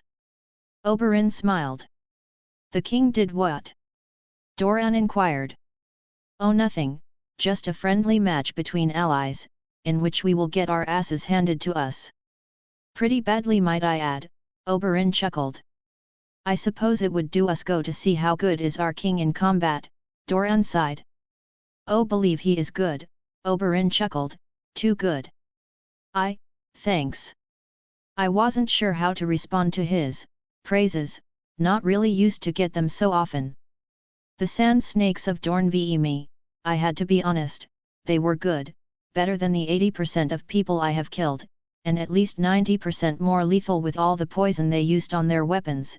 If their opponent was anyone but me, they would have demolished the poor guy with their amazing teamwork, coordination, and skill. Oberyn alone was a beast already, and with his daughters alongside him it was as if I fought with a pack of trained animals. But regardless of their incredible skill and amazing teamwork, they met with a wall they just couldn't climb, and because of that, they were utterly defeated, one-punch style. I mean, not literally. I knocked each one with a single punch after I got bored of dancing around them as I dodged their attacks. I have never felt so powerless. Tyene muttered as she turned to me, I like it. Jesus! I can feel the moist from here, still married. Your skill as a warrior is outstanding, I can't wait to fight by your side and learn from you, Obara praised me, she had taken this defeat as an opportunity to learn from me. I'll be my pleasure, I chuckled at her enthusiasm. At first I thought father was overselling your skills, but even with all that praise he came up short. I feel like a child, trying to hit the sun, Maria chuckled from the ground, I'm glad beyond comprehension that you are on our side. Well, while I love winning, I think it's time we move an army to the south, I smiled turning to Doran, right. You are absolutely right, Doran said, getting out of his shock, it seems that the tales of my skills were considered among the population a tad over the top. Awesome, I smiled, deciding to try the local food while I waited for Doran to mobilize his army. Doran Martel POV. My opportunity for revenge, for retribution was finally here, I could already hear Tywin screaming in pain for me as I used his pain as a lullaby, the mere thought of seeing him suffer made my day, no my life. And today was more than enough proof he was going to deliver them to me, his prowess in combat was, inhuman, too perfect, too out of comprehension, he moved with such precision, with such grace, it was like he was born to fight. I had no idea if he would make a good king, and frankly I didn't care, the 7 kingdoms could burn for all I cared, as long as he did what he promised me, he would have my undying loyalty. And after that demonstration of power, I knew that he would, he was a breed for war, and for war he was going, I almost feel pity for the poor souls that will get on his way. Get ready men, we are leaving for the south in a week. I commanded, we fight for our king, for the justice that had been denied to us. For the king. For Dorne. The soldiers chanted with one voice with stomping the ground, making the very streets of Dorne shake ever so light. Ned Stark POV. Stannis was moving towards us, but why, he knew better than that, he was a war veteran, if he rushed at us, and tried to attack us while we were at the Twins he would lose, he had no chance against us, so why? Why would he commit such a stupid move, did he had a secret plan, some kind of plot I was not seeing, it didn't matter, Ronard had left me in charge, and I would stop whatever Stannis was planning, no matter what. We have to be ready for whatever Stannis is planning, Stannis was a very, very bad politician, but he was a good general, if he was moving there was something I had yet to see. I have already ordered the archers to be ready, Jon nodded. Good, we will need them ready for when Stannis arrives, I nodded. Melisandre POV. My prince, my light, my master was here, it was time to end this once and for all. I had convinced Stannis that the God of Light wanted him to defeat Ronard with just 5,000 men, and that he used the rest of his army to attack the Lannisters at the same time. At first he was reluctant and almost killed me, but I showed him the fire, a vision of Ronard with the crown, but he didn't see Ronard but himself on the throne, and that was all it took to push him to his own grave. Soon we'll be together, I smiled, I couldn't wait to be his tool for war and pleasure. Chapter 99, Chapter 96. Tywin Lannister POV. Stannis was moving his entire army, or at least the majority of it toward my house, why and the how, was beyond me. I knew Stannis was stupid, but this was a new low even for him. But it mattered very little, his move was stupid, and I would crush him down for it, and while we would lose some men this victory would be worth it. Without Stannis on the game, I would be able to focus my entire self into erasing Ronard off the map.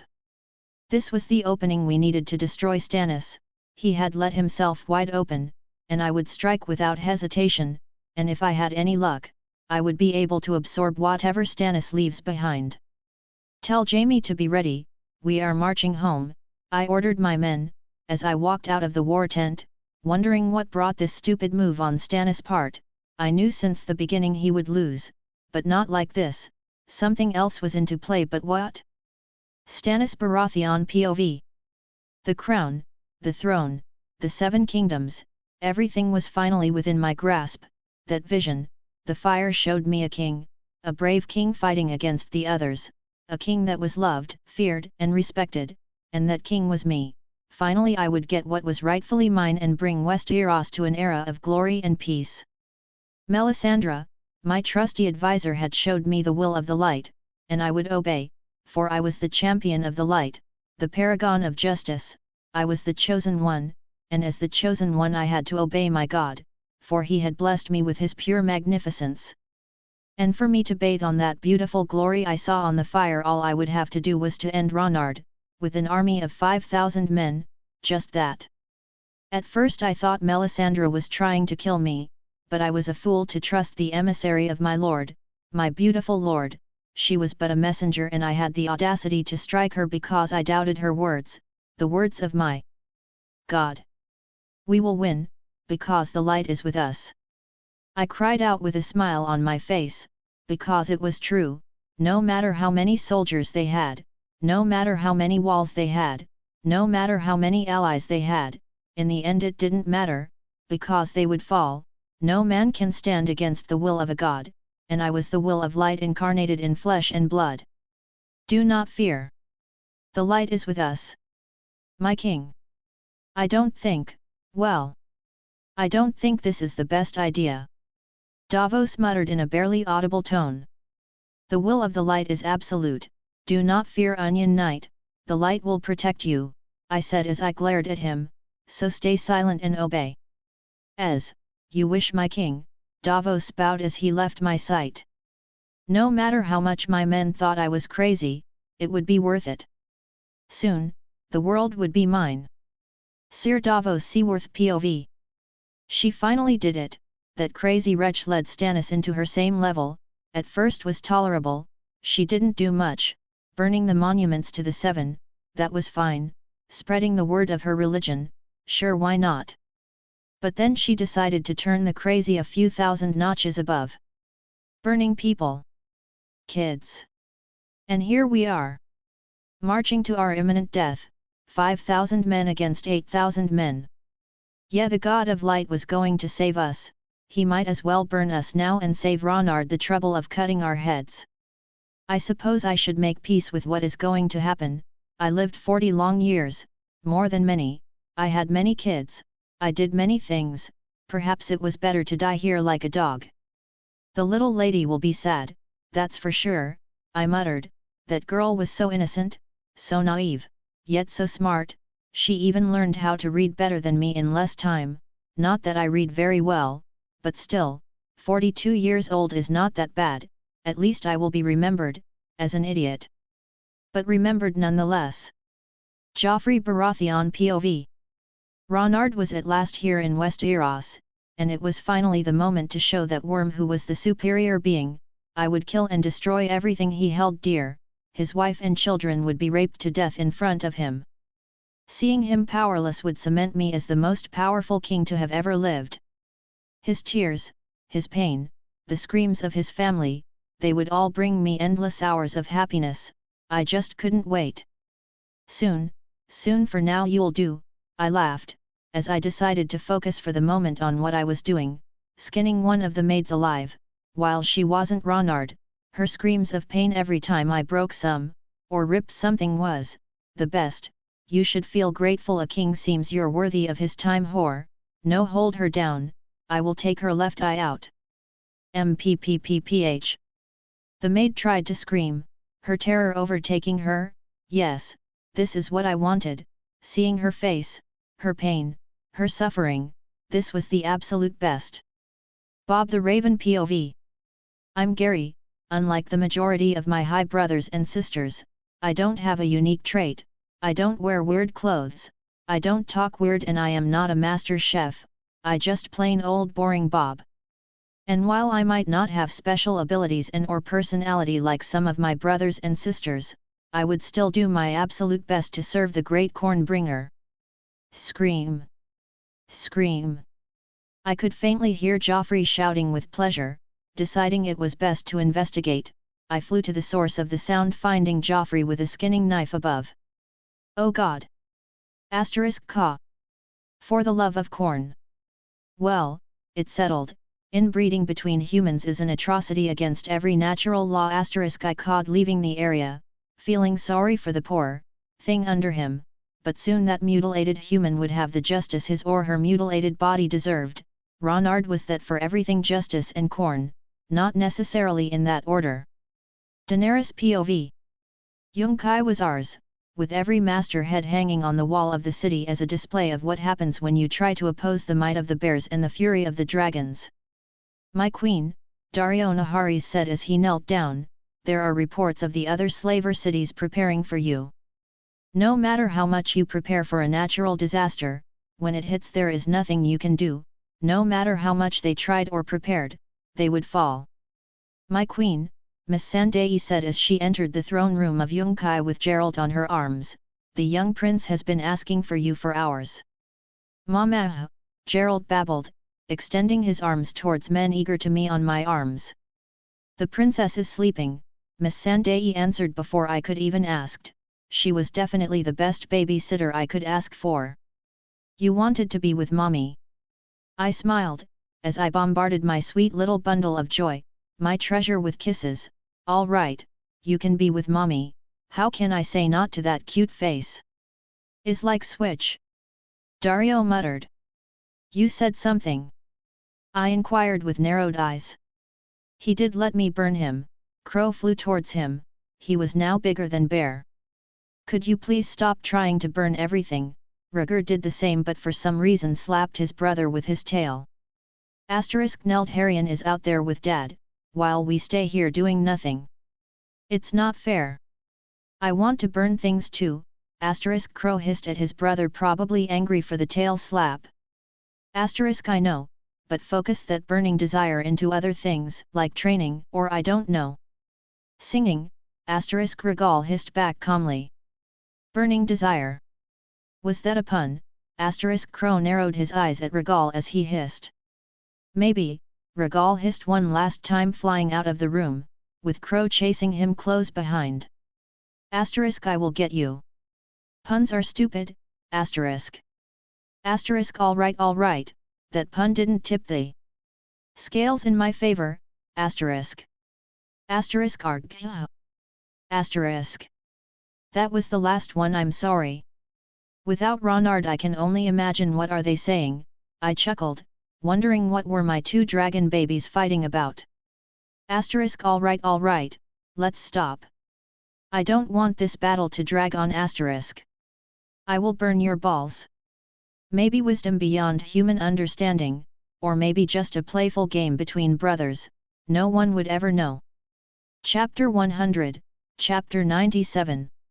I woke up once again to the scorching sun of Dorne. Today was the day we were supposed to leave this litter box Oberyn calls home. I have sand in places where sand should not be in any circumstances, but I had to be a good guest, but God, I hate sand. My king, my father wants to see you, Tyene said as she entered my room without knocking. One of the many reasons I wanted to leave this place, besides my powerful hate for the sand around, was that Tyene was literally trying to get into my pants, like really trying, and usual methods to stop this shit didn't work because apparently she kinda liked that. The more aggressive I got letting her know I didn't want her, the more sexy I would become. Thanks, I'll be there in a min, I grumbled, wondering if breaking her arms would put a stop to her shenanigans, because not even Oberyn could.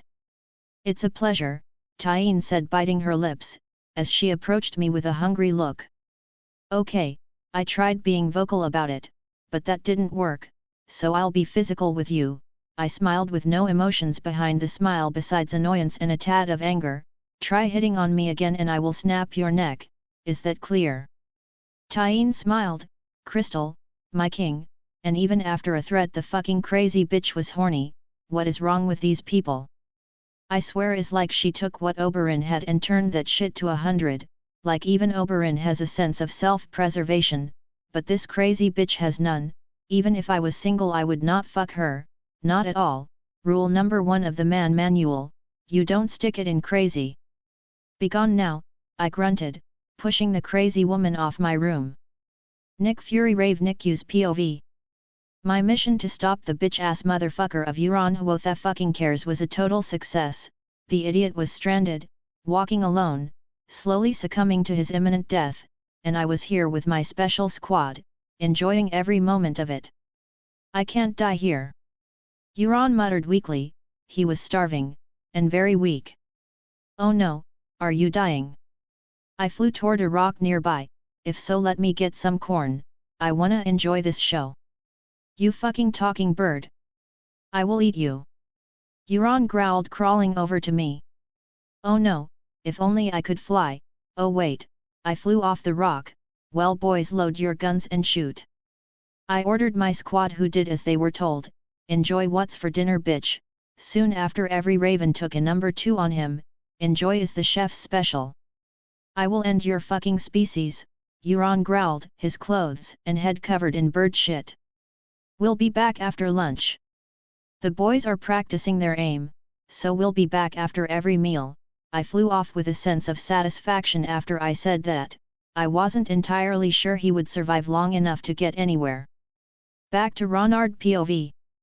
After my usually unusual morning, the ravens fill me in with what was going on in the twins. Apparently Stannis had decided to attack the twins and was marching to his own death. If I had to take a guess, Melisandre was behind all that. Stannis was way too experienced, way too seasoned in the art of war to come up with such a strategy. So let me see if I get this straight. Oberyn said, taking a deep breath. Stannis is marching towards the twins with 5,000 soldiers, while everyone knows you have around 5,000 soldiers waiting for you. Plus another 45,000 coming from Dorne. That's the summary yet, I nodded. That sounds like a very, very stupid idea, Doran commented, but I suppose we shouldn't complain when the enemy makes mistakes. I suppose, Oberyn nodded. Well, it's time to go, I said, clapping my hands, getting their attention. Now that we know Stannis is a thing of the past, we need to move fast, because this also means I'm the only target the Lannister have left. Wise choice, my king, Doran smiled. It took a week, but I finally had what I had come for, an army of 45,000 Dornish soldiers ready to fight and aid me in my quest. Time to board the ships, I smiled, happy with how things were going for me so far. Knelt Harrion Mormont Ravenicus. Father had left me on Bear Island with one order, to wait for his signal. He wanted me to stay hidden until the time for me to flight with him into the battlefield came, and there was nothing I wanted more than that, to prove him I was a good warrior like him, a dragon in body, a bear in spirit and a raven in brains. I would soon burn his enemies away, and protect our family like he does, the Lannisters. Fuck them, I'll burn them. The Baratheon fucks those two, I'll burn them. The champion of who knows what? Fuck that guy too, I'll burn him. I will be so strong that father will have to rely on me. Fuck yeah, I growled as I breathed fire into the sky. Stop that, a horse complained, you will start another fire. Last time we barely had time to stop it. Poor Jimmy will never be forgotten. You are right, poor Jimmy, he will be missed, I hissed in lament. Stop talking like I'm dead. Sometimes I can still hear him, the horse cried out. He was the bravest squirrel ever. For the love of nuts, it's no fun anymore. He was, I hissed in agreement, holding my laughter in. Fuck you, overgrown lizard. Cersei Lannister POV. The truth about me and Jaime was spreading like a plague that couldn't be contained. People were starting to question more and more the legitimacy of Joffrey. The only thing that placated them was that they feared our house, rightfully so, but still, the whispers, the looks, everything I had worked so hard to mold was falling apart. But even all this was something I could deal with. What I really feared was at some point father would start asking questions, and doubting my words. If he for a moment believed what those rumors said, he would kill us. Father only loved one thing and one thing only, his legacy, and if he thought someone would destroy it, he would not hesitate to strike back. I'm afraid, Jaime, I whispered as I rested my head on his chest. Don't be afraid, if push comes to shove I will fight father for us, the entire world if necessary, Jaime reassured. Do you really have to leave? I inquired, wondering why did he had to go and fight for Casterly Rock when all that mattered was here. It's my duty, I fight for you and my children, Jamie chuckled, and I always will. Don't you dare to die, or I'll kill you, I muttered. Only you could do that, Jamie laughed. Olena Tyrell POV. Stannis has finally did it, he well full crazy on us, attacking without strategy, without nothing, to think he was one of the many options I had considered for an alliance knowing his wife was unable to birth him a boy, but I'm glad I didn't move the pieces towards him. But I suppose I can respect his stupidity to some extent. He is dying on his own terms after all, not many men can say that. Once a stupid man always a stupid man, now that he had decided to die, all there was left was Ronard, and his allies. This was where the real war started. Ronard had 3 kingdoms behind him if we counted the Iron Islands he previously conquered. Grandmother, the wedding is in a month, aren't you excited? I smiled looking at the poor naive girl I loved so much. She was smart but her own innocence and ambition blinded her to the truths of the world. She was marrying and because of that she would hold the title of a queen, but did that really matter in the end if we didn't win? She was way too carefree for what was happening around, but I suppose it's my duty to worry for everyone in this family, for now that is. I'm thrilled, I replied. Chapter 101, Chapter 98. By the moment I arrived at the twins, Stannis had been already captured by Ned Stark, alongside some of his close advisors, among them were Melisandre, Davos, and some of his generals. There wasn't much of a fight, Your Grace, Ned Stark said as he bowed. I wasn't expecting much of a fight. While it was true I didn't expect much of a fight, it was still surprising he went all in with this stupid idea. The one they call the Red Witch wants to speak with you, Jon informed me. Very well, lead me to the prisoners, I said as I followed Jon, not before leaving Oberyn and Ned behind with one last command: accommodate our new forces. As you wish, Oberyn nodded. It shall be done, Your Grace, Ned said with a short nod. With that, we continued walking as Jon led me to the prisoners' camp. I was genuinely curious as to what the Red Witch would offer me. By this point I knew she knew I was the so-called chosen one, fucking title. So the fact that she wants to help me is clear. The how is what actually concerns me. Just a bit more, Your Grace, Jon said as he guided me through the camp. How many soldiers did we lose? I inquired, trying to make small talk to kill the time in between. Around 50. Jon muttered, I know it's an acceptable number but I would have preferred none died. 50 soldiers sure was an acceptable number, too fucking good. It's impossible to avoid losses in war times, the best we can do is honor those who died fighting for our cause. I know, but I don't have to like it, Jon sighed as he gestured to me with his hand to some cages big enough to fit humans. We have arrived, Your Grace. Thanks, Lord Targaryen, I smiled as I purposely mentioned his new last name, trying to see how he was taking that in. Jon shifted a bit, showing he was still processing that. My pleasure. With that he bowed and left. Stannis was glaring at me, with a defeated expression on his face. Anger, hate, self-loathing, many things were erupting on his face at the same time. Davos was shackled close to him with an expression that said he was done with all the shit. Those expressions were easy to take in. What really creeped me out was what Melisandre was showing, pure and unadulterated bliss, as if she had just laid her eyes on God. Ka. Does that bitch blink or what? A Raven asked in befuddlement as he landed on my shoulder. And I really didn't know how to answer that. The damn woman hasn't blinked since I got here. You know, you can blink, it's not you like will miss something. How can I blink, when the light you bring is so beautiful, so magnificent? I can serve fire within you, is blinding, so perfect, it's more than I ever imagined. Melisandre said, tears running down her cheeks. Okay, another crazy chick. I seem to be attracting them lately. Now if you are done sucking my dick, metaphorically speaking, I want to know your plans.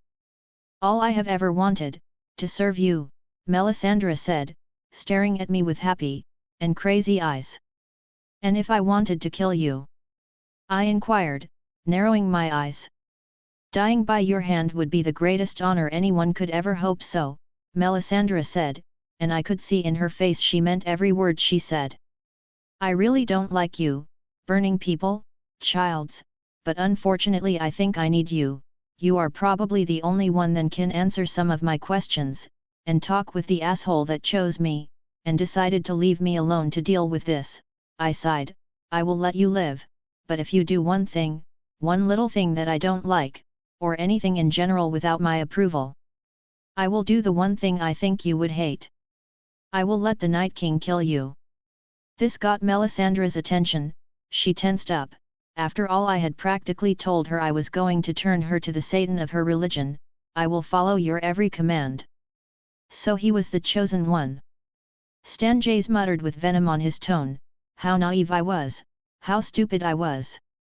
I don't really have anything against you, Stannis, but your life is a threat to my rule. I sighed. Stannis was my enemy, but I really didn't hate him at much. He was an inconvenience for my plans. Just get this over with, Stannis growled. It seemed his spirit was even more broken than his army. If I could ask for something, your grace. Davos, the poor Onion Knight, in the show I found him to be a very likable, very loyal, but with terrible luck. What? I inquired. Can you spare Shireen? She is but a child, is my last wish, if you could find it in your heart to. I knew where he was going, so I stopped him with a chuckle. I never wanted to kill her, but she will lost all her lands, money and social status, and seeing you care for her, it will be your duty to raise her. I chuckled. Davos might have marched against me, but with him I could spare to be merciful. He and Shireen were no threat at all to me. Your mercy will not be forgotten, your grace, Davos smiled. After that I released Davos and Melisandre. Davos immediately warned me about Melisandre and how she would turn me crazy like she did with Stannis, but I reassured him I knew she was crazy, and that she would not get in my mind. He, while not sure of my words, decided to believe me, and immediately left to pick up Shireen. Stanjay's execution was northern style. He who passes the sentence should swing the sword. If you are to take a man's life, you owe it to him to look into his eyes and hear his final words. And if you cannot bear to do that, then perhaps the man does not deserve to die. Ned's words, which were true, and as the northerner I was, it was the right thing to do. Any last words? I asked Stannis, my sword above his neck ready to leave a clean cut. He who lives by the sword, dies by the sword, Stannis said. Very well, I nodded, bringing my sword down on his neck, decapitating him with a single swing, leaving a clean cut on his neck that assured his death was painless. Peter Baelish POV. Ronard had survived. I was as good as dead. Tywin would kill me the moment he came back from the war. I had to run. Perhaps if I played my cards right I could win the favor of Ronard, but the point was I had to escape the capital. But I had no idea how to do it. The guards outside made it impossible for me to communicate with my allies. I couldn't get out of the room, not even to eat, and I was under surveillance all day long. Varys. The old spider, while I hated the guy, he would surely help me. Of course he would demand something in return, but at this point I didn't care as long it allowed me to escape. But how could I reach the spider and his web? How could I reach my only option for escape? If I wanted to live I would have to be more resourceful and clever than ever. I can't die here. Not after all I have made. I said with resolve. Chapter 102, Chapter 99. While the Lannister were fighting the remaining forces Stannis had left behind attacking Casterly Rock, I decided to start marching with my army towards the Tyrells. Destroying their major ally, and only food provider. Normally even with my army this would not be easy. I had to be smart about it. One wrong move and the Lannisters and Tyrells would mobilize against, and in a unfamiliar ground they would and could overwhelm me. This is where Neltharion came into the board of this wretched game. He was still considered by many a myth or a lie on my part, I knew for a fact Tywin and Olenna didn't believe it, which meant they had no preparations for my dragon son. While he wasn't as big as he was in the show when Daenerys came to Westeros, he was certainly big enough to burn cities and trash armies down. And during this last push of war, it was time to reveal my card. Tywin was a genius when it came to war, his mind was born for it, and the best way to deal with someone like that was to attack them with an unknown factor fast and certain, not giving them the chance to retaliate. "Tell Neltharion is time," I ordered one of my ravens, as I walked towards Melisandre's chambers. "My king, I have been waiting for you," Melisandre said, greeting me, opening the door before I even got close to it. Knowing this witch had the creep factor up to 11, I decided to ignore her antics and go straight to the point. "I have some questions for you," I informed as I entered her room, taking a seat. "I will do my best to help you, my light," Melisandre said with hungry eyes. Ignoring her thirsty look, I asked my first question. "Some time ago, I had a meeting with the other champion." Immediately Melisandre tensed up, all carnal lust vanishing as if it was never there. "What happened next was what I want you to help me figure out. Did he do something to you?" Melisandre asked with a hint of fear on her voice. "No, it can't be, your light is pure and uncontaminated." "Yet, he didn't do anything," I sighed, motioning her to shut up and listen for a second so that she knows what my real question is. "He came to gloat about he was going to kill everything, and after he left, I started to angrily question why the fuck your god wasn't helping me, or at least the people he said he wanted to save." I stared at my hands for a second before continuing. Anger fueled me, and my body became hot, very, very hot. The snow around me melted down, and there was steam around me. I even left some burn marks where I was standing, after I noticed that whatever it was happening went back to normal. "So my question is, do you know what happened?" Melisandre stares at me for a second, as she probably studied the facts of what I had just told her. "Arhillar, the great and powerful Arhillar, he blesses his subjects with powers. Some can heal wounds, others are immune to fire. The blessings go from small to big. Taking me for example, the great Arhillar blessed me with magic, powerful magic for a human, and thanks to that I have lived on this world for hundreds of years." With this she took off her ruby collar, and her true form appeared. "I made this with the blessing he gave me." With that demonstration out of the way, she put back on her collar, returning to her young self. "If followers, mere and pathetic followers, get good blessings, I can only imagine what blessings he gave his champion. I already had some inkling to that, but how do I control it? It would really help me against the others," I asked, taking a deep breath in. "Why gods couldn't just give powers with manuals in how to use them? For each, their own," Melisandre sighed. "For me, I learned to harness the power the great Arhillar had given me through faith, but I can see you have no love for Arhillar." Melisandre chuckled, quite ironic, but not all sons love their fathers. "Anyway, what I'm getting at is that you have to find your own way to control what has been given to you." So I was back to square one, not knowing what to do. "Any ideas at the very least?" Melisandre hummed. "Ask your dragon sons. Dragons are the oldest sons of Arhillar. They might be young, but perhaps they can guide you better than I can," she sighed.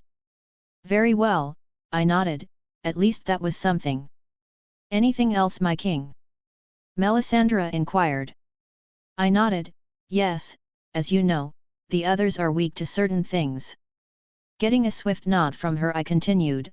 "I need you to find a way to forge Valyrian steel, or something similar. All I know is that blood magic and dragon fire were needed." "Valyrian steel? I don't think I can replicate that without the Valyrian records, but I will try to create something that works similar to that. It may not be Valyrian steel, but will do the trick against the others," Melisandre said with determination. "No killing, and if you must, it goes through me first, is that clear?" I glared at her. "Your orders are absolutely my light," Melisandre nodded. Tywin Lannister POV. Destroying Stannis' forces was turning to be a child's game. No strategy meant they were vulnerable in all accords, and while losing men in our side was unavoidable, considering the numbers we were dealing with, we were doing beyond excellent.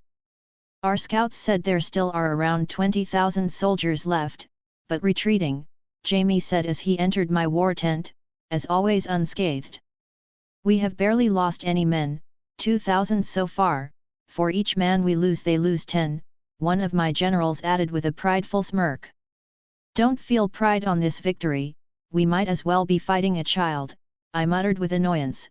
Stannis went mad and forgot how to fight, it's good for us, but is frankly beneath me to feel pride in such victory. Ronard on the other hand, his defeat would surely bring glory to my house for generations. A victory is a victory, Tyrion chuckled, but that leaves us with the big question, what's next? Ronard, I answered calmly. I know that, but... how? Tyrion chuckled. He is a brat, he will fall when the time comes, one of my generals laughed. A child yet to be defeated, with an army strong enough to face us, and for the first time in history, with more gold than us, Tyrion said, shutting everyone up. Or have we forgotten he owns Bravos and the Iron Bank now? Or the fact that he might or might not have 3 dragons? Maybe we are forgetting he technically has more kingdoms supporting him than we do. You talk as if you think he will win, brother, Jamie laughed. If we don't prepare we might as well roll our heads to him, Tyrion said. And prepare we will, I said, getting a surprised expression from Tyrion. As I told you before, I never underestimate an enemy, I did once, and look where he's at, fighting against our family for the throne. I won't give him a chance, not again. Maybe we could demand a duel? And use the mountain? One of my generals inquired. That would prove to be futile, if the information about him is anything to go by. He rivals the mountain as brute force, but fights like Arthur Dane. All we would do is lose a great asset. The mountain stands no chance against him as all the rumors are true. I shook my head off. To kill Ronard we would have to overwhelm him. Chapter 103, Chapter 100. I decided to take this opportunity while Tywin was occupied with the Baratheons to attack the Tyrell, even though I was still waiting for some of my forces I had left behind on the north, Neltharion among them. But my ravens had confirmed Neltharion was close and would join my main attack force before I even reached the Tyrells. As of now I found myself in an unfamiliar place, an endless plain. This after all was the first time I had been in the south. In the far, far distance, I could make out a large formation of mountains, with their incredibly high peaks hidden in the clouds. So far there are no signs of men beside mine, whether they knew I was coming or not was still left in the unknown. But it mattered very little if they knew, with Neltharion making the fire rain on them, their defeat was just a matter of time. Unlike the show, they didn't have weapons able to kill a dragon, arrows were meaningless against Neltharion, him alone would decimate great part of their army. We are close to the Tyrells, we are but a few days ahead, Your Grace, Oberyn informed me with a wide smile, ready to fight and avenge his sister, though at this point we were friends. So I assumed he also wanted to fight for my cause, just a bit. Thanks, I nodded. Is my daughter really hitting on you that hard? Oberyn inquired with a chuckle. Yes, she was, I nodded with a soft chuckle. Reason why she is marching with her sister in another group. I would say I'm sorry, Oberyn laughed, but I'm really not. This is hilarious. Not as hilarious as your face when my wife hears about it. I smirked at him with a devilish grin. That's a low hit, I thought we were friends, Oberyn chuckled. We are, that's basically why you still exist, I smirked. As we continued marching towards the Tyrells, I felt something coming closer, a shadow flying above me, with a loud growl spitting fire on its wake. It was Neltharion showing off. I'm ready to bring the heat, Neltharion growled, spitting a torrent of fire to the naked sky. Are you done? I chuckled. It's all about presentation, father, Neltharion greeted, rubbing his head against my chest with a low purr, as if he was a cat. I missed you. I miss you too, I smiled, passing my hand through his rough scales. We still were a few days off before we arrived at Highgarden, but now we were ready. Lovely, whatever this moment is, Oberyn chuckled. A dragon. I thought they were, nothing but legends, Jon muttered in disbelief, as he looked at Neltharion with awe. He smells nice, Neltharion hissed in a low tone as he sniffed Jon, he smells like Mom, but different. Well, they are related, I smiled at this. I didn't expect Neltharion to grow curious about Jon so fast, that was an interesting development to say the least. He would be your cousin. He smells weak. I suppose. I'll protect him. Neltharion hissed, coming to the conclusion Jon was weak by the family standards he was used to. Haha, I don't think he needs protection, but be my guest, I shrugged. Is he, talking with the dragon? Jon muttered. Yes, he is, Oberyn nodded, by this point completely desensitized with my shenanigans. How, I don't even know why I question things anymore. Of course he speaks with dragons, Ned Stark sighed in a defeated tone. That's mostly the gist with Ronard, just stop questioning things and everything will be fine, Oberyn nodded. What is wrong with you talking with me? Neltharion asked with a low hiss, tilting his head in confusion. Is it because only you can understand us? Probably, I shrugged with a chuckle. Tywin Lannister POV. Ronard was moving toward Highgarden, which means he wants to destabilize our economy, cutting our only food supplier off the map. Smart move, but a predictable one. Taking countermeasures against this, I had set a few preemptive moves against this. I would let him march deep into Highgarden, and once his army was trapped I would flank them. We knew the Turarian better than most, certainly better than the Northerners, and while I knew this strategy would not win the war, it would weaken him. By a lot. And that's what we needed to do, weaken the beast little by little, letting him bleed out, his army, his resources, his spirit. Eventually he would lose the will to fight, and just then, when his spirit is broken, I would end him. That's how you killed dangerous beasts, and Ronard, while it pained me to admit it was a beast, with enough experience he would certainly become unstoppable, but he would never reach that potential. That was a Lannister promise. Ronard Mormont POV, 3 days later. As I continued marching, a raven flew to my shoulder, whispering with a low caw to my ear that Tywin was planning to flank me with a strong attack once I was within the Tyrell's territory. I was already suspecting something was up. Not finding any soldier for this long was already suspicious enough. Though the old lion was a great strategist, he didn't take into account many things, among them my oldest son, Neltharion. A flanking strategy was good until the flankers were burned to a crisp. I inwardly chuckled. If the old lion planned to attack or lead the attack, I would destroy the major threat I had. If not, I would at the very least capture his stupid son, aka Jaime. I'm sure having his precious boy would put Tywin on an edge, though I still didn't know who was Tywin sending, so like Christmas all I had to do was wait, and see what I got. I wonder, could I consider Tywin head a good present or coal? I chuckled. I have no idea what you are talking about, Oberyn muttered with confusion, but for me, his head would be the best present. Haha, I suppose you are right, trash for some is gold for others, I laughed. Melisandre POV. My king had entrusted me to find a way to make normal steel effective against the others. And I would deliver, no matter the price. I would give him the results he was looking for. I had to. He was my light, and I would do anything to keep it safe. I won't disappoint you, my king, I said with resolve. No matter what, I would find a way in the fire, a way to help his radiance. Nick Fury Rave Nick's POV. The squad had perfected their aim, not missing Euron's head every time they had to evacuate their vowels, and I couldn't help but feel in this moment of my life proud of them. This is enough to make a grow raven cry. Noticing a tear rolling down my peak, from my only eye, but not this raven. Unfortunately for me, I couldn't force the tear back into my eye. Good thing nobody saw this. Stop shitting on me! Euron Greyjoy screamed. Never! I cawed back. Chapter 104, Chapter 101. With Neltharion on my side, things would fall in line really fast. From afar I could already see Highgarden, and thanks to my ravens I knew where the enemy's army was hiding, and that they were planning to flank me. Now it was just a matter of time.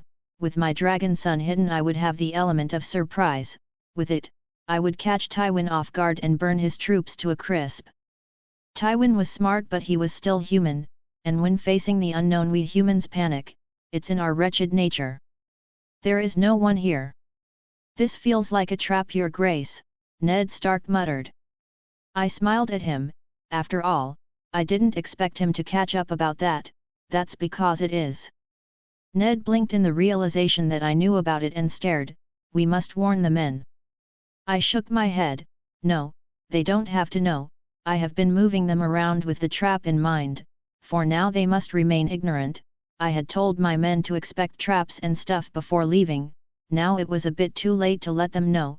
It would create a mild panic that would alert the scouts following us, and would stop Tywin from attacking. I had to let Tywin think he had me where he wanted, weaponizing his own pride against him. I see, Ned Stark sighed, probably understanding the motives behind my actions. If the mountain comes, let me have at it, Oberyn asked with a dark look on his face. I want to kill him myself. I knew for a fact Oberyn could defeat the mountain, but I also knew his thirst for vengeance and his desire to hear him confess would end up killing him. I'm afraid I cannot. I shook my head, but I don't mind leaving you with Tywin, perhaps his son. Oberyn glared at me for a second. You think I can't kill him? I know for a fact you can, I chuckled, but I also know you lose too much skill when mad. Against someone like Tywin that's not a problem at all. But against someone like the mountain will only end up with your head splattered against the ground. Oberyn kept on glaring for a few seconds before he sighed. I suppose to an extent you are right. He then smiled, and killing a Tywin is better anyways. He was the one to give the order. I nodded, that's right, as we continued marching towards Highgarden. A few hours later, just as we were getting closer to the castle, one of my men shouted, "Soldiers coming!" I looked out behind, seeing a large group of men armed with spears, swords and hammers rushing toward us, but not only in that direction, in each direction I would see men rushing at us. Finally, Tywin had fallen for the bait I had laid out for him. Quickly I shouted at my men to be ready, still keeping Neltharion hidden. I needed them to be closer, so unsheathing my sword I galloped with my horse and men to the battle. I rushed into battle with a smile on my face, killing every enemy in my way, my blade cutting down enemies as I leaped from foe to foe. Spread and find the generals. Find Tywin.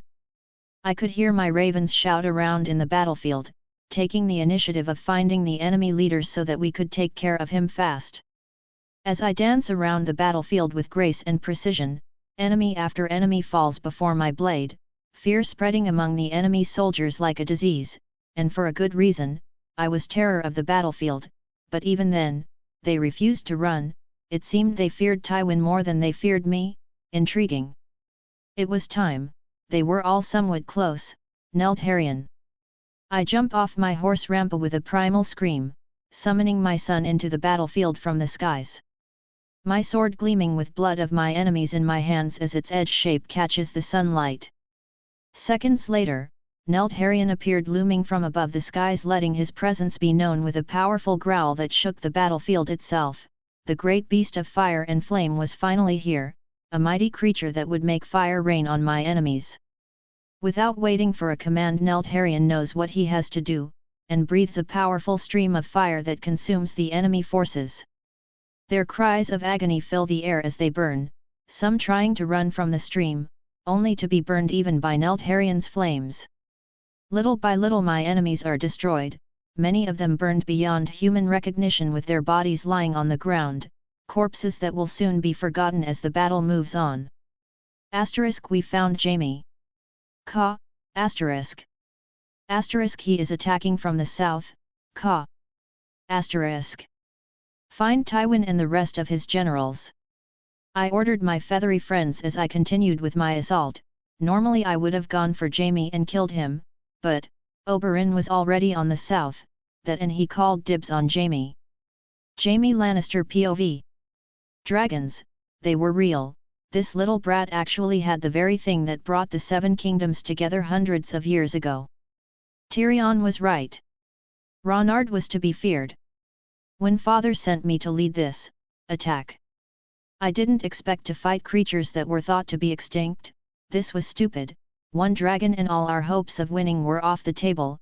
Every minute the dragon was here, hundreds of my men would fall. I had to retreat.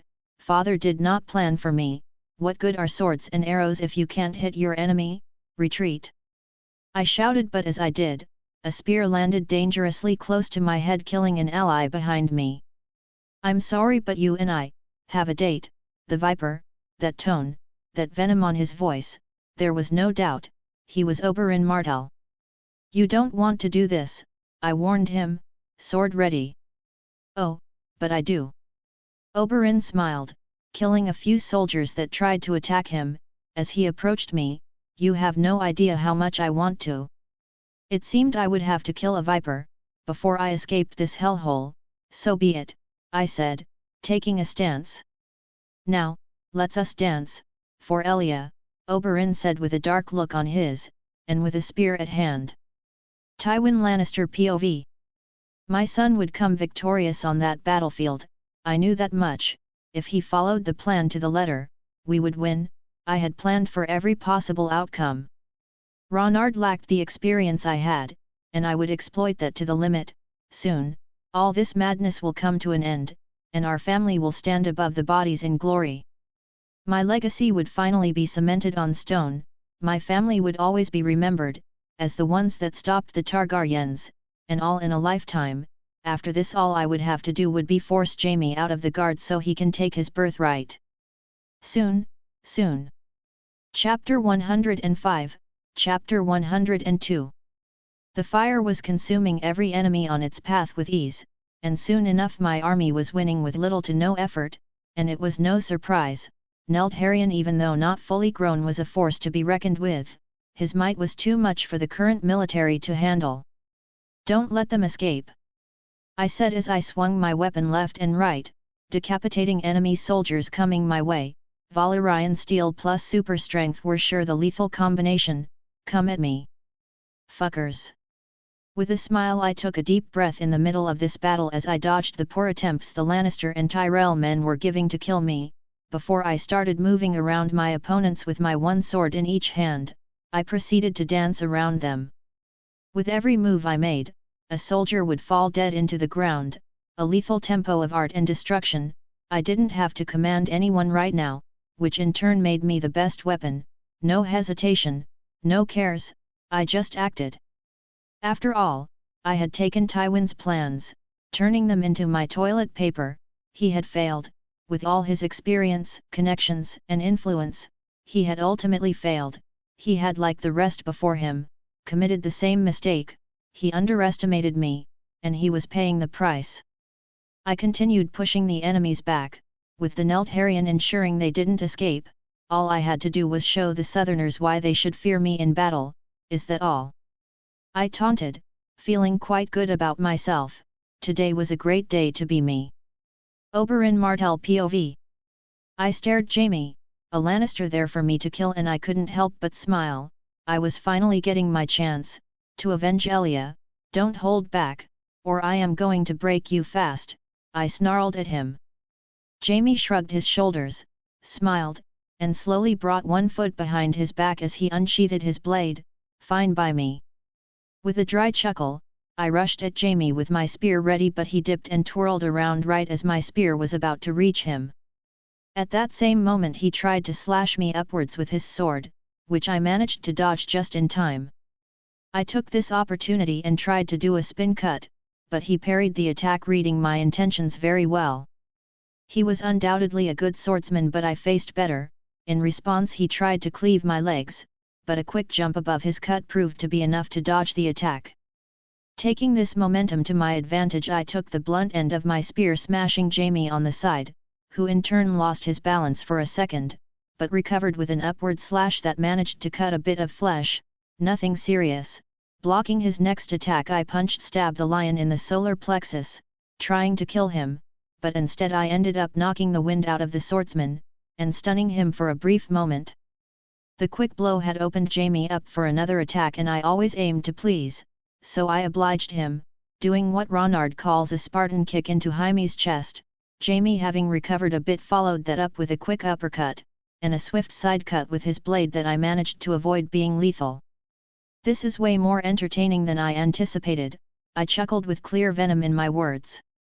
Jamie gave me an apologetic shrug, with a face that said, "I do what I can." Taking a deep breath, Jamie lunged forward, quickly sprinting towards me and coming closer.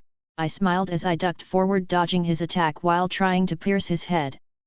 Jamie noticed this and rolled forward under my attack in a swift motion, and sprinted at me again as soon as my attack failed, but this time I had a new approach. I had fought Ronard enough to learn a few tricks and new styles. With a smirk on my face, I raised my spear, waiting for the right moment, and it came when he tried to attack me. I delivered a quick cut on his arm as I jumped back to gain some distance, and dashed forward with my spear straight out in front of me. With Ronard I had learned that small fast hits were my best shot. My plan was to destroy his sword hand, so I attempted to stab his arm, but he deflected the attack, barely in time. It was obvious now he was having troubles keeping up with my speed. "Having troubles, oh mighty lion?" "Not at all," Jamie smiled, with that obnoxious overconfidence of his. "Very well." I dashed forward, cutting his cheek with one of my attacks. We exchanged blows for a bit as blood splattered everywhere. None of us was making any lethal cuts. I was faster, and he was fast enough to react, but I was a snake. People should not fear my fangs, but my poison, and soon the lion would understand that.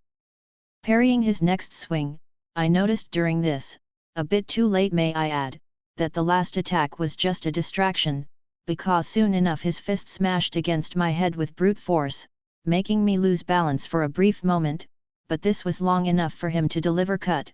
He had fucked my left arm for the remaining of the battle. "The kitty has some claws, who would have thought? You really got me there," I said, panting. I might have lost my left arm, but this was far from over. "Bad choice of words. You can do better," Jamie smirked at me. "Your last words have to be something symbolic." "Good, it's good that you know, that way I don't have to explain that to you." Using one of Ronard's smoke bombs, I dashed behind Jamie as he struggled to see, keeping his guard up, but this little surprise gave me more than enough time to pierce his right leg, but he swirled around cutting my spear, with a flashing smile that shouted victory, but that soon vanished as he started to scream in agony. The poison had finally kicked in. "Ah!"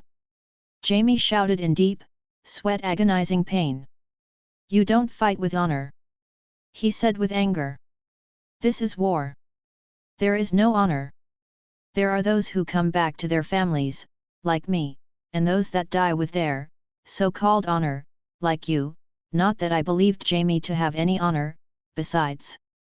"I'm a snake, that's how we play." "Well then, snake. Kill me," Jamie spat at me. "Father will enjoy tearing your family apart after this." "Haha, while I would love to kill you. I can't," I chuckled. Ronard had ordered me to avoid killing them if I could, and luckily for me I was able to subdue the lion, all in favor of getting Tywin. After that, Jamie would die. "Is the snake afraid of the little bear?" Jamie Lannister taunted with a smirk, trying to hide the immeasurable amount of pain the poison I had injected on his body was probably causing. "Unbelievably so," I sighed. "If there was one man I would never have as my enemy would be Ronard, a monster walking among humans, and you should fear him too." With that I smacked the lion out cold. I had won my first battle against the Lannisters. "Do you see this, Elia? I did it, my sweet son. I'm avenging you. Just wait.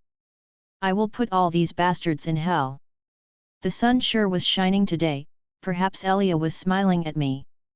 Chapter 106, Chapter 103. I had won this fight, capturing Jamie in the way, which would give me quite the political tool to use against Tywin, disrupting his calm demeanor by using his golden sun. Highgarden was on the way to be mine. The Tyrells still had more than enough forces to attack stationed in their ancestral home, and while a normal siege would take me weeks to months, with Neldharion it would take a day or two. I had to take this opportunity to push the enemies to their knees, before they came up with a plan to hurt or kill Neldharion, which meant I had for now to exploit Neldharion to the fullest. Burning my way to the throne, after all, I had bigger concerns beyond the wall, and wasting time playing games with these imbeciles was not a priority. You did great, I praised my dragon son, who grinned in return. You are a great warrior. Of course the same had to apply to me, Neldharion hissed with pride. He always wanted to prove others he was my son beyond words. I chuckled at the dragon antics as I ordered him to rest, while he himself didn't want to admit it. He was tired. Breathing torrents of fire for hours had taxed him quite a bit, and we had to recover our strength, for tomorrow this garden and its lands would be ours. Not only that, but I also needed to rest, because in every battle I would push my physical limits to kill as many soldiers as I could, ensuring we always had the upper hand in any battle, and while physically I would still feel energized, my mind would grow tired, though this time, this effect was worse. It seemed hours of fighting, no matter how easy they were, could slow down even a super soldier. I need to rest, I yawned. Hello there, Oberyn greeted, getting in sweet way to my tent. Little did he know, he would soon face my wrath if he didn't let me sleep. I'm super tired, so be gone for now. Not only I had been fighting for hours, but the last few weeks I had been sleeping very little.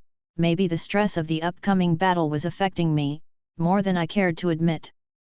I just wanted to thank you, Oberyn chuckled, for letting me fight, Jaime, and for trusting me to not kill him. Letting out a sigh, I smiled at the wounded warrior. You deserve that trust, you are one of the few that I feel I can trust.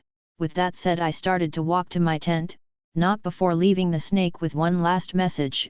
If you wake me up, your brother will have to fight for you. After all, he will have a higher battle prowess.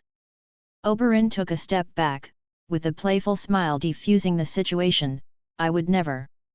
Good, I nodded, finally getting to the one thing I missed right now, almost as much as my family in Essos, my bed, finally.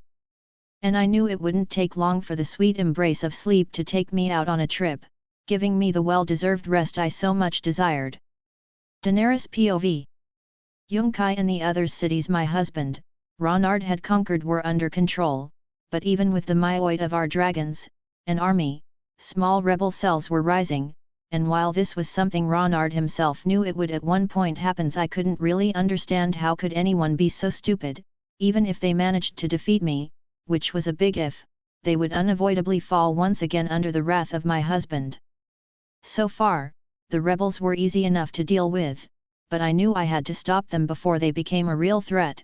No enemy is too small, no man is too weak, so with that in mind, Braavos was for now my safe haven, having no nobles alive, and the people of Braavos fearing my husband. Everyone was nothing but compliant. While I wanted nothing more than to prove Ronard I could help him, finishing what he started, I had also taken into account I was a mother now, and that was bigger than the crown and anything else. For now I had decided to first ensure the cities we had under us, to be in absolute control, before moving with our conquest. The slightest mistake could prove to be fatal to my babies, and that was something I could not allow. The twins were our greatest strength and weakness, and I would ensure their safety no matter what. I miss you, I cried weakly under the moonlight. A queen should not show weakness, but I was weak without him. How much I missed his warmth, his smile, but I knew soon we would be reunited. Ronard Mormont POV. Next day. The morning sun was shining brightly, and I couldn't help but smile at what was coming ahead. The remaining forces of the Tyrells would face the might of my army, and I would claim these lands for me. Too bad, for that to happen, the Tyrells would have to die. Bad for them, that is. The more we marched, the closer the last battle on this part of the south was, looming behind the gardens. My men were fully rested, and ready to fight. But the one they had to fear was also the most eager to prove himself once more in the battlefield, Neldharion. And maybe with enough luck, the tales of my dragon son would spread among the 7 kingdoms, bringing them into their knees without a fight. Dragons after all, were the very beasts that brought them together in the first place, and once again, they would. "We are here," Ned commented, pouting at the army ahead with a very grim look, around 30,000 soldiers, ready to be slaughtered.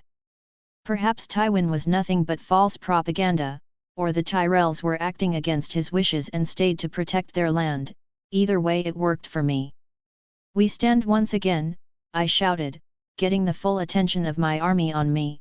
In the heat of battle, I smiled, "Let's show these flowers why they shouldn't fight us." By this point my army was stomping the ground, shaking the very ground with battle cries. I was the first to gallop in the battlefield, cutting hundreds of arrows coming my way, as a single thought crossed my mind: cute. Giving the signal, with my left hand, Neltharion descended into the battlefield, with a growl that thundered the very air, shaking the resolves of each enemy. "Lit them on fire, son." Neltharion nodded, and a stream of fire started to burn beyond recognition all the archers, one by one, their screams filling the air with pain and agony, and in their faces the sour realization, they had no hope of winning this. "It seems fire is super effective," I chuckled, as I covered the gardens with the blood of the fallen flowers. Victory was mine, and so were the Tyrell lands. Now I wonder, what move will the old lion take against me? He must surely know with all that experience when he is being defeated.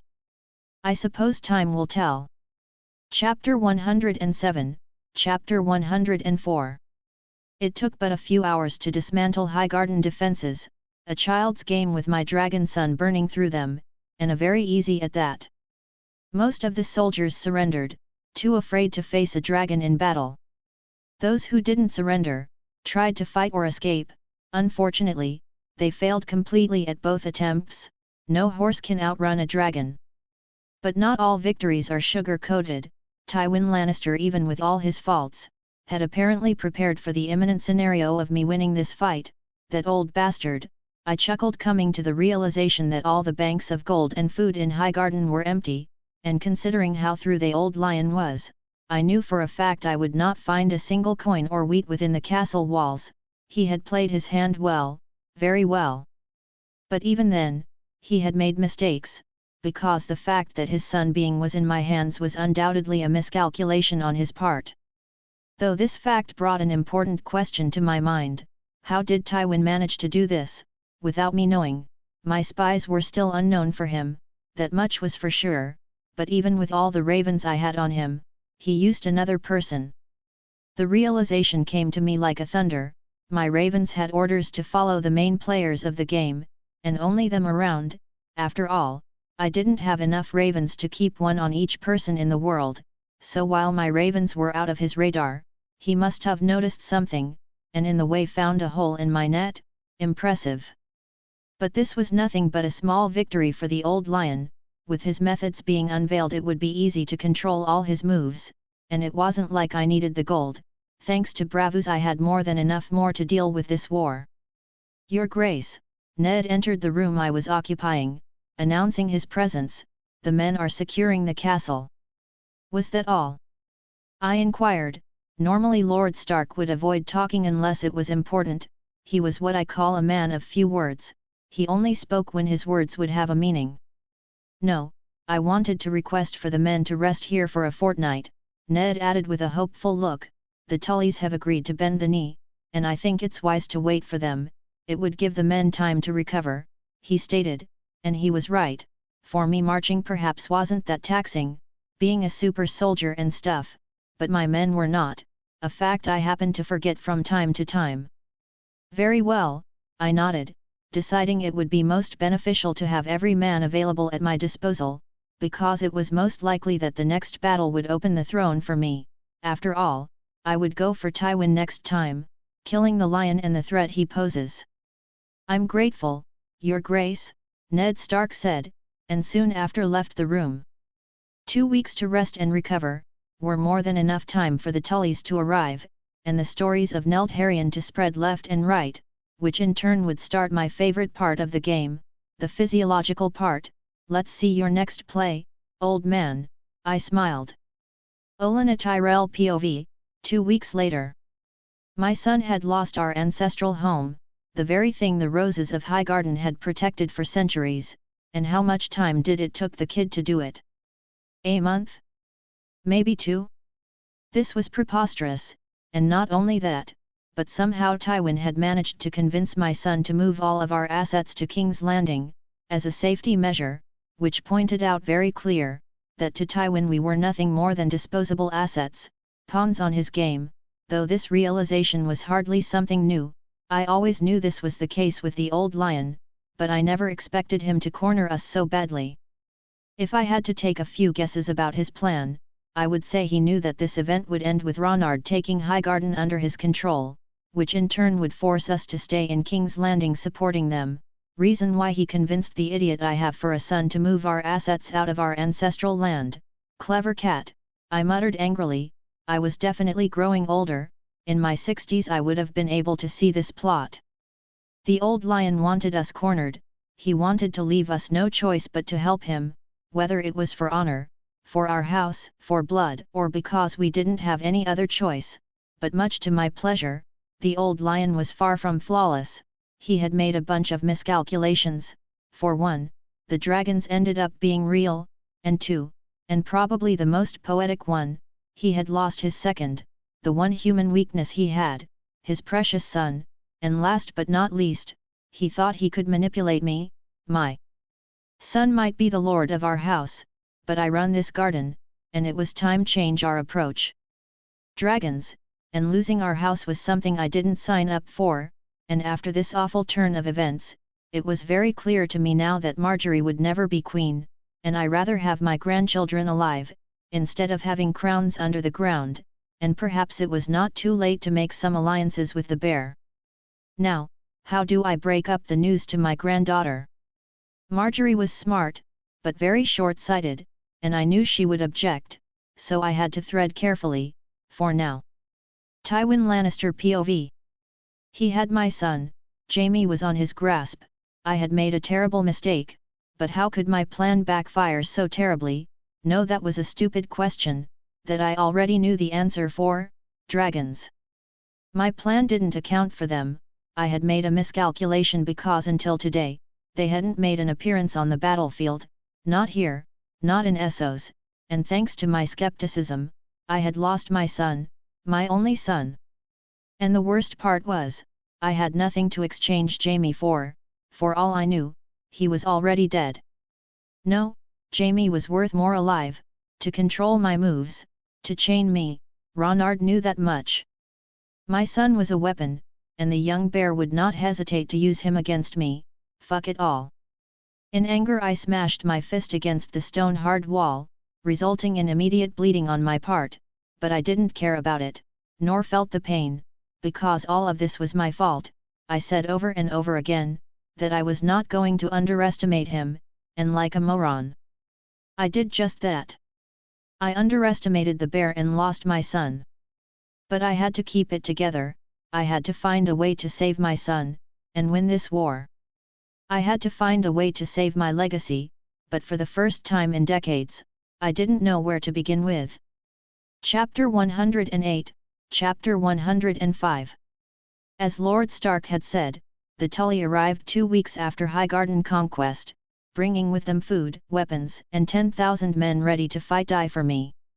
Taking this opportunity, I had now to make my next move, and attack Casterly Rock, because I knew that would lure the old lion out in the open, which in turn would be the end of his long career. After taking that useless piece of land that it was Casterly Rock after their mines ran out of gold, I would turn my undivided attention to King's Landing, destroying my enemies once and for all, at least the ones within this side of the wall. The men are ready to march, we are waiting for your command, your grace, Ned said as he entered my newly acquired solar, alongside Cat's younger brother, Edmure Tully, a eager lord ready to prove himself, but sometimes eagerness only leads to failure. It will be an honor to fight by your side, Edmure Tully stated with the utmost admiration, which by itself took me by surprise. After all, it was no secret, his older sister hates me. I smiled at his enthusiasm, wondering if only the woman on the Tully family were crazy. We will leave to Casterly Rock soon, I informed the lords, attacking Casterly Rock leaving them no room to prepare was the best course of action, considering they are still barely processing the fact a mighty dragon was on my side. Ned Stark nodded, I will let the men know, and with that Lord Stark took his brother-in-law out of my solar as I prepared for the upcoming battle.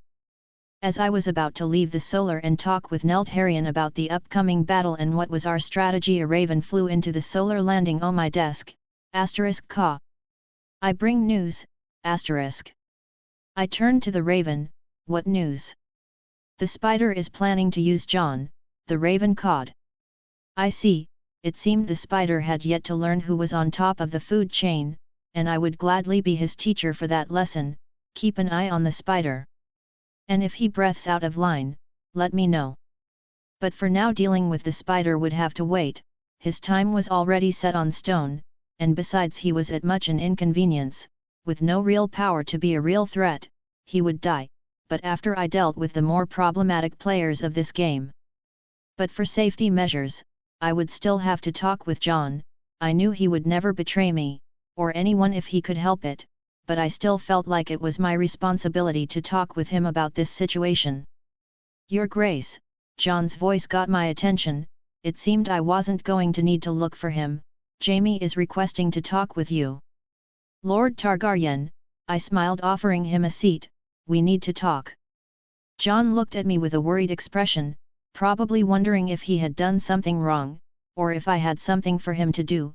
After a long second of silence, he took a deep breath, and sat. In what can I be of service, Your Grace? John inquired. Well, it's about a spider. I started telling John in detail everything about Varys and how I thought he planned to use him. John was shocked, and reassured he didn't even want to be a lord, saying he would never go against me. After all, I was family. I would never betray you, John smiled, as he took the liberty to add a joke, Uncle. Haha, Uncle, well I suppose I am, I did marry his aunt, but it was weird when we both had the same age. Then again, seeing John joke was weird enough. I never thought you would betray me, but that man can manipulate you into doing something you may not think is a betrayal. That's why, from now on, the spider is a kill-on-sight target. I understand, John nodded.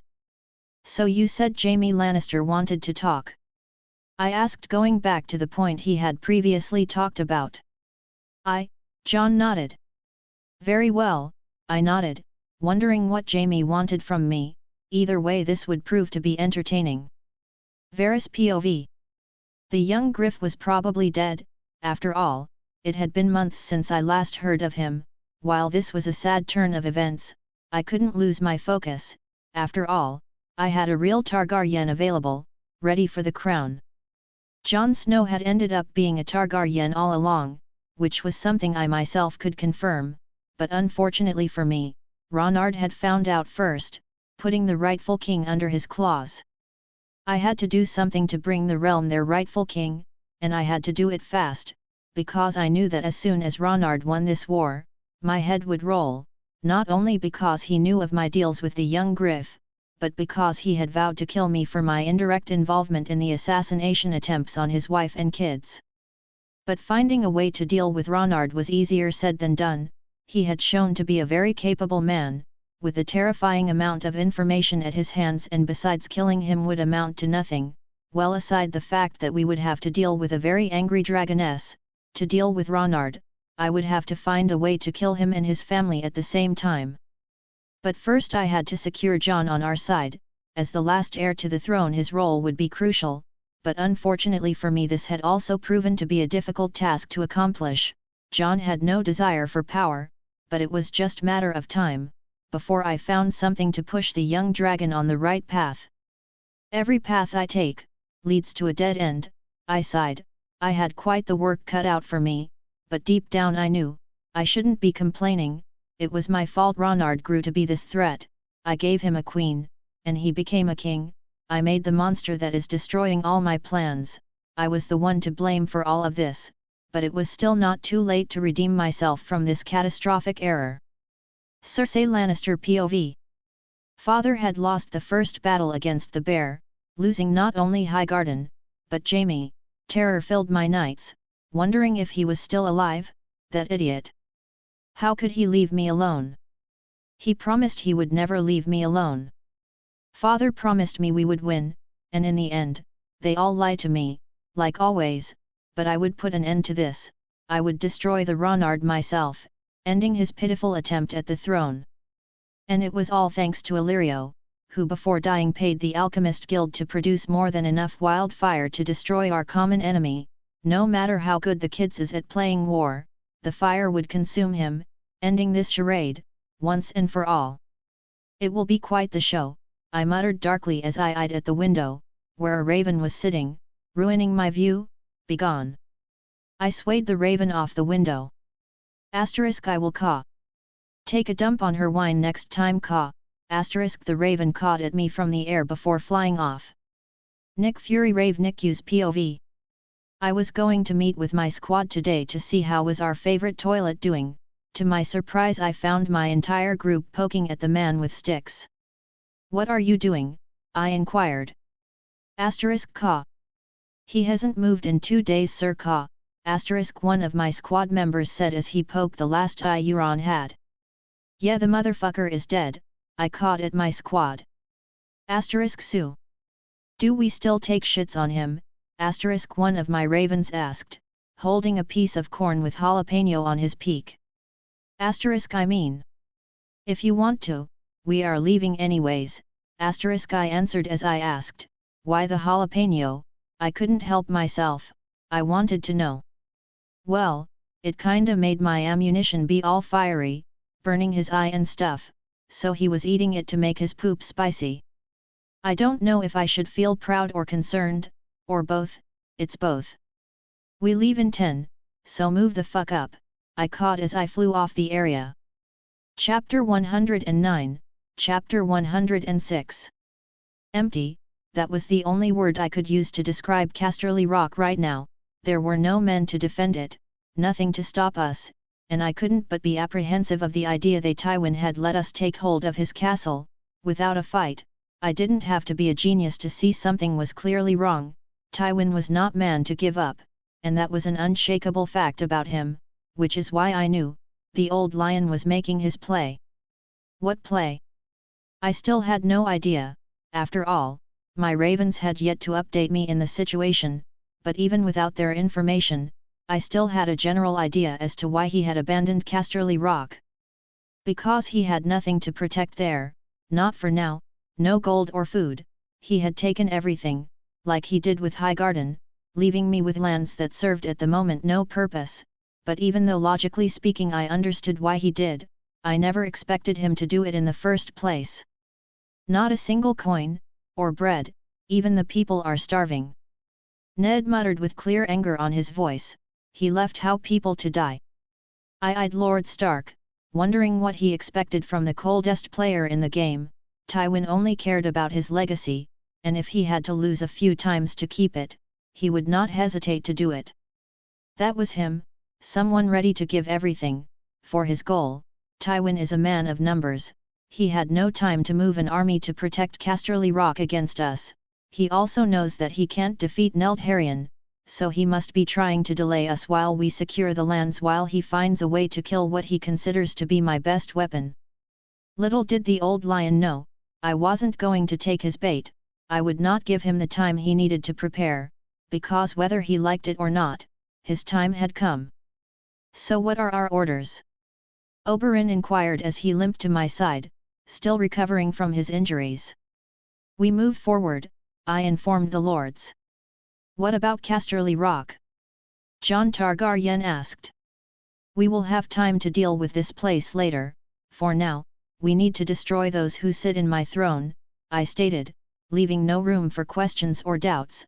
I had delayed this moment long enough, by mercy they Lannisters had survived, but everything must come to an end. It's not like you will lose anything, Oberyn nodded, pointing out the fact Tywin had moved everything, not that he had much to move, after all, his gold mines had been dry for over a decade. What about the people, Your Grace? Ned inquired. I sighed as I realized Lord Stark had a point.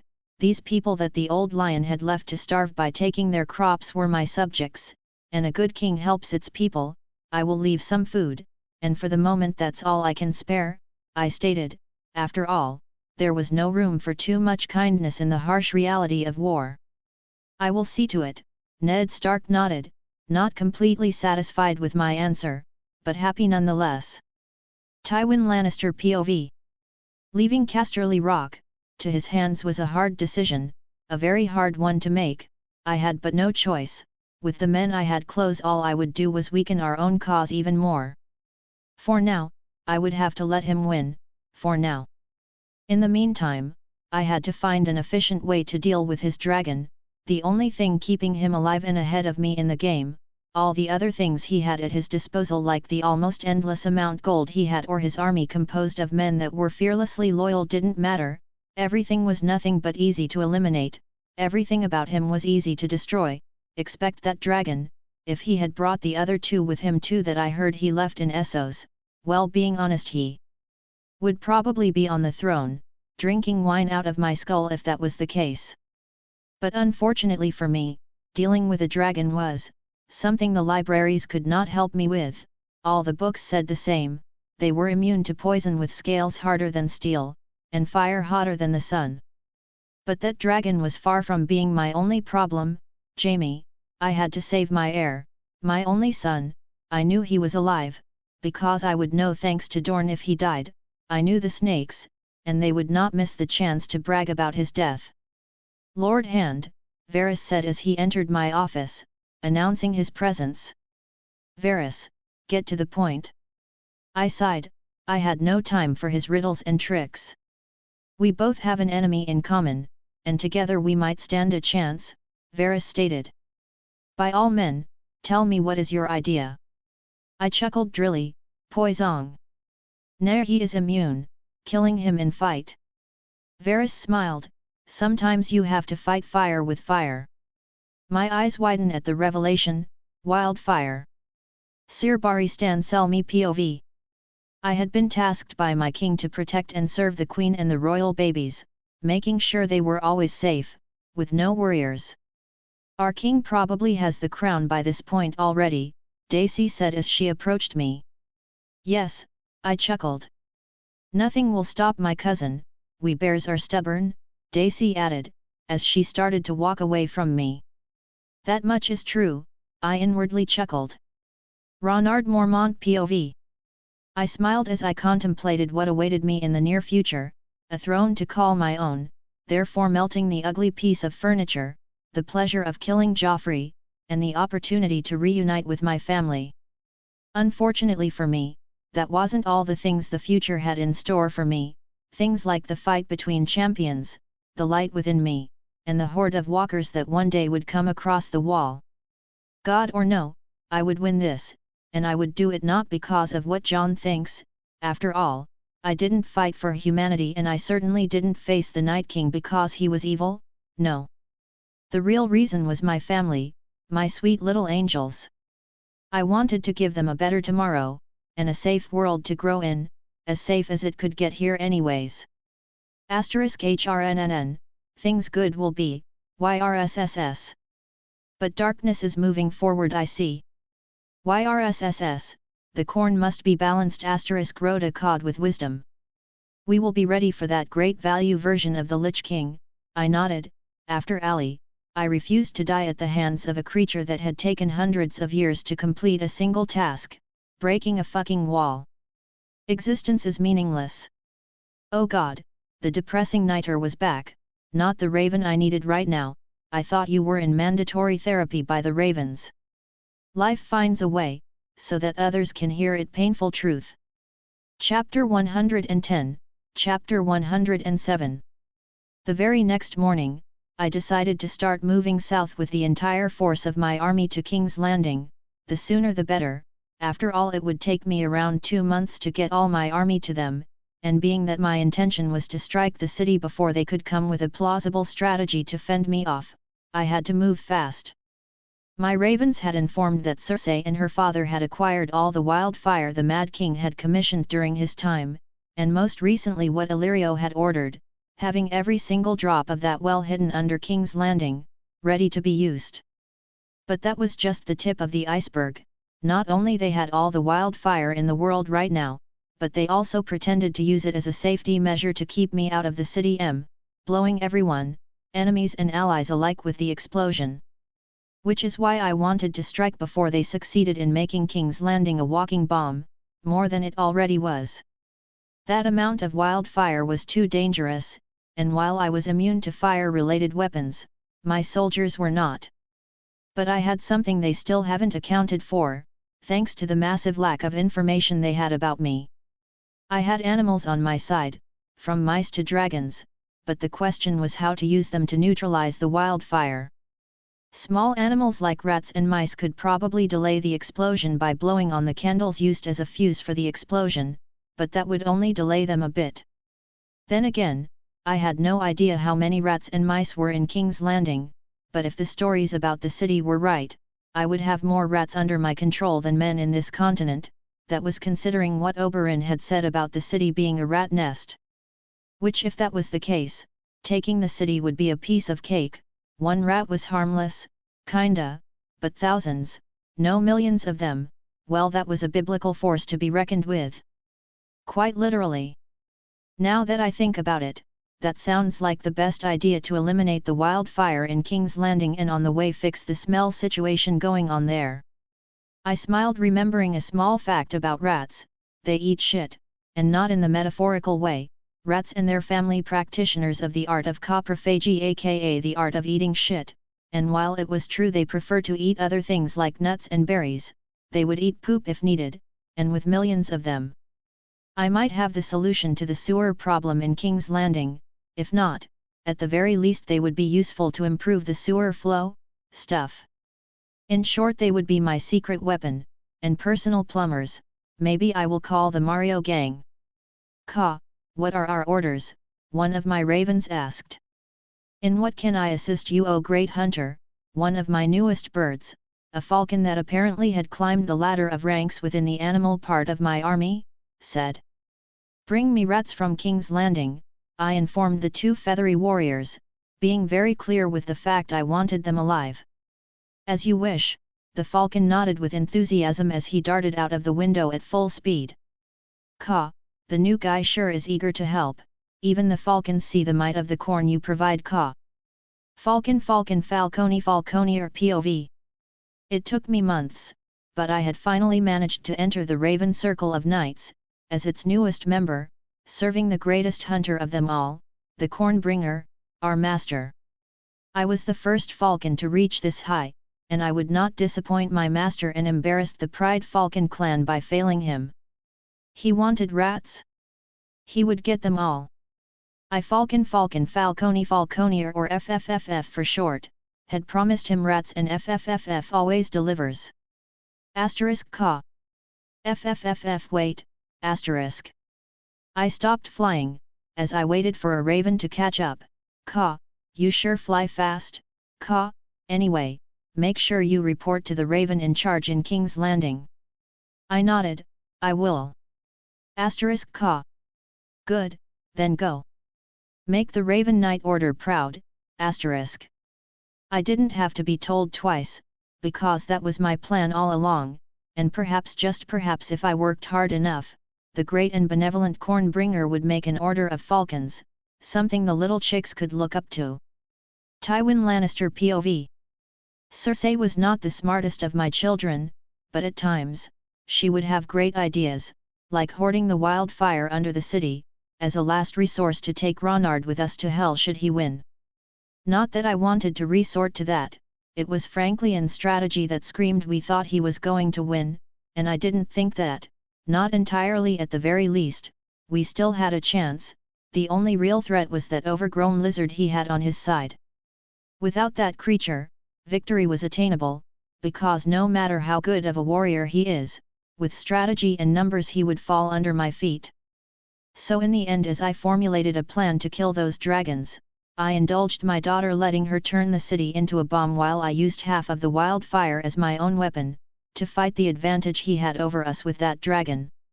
Fighting fire with fire, like the spider said, burning his men to death, and if I was lucky, burning him to death. I had already set some rudimentary defenses with it, with some of them being things like explosive arrows and such. The bear was up for a surprise. After all, we lions adapt so that we can better hunt our prey. I will save you, my son. Jamie, even if it means burning the 7 kingdoms, I muttered. My son after all had a duty to complete. He had to continue the path I had built for my house, our house, and after this, he would do it whether he wanted or not. I was done with his idiotic dreams of being a knight. Olena Tyrell POV. The young bear was moving, and it was my chance to save my house. Flowers and fire don't fight, that worked, but in the literal and metaphorical sense, we bent the knee to a dragon hundreds of years ago for a reason. Grandmother, but surely we can. Marjorie was still trying to find a way to keep her current arrangement. She wanted to be queen so badly that it was weighing her down. What use does the crown has if you don't live to enjoy it? You won't even make it to the wedding. Do you want to live? Or die thinking you were almost a queen? I scolded at her. But surely Father and Tywin. Marjorie started to ramble once again. My son is an idiot and Tywin is outmatched, so use your brain. Even the women in my family lacked what has kept me alive so long, common sense. But... Marjorie started to cry. Bah, if you can't be a queen, maybe your future kids can. I sighed. Chapter 111, Chapter 108. Jon Targaryen POV. King Ronard stared out of his tent, engrossed at the orange-colored morning as the sun rose over the camp. Something that I had come to learn is that Ronard enjoyed starting his mornings this way, watching the sun rise, as if it was his only moment of peace. He had spent much of his time, if not all, fighting for a better country, for the future of all humanity, and while he kept everyone at bay with a smile and a sarcastic comment every now and then, I knew deep down he could not keep this much longer. The stress was taxing him heavily. Deciding it was time to say hi, I cleared my throat, making my presence known to the king. Ronard in return took a deep breath without even looking at me as he said, "'Tis a beautiful morning, is it not?" It is a beautiful morning, sire," I nodded with a smile. "But we must make way to King's Landing, as to follow your plan, of striking fast and certain. Preparations have been made to depart after you break your fast. The horses are saddled and await your command." "Oh, yeah," Ronard chuckled, defeated by my own words. "Haha, but you are right. I just follow your orders, don't blame me, blame the game," I smirked at him. The king turned his attention to me, looking at me with a smirk of his own. "Ah, let me guess, you've been hanging out with Oberyn." I gave the king a mischievous grin as I asked, "Was it not you that told more like this?" Once again defeated by my own words, Ronard laughed, as he stood up. It was me who told you all those things." I nodded.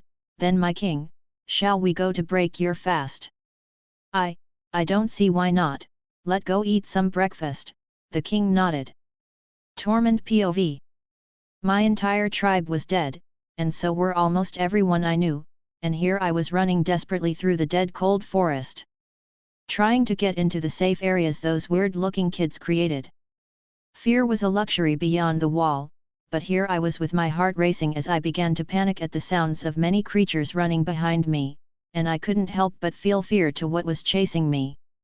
The images of the dead rising and hunting my people down were burned into my mind, making it so every time I close my eyes I see them screaming in pain, begging to be saved. I was both angry at myself for not being able to defend my tribe and afraid of dying without being able to fight back. Those two emotions pushed me to run faster. The weird-looking children said soon someone with the power to face these creatures would come. Fuck. They were gaining on me, and my stamina was depleting swiftly as I struggled against the weight of the food I had gathered for those who had survived the slaughter. I could hear the screams behind me, the growls of hunger and desire to kill me, but I didn't turn to look. Fuck that, I wanted to live long enough to help the magical fucker deal with these pests. "Go and gather food," I panted. "It will be easy," they said. As I was about to make it to the hideout protected with the magic of those weird-looking kids, I felt a dull pain in my abdomen. I grunted in pain as I looked down where I felt the hit and saw an arrow jutting from my stomach. Taking a deep breath, I took the arrow with my right hand as I withdrew the said arrow swiftly out of my body as the blood pooled around the wound. Great, they learned how to use bow and arrows. Get the food. Let's go, Tormund. Ygritte hissed at me as she and one of the weird-looking children helped me with the food I had gathered, taking all the weight off me. I turned around to where the creature was coming, pulling my axe from my back as my free hand clutched instinctively at my abdomen. You two run, I will stop the fuckers right here. As if on cue, the disgusting creature appeared, missing his jaw and with its left arm dangling at an unnatural angle holding a bow, all this package accompanied by the rotten smell of decay that was beyond disgusting. It seemed the horde had stopped chasing me after a while, because I could see only one of them, which was a relief. With that in mind, I steeled myself. Getting ready for battle, I glared into the creature's milky white eyes, devoid of any emotion, nothing but darkness. Come and get me, you undead piece of shit. The walker in return grinned mockingly as he shook his head. Stop running from your fate. Why would you avoid something set on stone? I will kill every living creature in the world eventually. Don't fight a pointless battle. What great offer. Let me think about that. How about no? Fuck you. Like I was going to pick death. Fuck that. I might be afraid, but I wasn't an idiot. Very well, live for another day, but soon your children of the forest will fail to hold me back, and I will consume you, like I did with your tribe, and like I will do with the world. The walker smiled, which was disturbing without a jaw.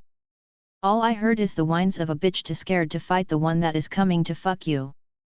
The weird-looking children, and the old creepy man that was somehow fused with a tree told me of someone called the Light Champion, or the prince that was promised was coming, and that him and him alone would defeat this fucker. The young bear will fall in time. Death is not a matter of if, but when. The walker growled at me. Sorry, I don't speak bitch. I chuckled as I threw my axe at the monster, cutting his head off. God, that felt good. Ygritte POV. Tormund once again decided to fight the walkers. Instead of running into the safe circle, he's probably dead. I doubt it. The children of the forest shook her head. He was facing one, and one in bad state. He will probably come victorious, but I admit your human friend is reckless. He is. I nodded. He knows nothing. Ha ha ha. Tormund's signature laugh caught my attention as he ran towards us, but before he even managed to approach us, the children of the forest attacked him, throwing a firebomb at him. Hey! The fuck? Tormund jumped out of the way. What is the meaning of this? I asked the children. He was marked. The children stated, if the Night King marks someone, they become a beacon for him. Oh fuck! I will turn. Tormund started to panic, and so was I. No, but if you enter the safe area, with the mark, you would be giving him the access to enter and destroy us, the children of the forest explained. Any way to solve this? I asked. Yes, I can erase the mark. The children nodded. Then why the fuck you attacked me? Tormund growled. Because you were a few steps away from killing us all, the children stated with a calm tone, making both me and Tormund go cold in realization. Chapter 112, Chapter 109. Marching and arriving at King's Landing would take me and my army a couple weeks, but this time would not be wasted. I had sent one of my hawks to King's Landing with a mission that would, if my plan worked, ensure my victory. Things of course were a little bit more complicated than I had originally thought. Tywin had apparently decided to weaponize part of the wildfire, and I had to reluctantly admit, his ideas were good. He wanted to dwindle my army with long-range attacks, using the wildfire in a variety of ways that showed why he was feared among his peers. But regardless of what he tried, he would die, and I would prevail. All he was doing was delaying the inevitable. 1 month away from the throne, 1 month away before I focus on the real war beyond the wall. Tormund POV. The battle is lost. A calm voice spoke aloud, Full of sorrow and loss, it was one of the few survivors that had managed to escape the Night King. Humanity will fall, I don't know why we even try.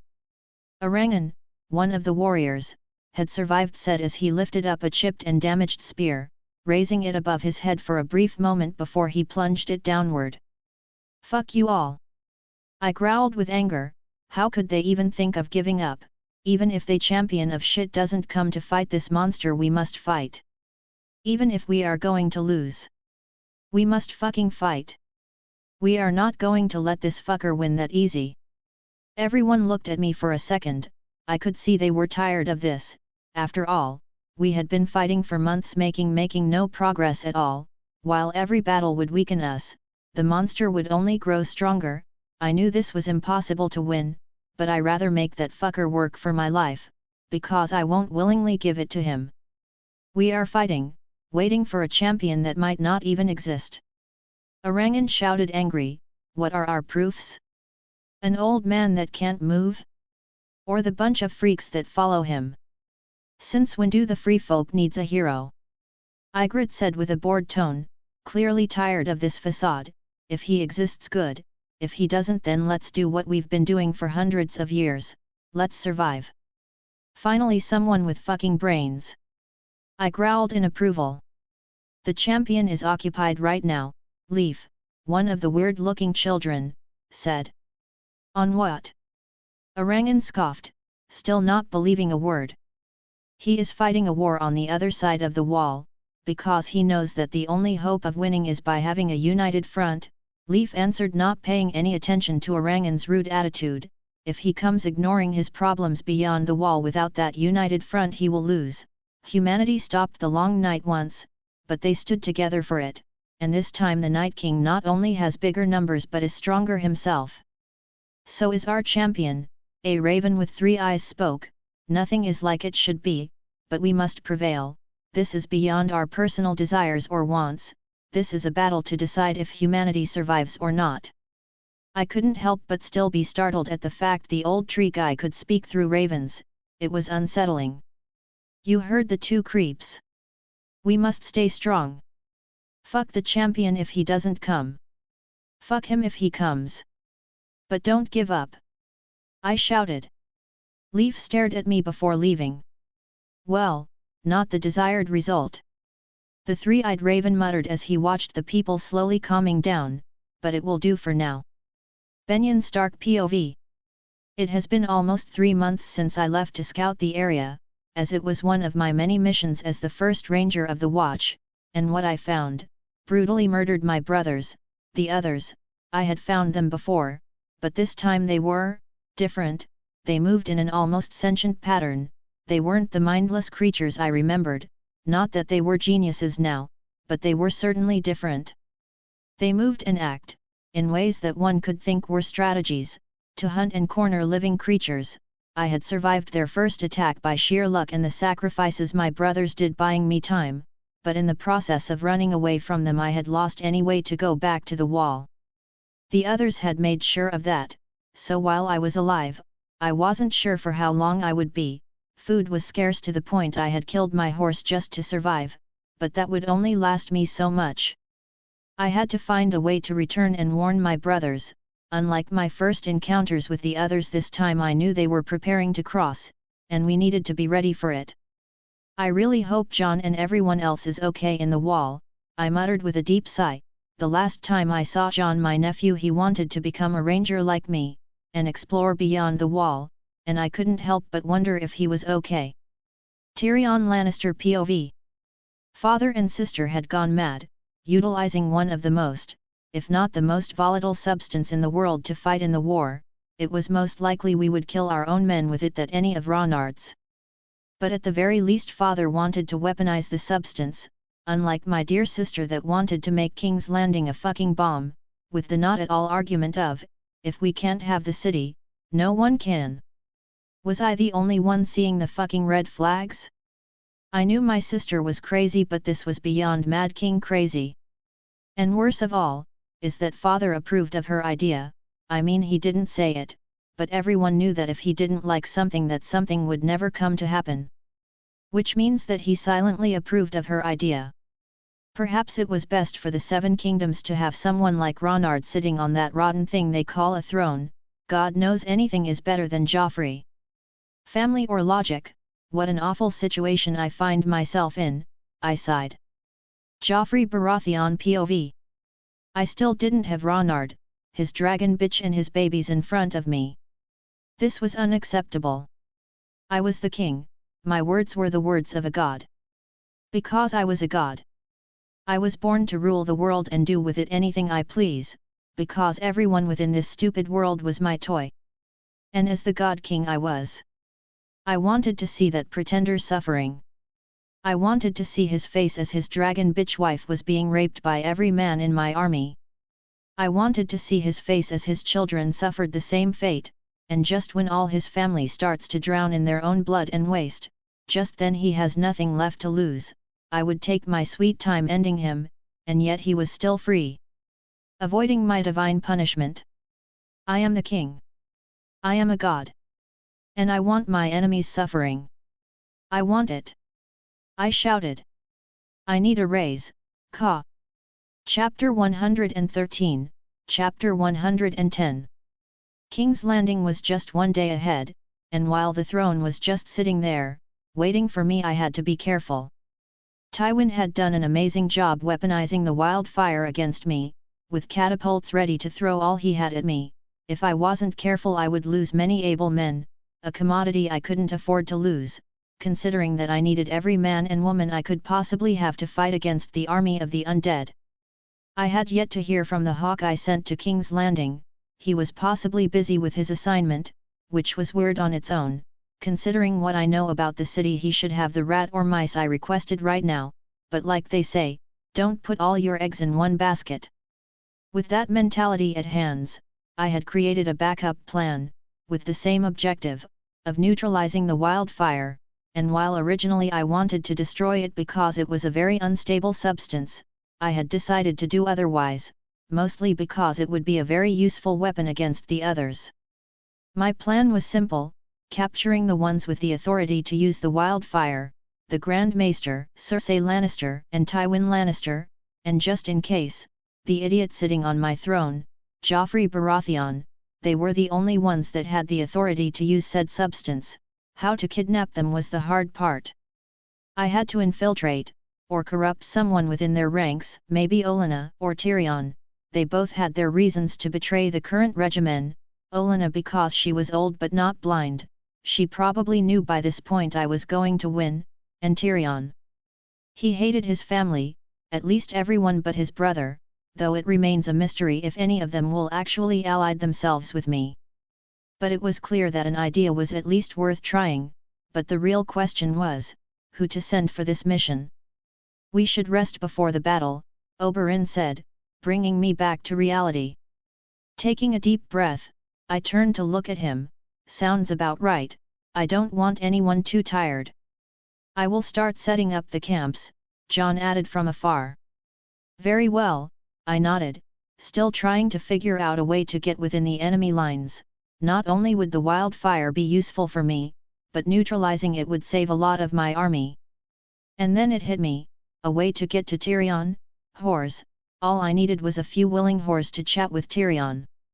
Let's see if you really love your disgusting family, Tyrion, or if you have any common sense, I chuckled. Daenerys POV. After some time, I had finally managed to stabilize the cities we had conquered, erasing every single rebel, before it became a problem. And while a part of me wanted to go out and finish what my husband had started, I decided to wait. I just couldn't risk the life of my babies, nothing is worth that.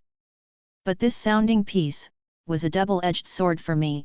Now that I had nothing but menial tasks to do, to keep myself occupied, I was ruthlessly reminded my husband was on the other side of the sea, fighting for our throne, and while I knew he was probably the best warrior on the known world, I couldn't help but worry about his safety. He had Nelt Harrion on his side, he would protect him if anything went wrong. I knew he would. If I was the mother of dragons, he was the father of dragons, and his sons loved him, I knew that. Nelt Harrion, Crow, and Rhaegal loved him, and they would die for him if push came to shove. Mama, Gerard smiled at me, blowing me some kisses, while his sister took a nap above Crow.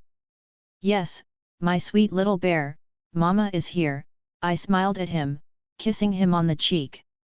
I never thought loving something so much was possible, until I became a mother. It was as if they became my sole reason to live. I loved them so much that it hurt. Olena Tyrell POV.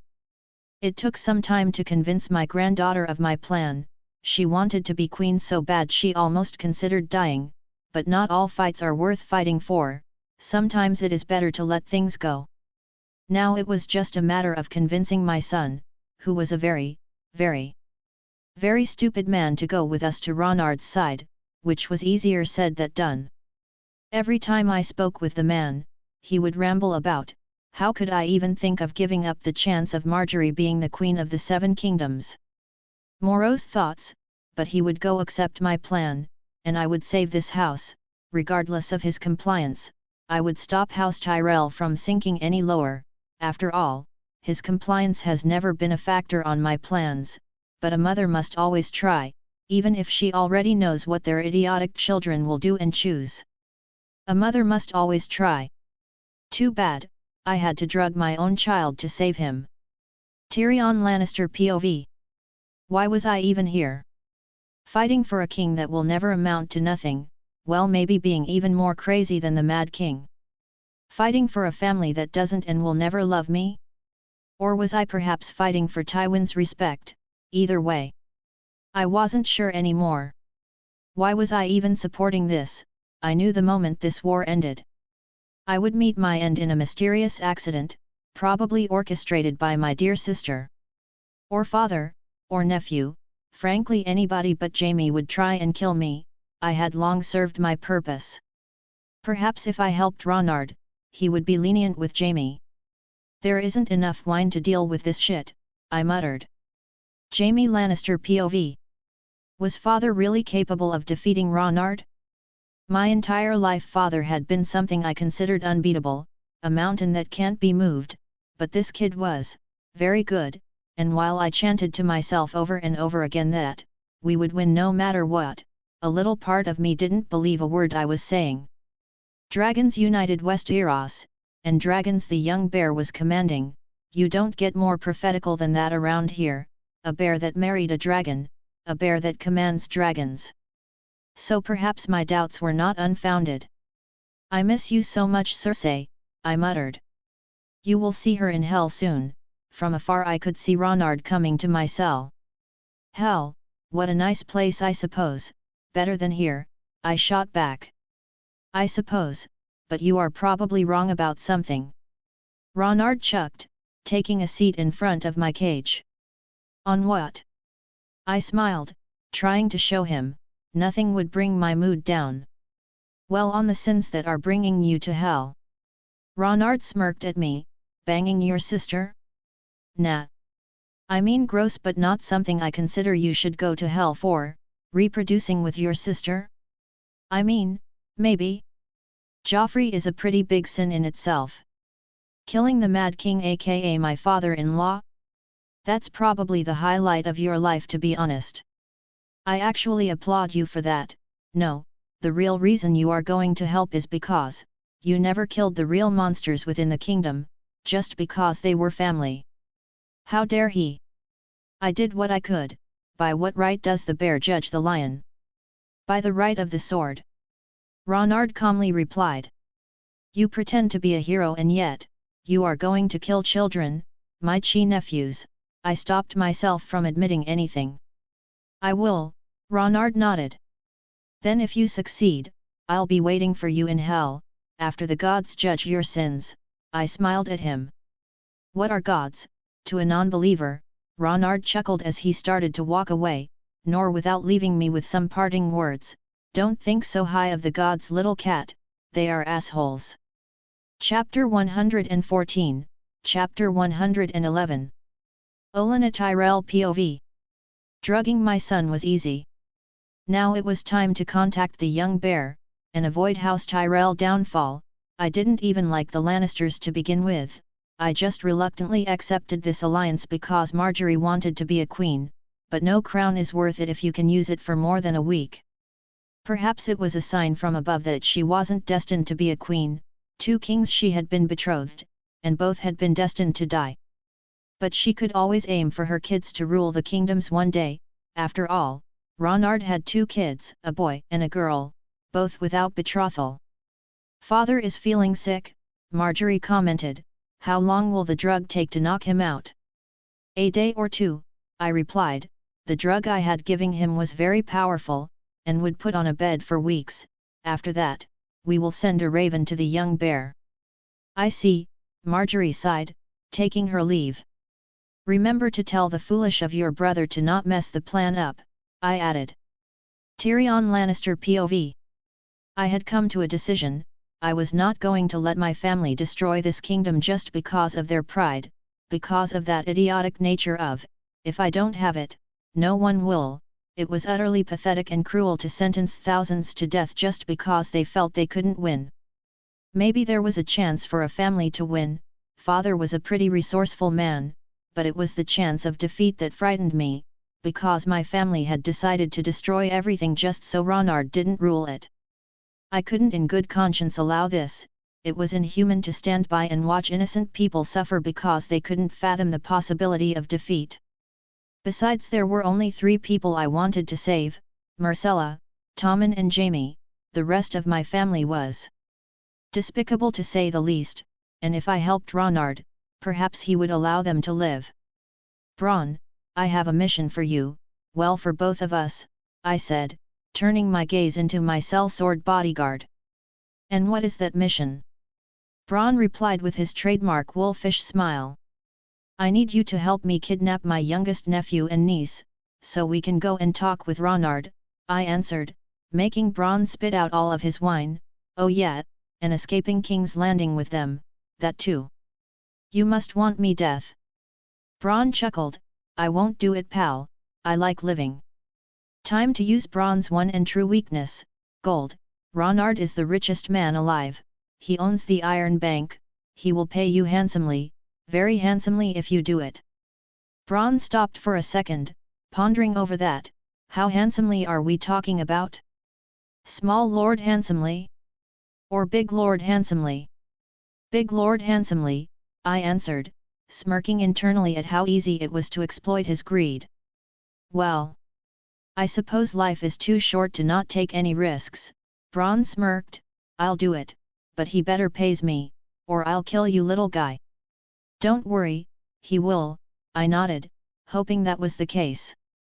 "Then let's get to it already. We have some royal kids to kidnap, and I have a fortune to get." Bronn smiled. Ronard Mormont POV.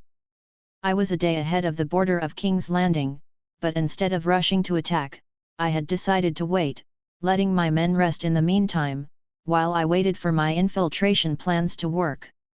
But by what my ravens had informed me, I might not even have to do that.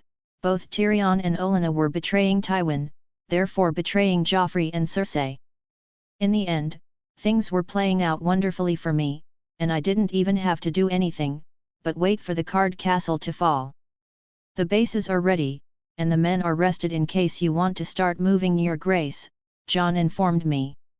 "Not at the moment," I replied with a smile. "I still have to wait for some allies to come." Jon looked at me with befuddlement, but didn't dare to ask. "As you wish, your grace." Soon the 7 kingdoms would be mine, and I would have all the peace of mind I needed to prepare for the long night. Melisandre POV. I had finally managed to accomplish what my sweet prince had requested of me, creating steel that would work against the others. It took me some time, that was filled with a lot of try and error, but I finally had it. My result was no Valyrian steel, in fact it was the same as normal steel, but blessed by the god of light to work against the others, meaning my light, my sweet and pure light. My prince had more weapons to fight the others. I had completed his task, just like I had promised, but I couldn't stop here. I needed to make sure he was more than happy. I needed to make sure he would think of me as indispensable, and that is why I decided to create more items alongside the blacksmiths: blessed armors, blessed arrows, anything that could help my master win. I will show you, master, what a loyal servant is capable of. Cersei Lannister POV. Victory? Defeat? Nothing really mattered anymore. If we didn't win, Ronard would lose. If we won, Ronard would lose. No matter what, that bastard would meet his end, one way or another. That much I was sure of, or should I say that much I would make sure of. Westeros was mine to rule, and if I couldn't rule, then it would burn. I would not step down my rightful place without taking everyone with me. I hope you are ready, young bear, I hope you are ready to hear me roar.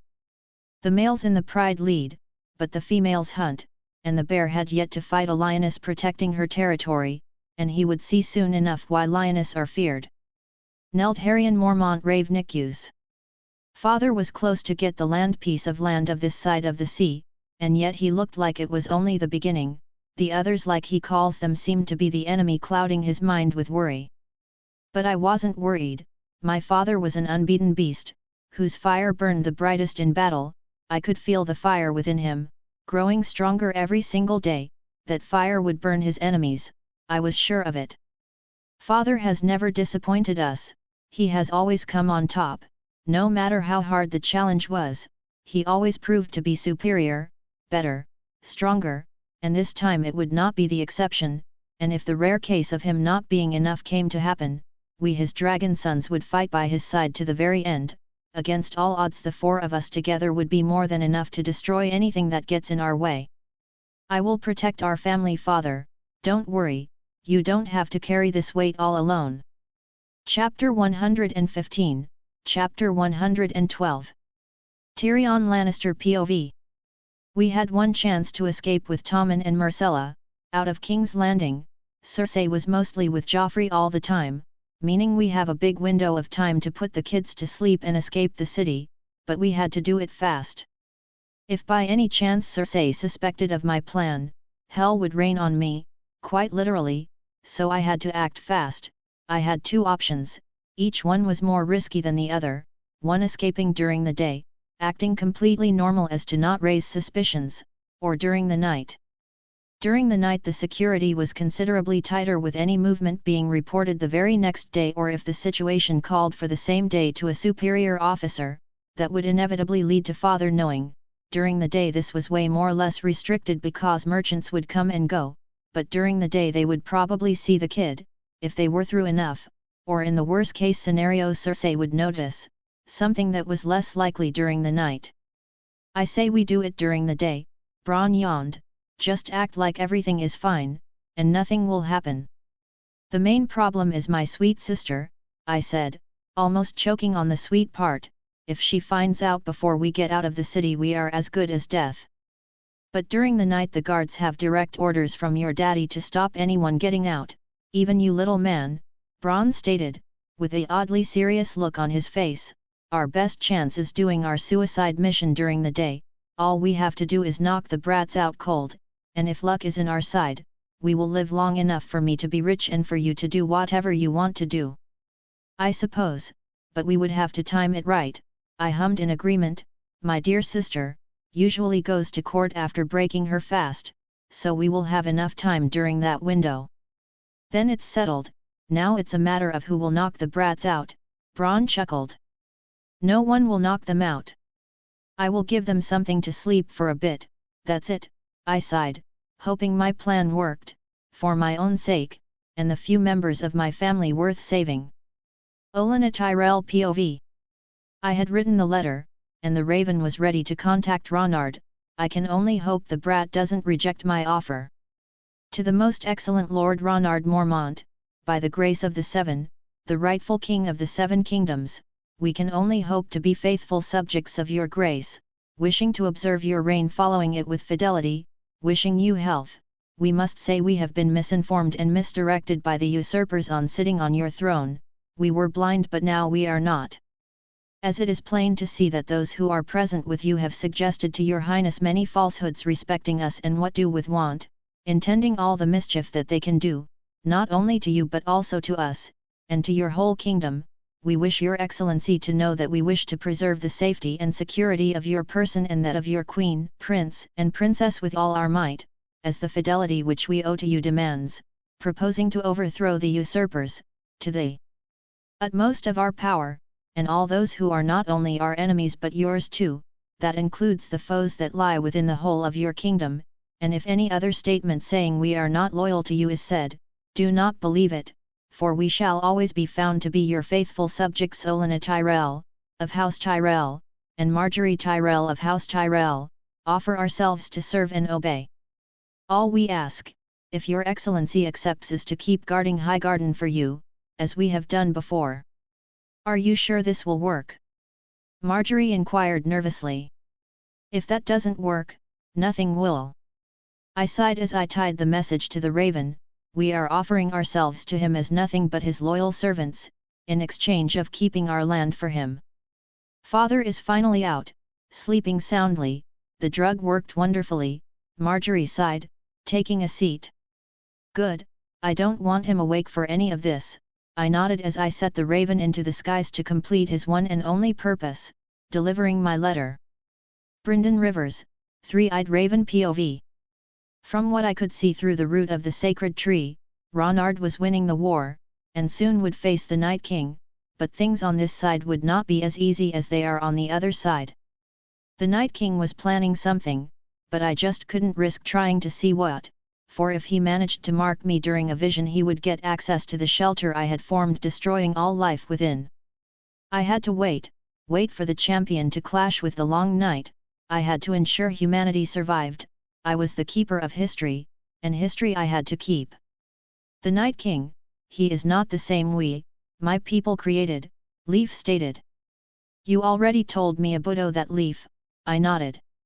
Yes, but I've been going over it, and I think something changed it, made him stronger and smarter, Leaf said with a grim tone.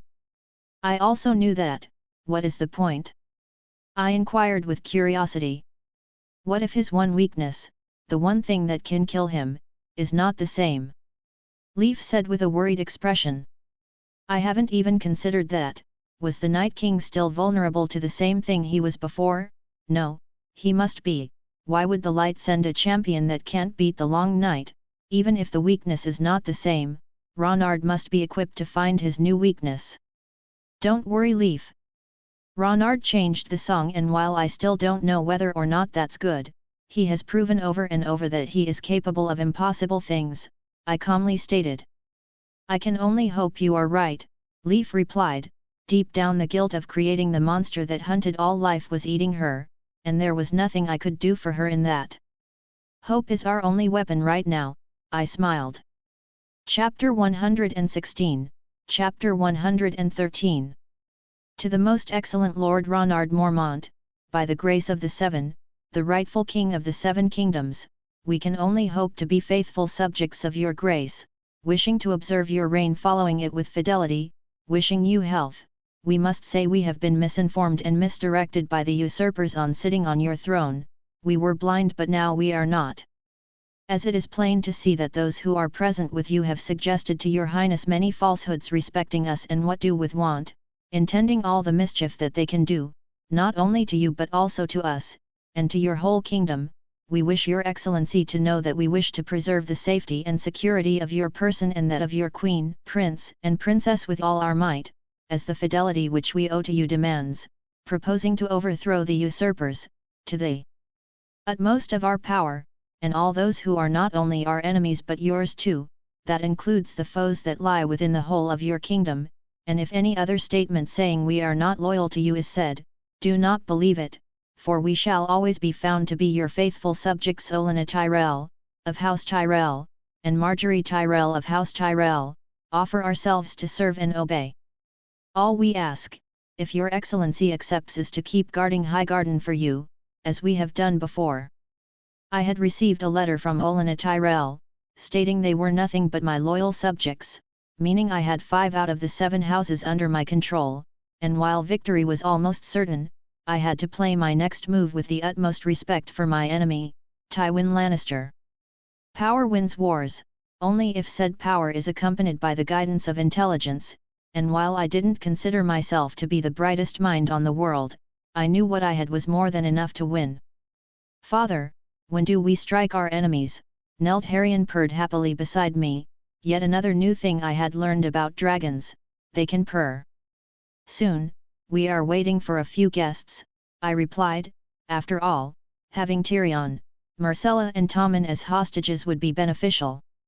Then again, Cersei's plan was to blow off King's Landing with her kids inside. In the end she really doesn't care about her children that much, that or the crown is more important for her. I want to fight by your side this time. "I will fight by your side," Neldharion stated with determination. "You mean side by side?" I inquired, getting a eager nod from the teenage dragon.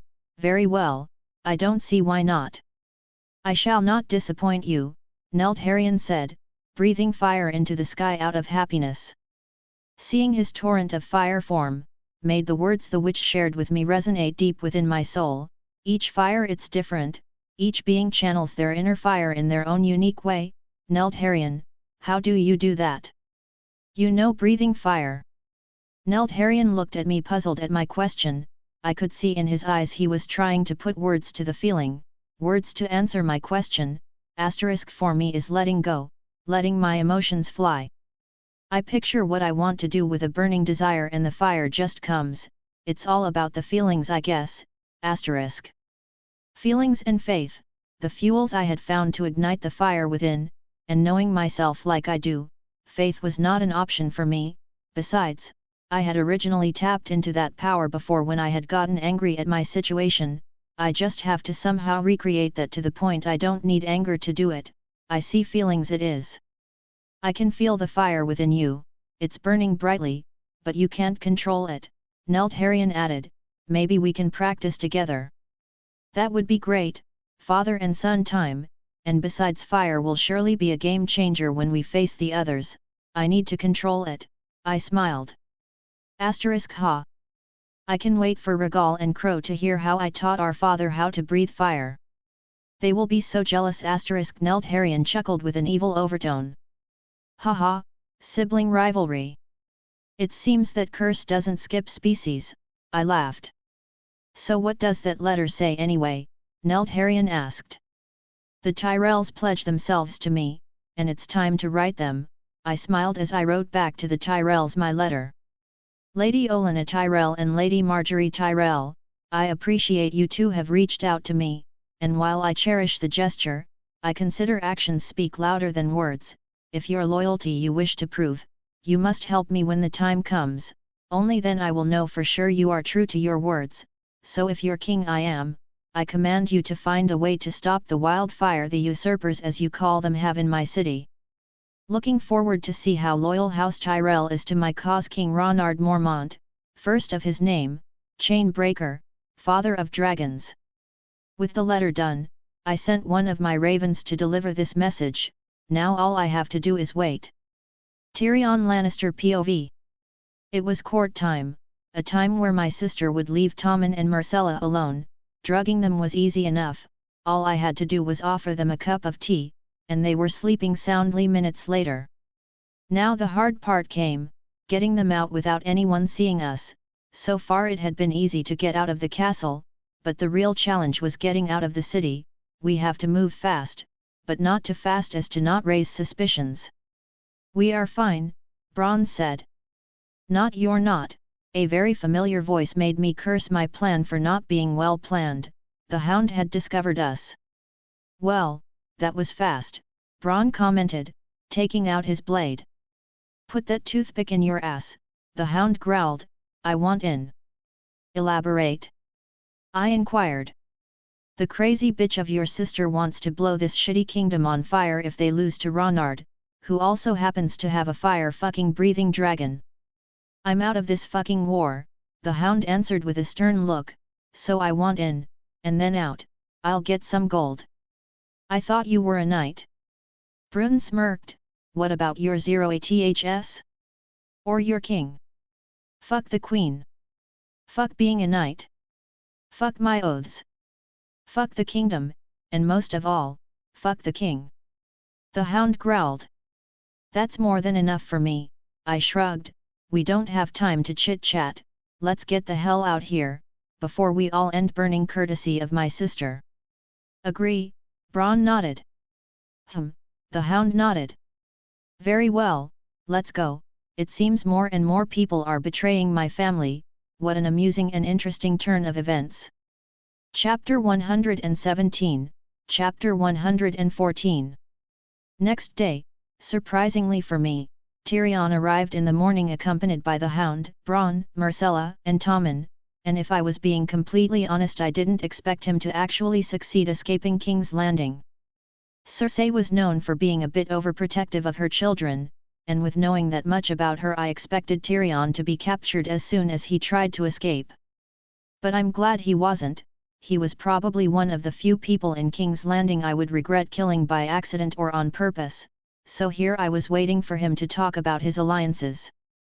Your Grace, Tyrion greeted as he entered my war tent where Ned and Jon were sitting and watching as the little man entered accompanied by his sellsword Bronn, and his recently added companion the Hound, all of them being escorted by Oberyn himself. Tyrion Lannister, I acknowledged, it was a bold move of yours to come to your enemy's camp, with hostages, if you could elaborate why. I don't support what my family is doing, it's beyond inhuman, planning to burn an entire city just because they refuse to accept the possibility of losing. I just can't accept that. Tyrion said with conviction, I don't want to be a part of that. Fair enough, I nodded, but what do you pretend by all this? I mean you could have escaped to any other place, and believe me I wouldn't have followed you, after all, I have way more important things to do and take care of, so why me? What do you really want? Tyrion eyed me for a second. I want many things your highness, but from want to a have there is a big bridge. That's true, I chuckled. But the most important thing I want right now is your forgiveness. I want, if your grace allows it, for your grace to pardon Tommen Baratheon, Myrcella Baratheon and my brother Jaime Lannister, Tyrion said with an almost begging tone. I eyed Oberyn who said nothing, nor show any sign of anger, as I proceeded to answer, I don't have any problems with forgiving the kids, because I don't have anything to forgive, but your brother is a different matter. I understand your grace but... Tyrion tried to say but I stopped him. Your brother, while not entirely a bad person, loves your sister, and will stop at anything to avenge her. I stated, and even if he didn't want to avenge her future imminent death, he has ignored his oaths as a knight prioritizing Cersei's cunt over anything, hurting innocents just to please the monster you two share for a sister. Well, it hasn't been confirmed. Tyrion tried to defend his brother from his incestuous fame. Please, don't. A blind man can see those kids are 100% Lannister, I deadpanned. They do, Ned nodded. Yeah, Oberyn nodded. Besides, why would you want to save Jaime, after all he did to Tisha? It was time to break Tyrion's love for his brother. How do you know about Tisha? Tyrion asked with hesitation. All I know is that she was an orphan, that you and your brother saved her, and that you married her, I stated. She was a whore. Tyrion lamented. No, I smiled, your father was furious that a common woman dared to marry a Lannister and with the help of your brother they capture her and had her raped by every man in your household. That's... Tyrion tried to articulate some words, but he simply couldn't. Your brother could have let her escape, or let you know, but he decided to obey Daddy, capturing your wife and torturing her, I stated. He didn't fuck her, but he didn't do anything to stop her suffering. He wouldn't, that has to be a lie. Tyrion said, shaking. You can ask him. I offered, and see for yourself how much of a monster he is. I want to, Tyrion said with resolve. Very well, I nodded as I signaled one of my men to take him to Jaime's. Go and see for yourself how much of a monster your lovely brother really is. Tyrion Lannister POV. Ronard's words echoed in my head. Did Jaime really do that? It made some sense now that I think about it, but he was my brother, the one member of my family that I thought loved me. He wouldn't do that, it couldn't be, he would never do that. Here he is, the soldier that Ronard had ordered to escort me to, Jamie said, pointing to a cage on the back.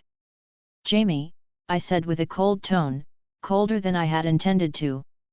Brother, don't tell me we already lost. Jamie inquired with his trademark confident smirk. No, not yet anyways. I answered. Then what are you doing here? Jamie inquired. I have a question. The words, what I wanted to ask was, a lot of weight for me, it was hard to even think about it. A question. Jamie tilted his head in confusion, sure. What Tisha really a whore? I asked with anger in my voice. The more I thought about it, the more it made sense, but there was still a chance Ronard got in my head and played with me, a chance for my brother to be innocent. No, Jamie answered, and my world shattered. That was the only way to explain it.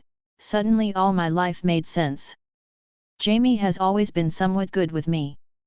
But after Tisha he had been treating me better. I thought at one point he loved me, I was his brother, but all he felt was pity, guilt for what he did. Everything made sense now. You are worse than Circe, I said with a calm tone, at least she has the decency of being cruel up front. Tyrion, Jamie started to say, but I cut him off. You are dead to me. I don't have a brother, I don't have a sister, I don't have a father, I practically hissed at him, bye, and enjoy rotting in that cell. Ronard Mormont POV. I had probably destroyed a sibling relationship with what I had said, but I didn't feel bad at all. What Jamie did had not forgiveness, and it was time for him to be judged by his little brother. You think Jamie will admit to his crimes? Oberyn inquired. I do, he is not the type to deny stuff when confronted, I nodded. How cruel can someone be, is terrifying, Jon added. It is, I sighed. Chapter 118, Chapter 115. Tyrion Lannister was devastated, not even in the eyes of the hundreds, no, thousands I had killed, I had witnessed such amount of anger and despair flowing through someone. Maybe Oberyn, but besides those two, no one.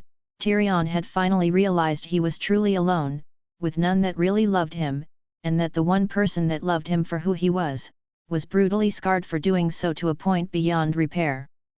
You were right. Tyrion smiled, anger, sorrow, and a bunch of other emotions shining through his fake smile. So do you still want to save him? I inquired, curious as to what he was going to say. I mean, I knew he was going to say no, but I wanted to know how. No, why would I? Tyrion laughed. All I was for him was a pity case. He never loved me.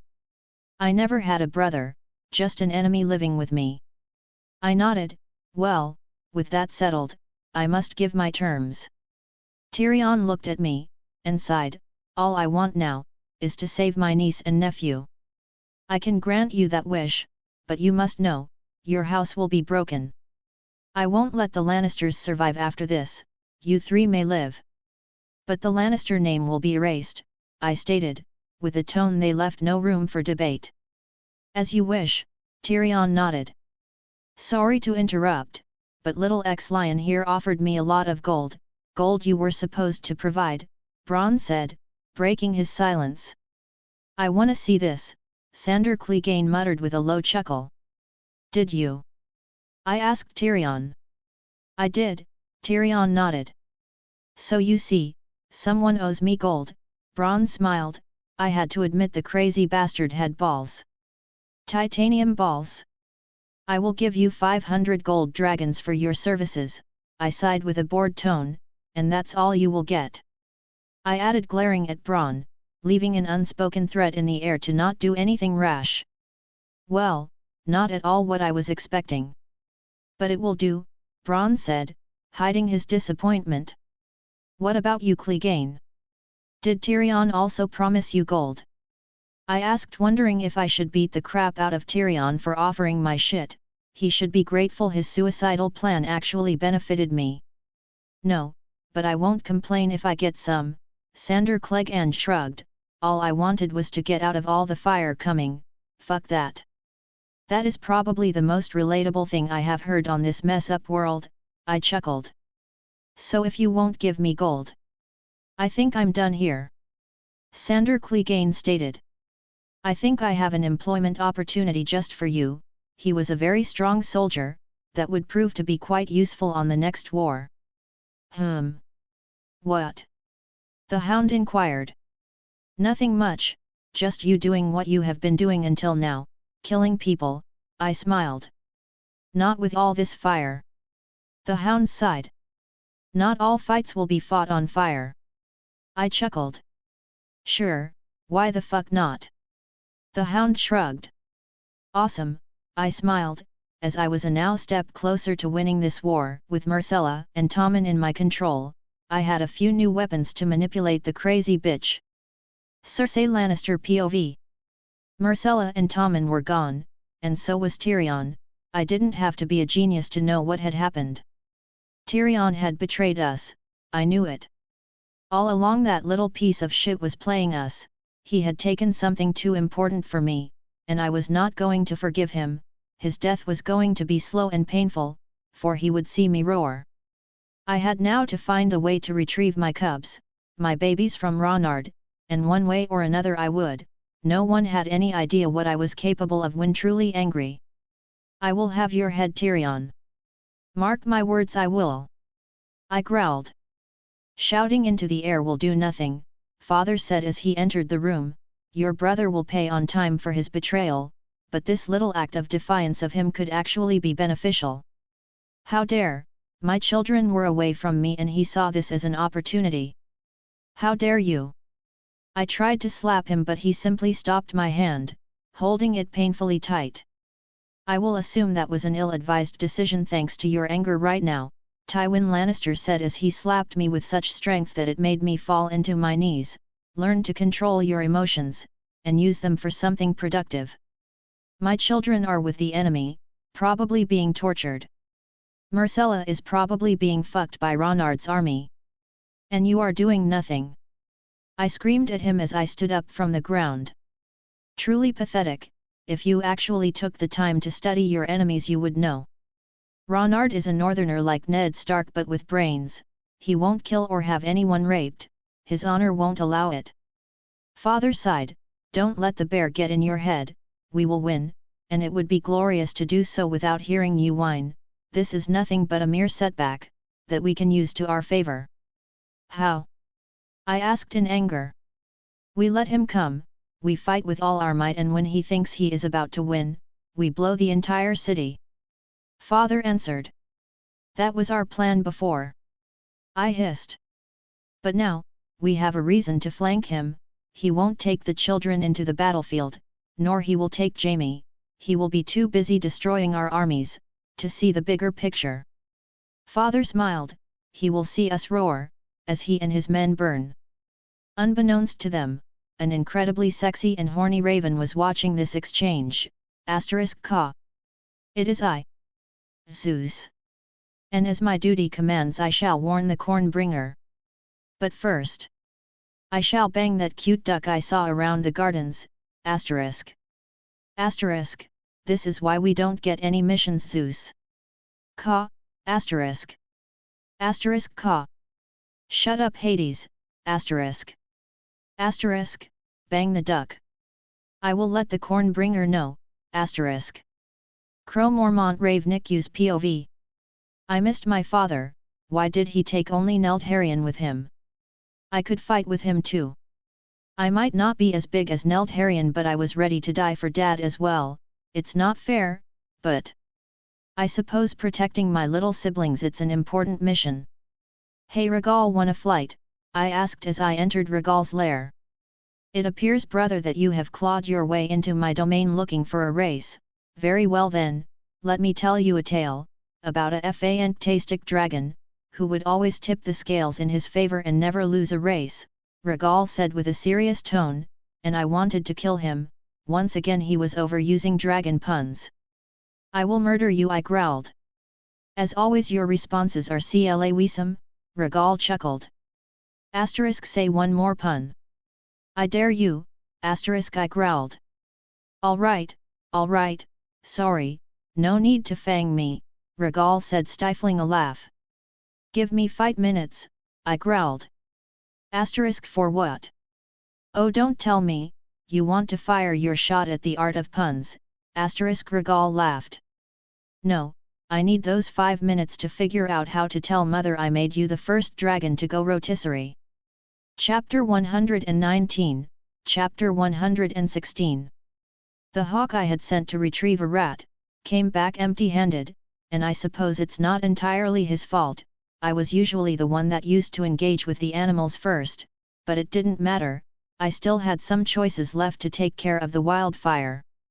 The Tyrells were my plan B. If they wanted to prove their loyalty, and keep their house, they would have to help me from within. I had sent them with that idea another letter explaining in detail what I wanted them to do, attacking King's Landing from the inside out, destroying their only weapon against me, as I took control of it. All the Tyrells had to do was to stop the Lannister from blowing the city. As for Tywin and his weapons, I would deal with that old cat myself. After all, he has yet to see I am fireproof. We are ready, Jon informed me. Very well, for now, we have to wait and see if the flowers are really in our side, or if we have to cut them from our garden. This was the test that would mark if the Tyrell survived or not, and I was curious to see if they would really go through with it. Garden, flowers, you sure love making puns, Oberyn chuckled. I suppose, I shrugged. Do we have another plan, if the Tyrells betray us? Ned Stark asked. That is a very, very good question, Oberyn said, looking at me. Well, if the flowers betray us, or fail. I'm sad to say. King's Landing will cease to exist, I sighed. I really had nothing to fight for in that city. I already had control over the 80% of Westeros. Getting King's Landing was more of an achievement than anything else. I would actually gain nothing from it, besides some momentary glory. The people, we can't abandon them, Ned Stark said, and I could see on his eyes he was shocked by my answer. I would prefer not to, but the Lannister played their hand, forcing me into a defensive position. I sighed. You can't save everyone, that statement is especially true in times of war, Oberyn said with an emotionless tone, agreeing with me. You and I should know that more than anyone else, Lord Stark. We both lost a sister during the last war. Oberyn finished, looking directly at Lord Stark. I know. But we must keep trying. Ned Stark said, showing that like always his honorable side was both his greatest strength and weakness. I'll be honest with you, Lord Stark.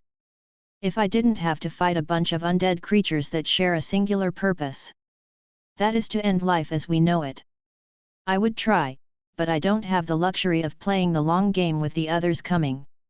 In other circumstances, I would just let them die out. Food would eventually run out, and one by one they would die, but unfortunately for me and the people inside the city, I had the entire Walking Dead cast waiting for me. Humanity. At a whole, it's more important than a city. Jon agreed to both my and Ned's surprise, but that doesn't mean we won't try to save the city, right? Yes. I mean, I will certainly try, but if I have to pick, I will let the city burn, while I fight Umbrella. I sighed. Umbrella? Oberyn inquired. It's an inside joke, I chuckled. The pain of a few, for the safety of the many. Ned Stark sighed, knowing very well I was right. I know it's for the best, but I just can't like the idea. That's why I'm the king. I smiled. I make the hard choices for all of you, and many will hate me for it, but it's my job. Ned Stark nodded, with a faint smile perking on his face, a position I don't envy. Part of the job, I chuckled. Olenna Tyrell POV. Ronard had offered us a deal, one that had many risks, but if we played our cards right would save our house, and all we had to do was finding and neutralizing the wildfire within King's Landing, a task that even without us allying with Ronard, helped us. Because, I was pretty sure, the Lannisters never mentioned they wanted to explode the city. I certainly didn't want to explode, so even without Ronard, it was pretty important for House Tyrell to stop that from ever happening. I gave father his drugged tea, Marjorie said as she entered the room. Good. I nodded. Any idea where to look for the wildfire? Marjorie inquired as she took a seat across me. Some. I nodded. I'm pretty sure the wildfire is under the city. If I remember correctly, the city had or still has some tunnels that the Targaryens used to use, and if I had to take a guess, the wildfire was there. A very clever spot for it. Marjorie sighed. With so many tunnels we will have a hard time finding it all. Yes, but unless we want to burn alongside this wretched city, we must find it, and buy the young bear as much time as possible. I sighed. Things were surely not going like I originally wanted them to go. That we must, Marjorie nodded. And it wasn't like we had any other option. If we tried to escape the city, Ronard would crush us. If we stayed with the Lannisters, Ronard would also crush us. And if we didn't find the wildfire on time, well, we would be crushed, but not by Ronard, but by the Lannisters' ego. Ronard Mormont POV. Today was, as they say, the calm before the storm, the peace before the war. Soon I was going to strike the Lannisters with all my might, either taking the city, or setting it on fire. But today, it was time to relax, and maybe try to understand how my fire works, and the beast teacher available right now was my son. Nelt Harrion, who I was going to see right now. Hey Nelt, what are you doing? I stopped mid-sentence, because for some reason Nelt Harrion was trying out jewelry. Oh hey dad. I'm trying to find something new to add to my hoard. Nelt Harrion hissed proudly. Your hoard? I had to be honest. I didn't, not in a million years, expect this, though in retrospective it was pretty obvious. Yes. So far I have, the first armor you threw away, the scarf you gave me a few months back, one of Mom's gold collars and some corn, but that one usually goes bad, still trying to figure out how to avoid that, Nelt Harrion said, showing me every single item. Wow, that armor sure is old, I chuckled. And now it's mine, Nelt Harrion said excited. Anyway, what can I do for you? Fire-breathing classes, I smirked. Yes. I mean, sure. Nelt Harrion was apparently overly excited to teach me.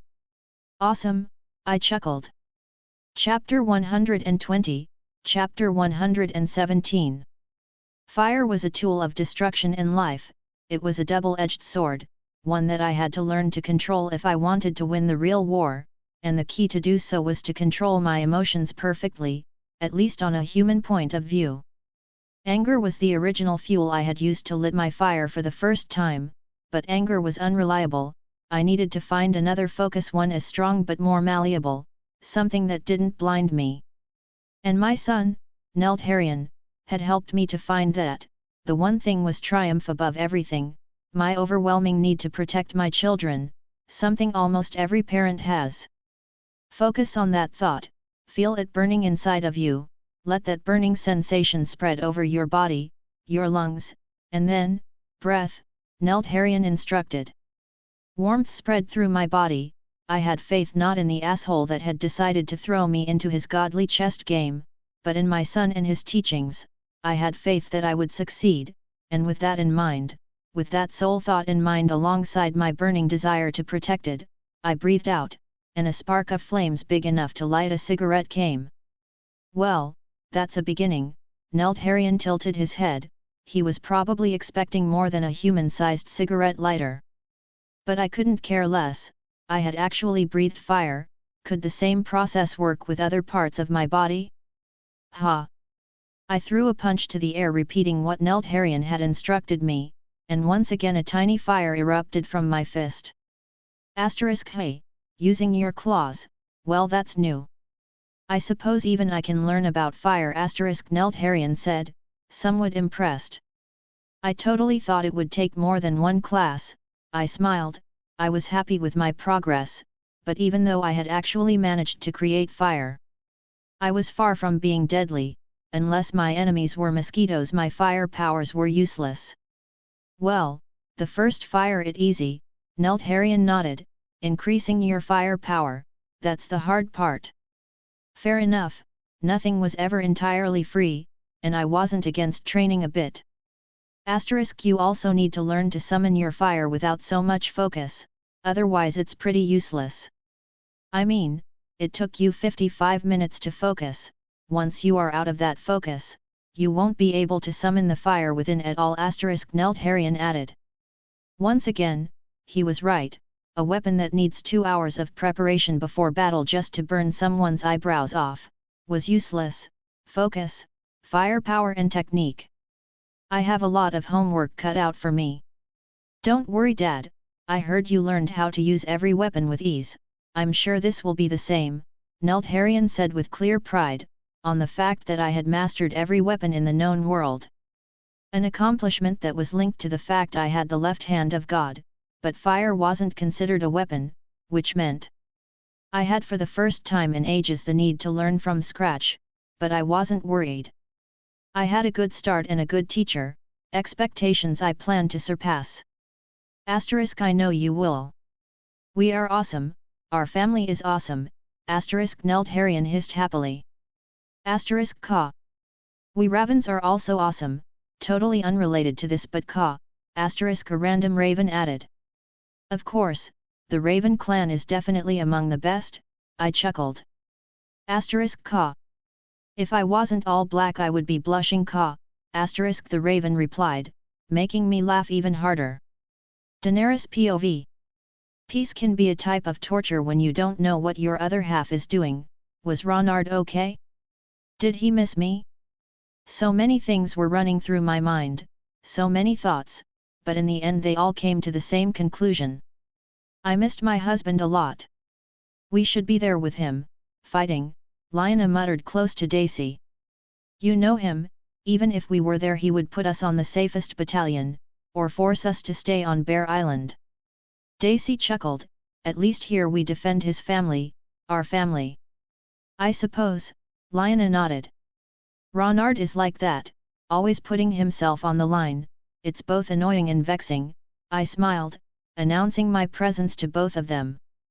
My queen, the both said in one voice. For now, let's forget all the formalities, I smiled at them, I want to know more about Ronard, how was he as a baby, as a kid? I want to know everything I can. Well, he was always a little bit off. Daisy said with a thoughtful expression. How so? I inquired. Well, he never behaved like a baby, he was beyond his age. Daisy answered. I suppose that's where my little princess gets her brains, I chuckled. And how he fights, it's unreal, I have never seen him losing, it's like the moment he took the sword itself became a part of him, Daisy added, my mother used to say he was the best our generation had to offer, smart, strong and noble, now she thinks he's an idiot, but that's mostly because he went to war without even telling her. I can see why she feels like that, I laughed, Ronard was an expert at giving stress to those who loved him. He is what I aim to be, Lyanna smiled, I know deep down I won't ever fight like him, but we are family, some of his greatness has to be in my veins, he would always say. Lyanna, you can do anything. Don't let anyone tell you otherwise, unless it's me. I'll probably have a good reason if I say no. Dash. That does sound like him, I smiled. Do you remember how uncomfortable he was flirting with Sansa? Lyanna chuckled, looking at her sister. Oh yeah, Daisy laughed, he tried so hard to fall for her, dates, kisses and everything, but in the end it was as clear as the day he liked her as a sister or a cousin. As a sister or a cousin, that was a red flag on my family, not anymore, did she love him? I inquired. I don't think so. Daisy shook her head, she was happy with his efforts and stuff. I mean, it's hard not to like Ronard if you are on his good side, but I don't think she loved him, maybe she did, but I can't say for sure. I never liked her, Lyanna muttered. Why? I asked. I don't know. I guess it is because she was afraid to think for herself like the majority of the time. It was annoying, Lyanna sighed. Well, Lady Stark is said to be very strict, Daisy commented. Lady Stark. Ronard talked about her, a few times, I sighed, remembering how he would describe her as crazy and unstable like her sister. Maybe it runs in the family, which brings a concern to me. Was the madness of my dad running in my veins? Nothing pleasant, I'm sure, Daisy scoffed. No, not all, I chuckled. Well, she better behaves. Ronard is royalty now, she can't do anything to him anymore. Lyanna stated, with a hint of concern flashing through her eyes. She can't do anything to us, right? If she tries, the fire will welcome her, just like it did with Viserys, I said with a dark grim tone. I doubt she's that crazy though, Daisy commented. And for the sake of House Stark, I hope she was right, for if anyone threatened my family, they would feel my wrath and die 1,000 times on the flames. Chapter 121, Chapter 118. I gave the Tyrells a few days to locate all the wildfire under the city, while I trained with Neltharion, little by little increasing my fire power, quite literally. I still was a long way from being useful in battle, but I was getting there. I didn't have to meditate like I did before, meaning I could summon fire whenever I wanted, which was an amazing improvement, meaning all I had to do now was focusing on increasing the amount of fire I was able to summon and expel. But regardless of that, I was happy with the development. It was a very enjoyable activity with Neltharion to do, who also enjoyed teaching me.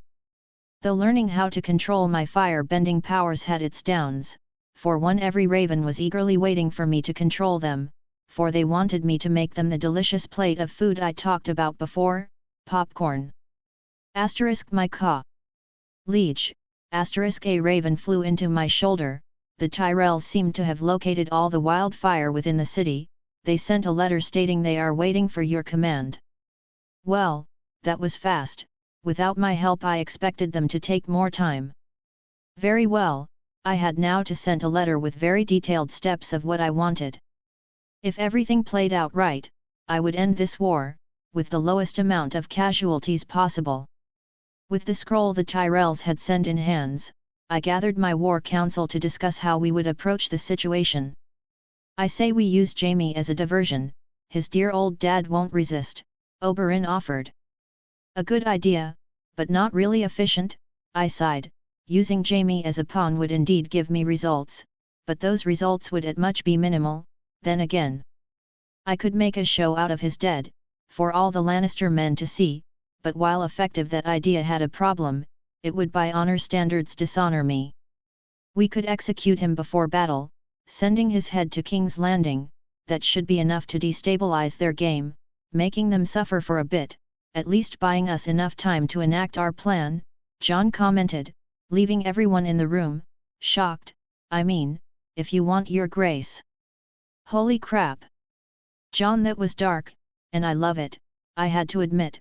His idea was very efficient, and would send a message, that while untrue would shake the queen, Jaime's head would make her believe I also killed her kids. That has to be the dragon in you, there is no way a wolf can come up with that, Oberyn chuckled. What do you mean? Ned Stark asked in a dangerously low tone. No offense, but you would probably kill him, bury him. Without never exploiting his usefulness, Oberyn shrugged. We don't like these mind games in the north, nor we need them, Ned Stark stated. Well, our king is a northerner and yet he plays the game like a master, Oberyn chuckled. Ned Stark smirked at Oberyn, which was a disturbing sight to behold, considering the man showed almost as much emotion as Vin Diesel, and he hates the game. He learned how to play it so that he could destroy it, isn't that right, my king? Yes, I nodded. Anyway, now that we have our plan, the next part is simple. We focus on abusing our range, while I deal with the catapults with Neltharion. You are going to mount him? Jon inquired with a hint of excitement on his normally serious voice. Yes, he is big enough for it, and I need to guide him, I nodded as I continued to explain them with detail how my three-part would work. First I would deal with the traps and anchors, second my own archers would make death rain on the Lannisters, followed by stage 3, the most important stage, because it needed the Tyrells' cooperation because by that point, Cersei would start her plan, which we had to stop. If everything played according to the plan, I would have my wife sitting on the throne my next month. This was my last fight within the Seven Kingdoms, for my next battle was against the others. Torment Giants Bane POV. I fucking hated scouting missions, it was like tempting death to come and fuck you, especially since that undead monstrosity had taken over the real north, his eyes were everywhere. Do not fear, he can't feel us. The weird-looking child said, holding my hand tight, I can keep this magic shield for a while, he won't see us, that is unless we make a sound. So how do we kill that monster? I asked, thinking of the Night King, for what I knew, the king of the undead was special, and that probably made his weakness special and unique. Valyrian steel, on his heart, the child answered. So only the heart? I inquired. Yes, to kill him yes, cuts in other areas will only slow him, the tree-looking child nodded. So why are scouting? As I was about to ask more about why we were here, Destiny decided to show me firsthand why we were here. From afar I could see something under a massive iceberg. Is that a dragon, a dead one? The children muttered. We have to warn the others, if he keeps breaking the ice at this speed it will take him a few months before he has that creature under his command. Undeads, dragons. I can't believe what I'm saying, but I will take a vacation if I survive this. I seriously need it. I sighed as I followed the children back to camp. Night King POV. Feeble little things, they thought I hadn't seen them, utterly pathetic, but for now, they would live, their lives were inconsequential on the great scheme of things, they would soon die anyways. For now I had to focus on digging this undead puppet, soon I would have the power I needed to break this wall. Soon all life would cease to exist, I will consume everything this world has to offer, soon all life will be done, an era of darkness awaits, and I'm the one bringing it. Nick Fury Rave Nick's POV. With the motherfucker I had been assigned to death, I had changed my sights to beyond the wall, a place full of secrets that could harm my master, and I wasn't going to allow that shit. Undead or not, that monster would not come without us giving Ronard detailed information about his enemies. Asterisk flight high boys and girls. We will be arriving north soon. Caw, asterisk I commanded with a very deep caw. Yes, my team answered in a single caw. Good, I cawed back. Varys POV. I had overplayed my hand, the current queen wanted to blow up the realm, and I had yet to talk with Jon. He needed to know he had a better claim than Ronard and Daenerys. Jon Targaryen was the rightful king, but he had no army backing him up. I knew if push came to shove Lord Stark would ally himself with Jon, but that was about it. I need to thread my web very carefully, otherwise I will lose everything, I sighed. Asterisk caw, you already did. You already did, caw, asterisk. Chapter 122, Chapter 119. I woke up the next morning with excitement. Today was the day that I was going to attack King's Landing. The Tyrells had found the majority of the wildfire, meaning I was clear to attack the Lannisters. I was going to lead the attack charging with my dragon in the front lines. My dragon son and I would be more than enough to take care of all the enemy traps ahead, including the ones that Tywin Lannister. Today is the day, I shouted for everyone to hear. Today we take down those fake lions. And everything they love. Needless to say, my men started to shout a chant in agreement. They had been ready to fight for me long before, and now it was their time to shine and prove how loyal they were, a suicidal thought but one that helped me. Not to be a party pooper, but Oberyn approached me. Can we trust those flowers? They have jumped sides like a game of hot potato. Lovely reference, and no, we can't trust, but for now, I know they are playing on my side. I chuckled. After all, it was very hard to lie to me when I had ravens spying their every move. We should be ready to march in a few hours, Ned Stark stated, mounting his horse. Are you going to ride your dragon ahead? Or wait for us? I will wait for everyone to be ready. Once the men start marching, I will fly to the city with Neltharion, taking their defenses, I answered. Very well, Ned nodded. Leave some Tywin for me if you happen to burn him, Oberyn added with a smirk. I chuckled, I will try.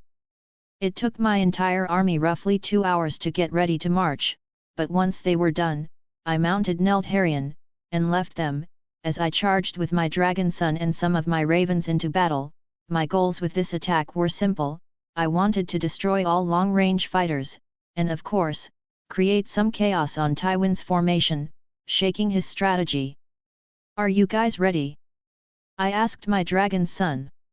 I will not let you down, I will burn every enemy that stands in our way, Neltharion stated with absolute confidence. We are ready, Caw, my ravens caught in one voice. I smiled at their answers.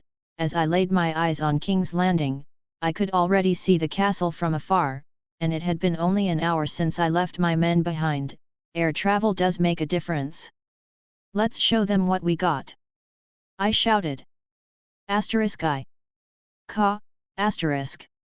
The city kept getting closer and closer. Second by second the distance between us and the city was slowly disappearing, and just when we were in range I shouted, fire! At my command torrent of fire shot from Neltharion's mouth, burning every poor soul on its unforgiving path, setting a lot of unaware soldiers to blazes, melting eyes and burning their skin away, killing them a few seconds after the fire had taken them. Locate all the long-range defense posts. I ordered a few of my ravens, and in response they immediately flew to fulfill their mission.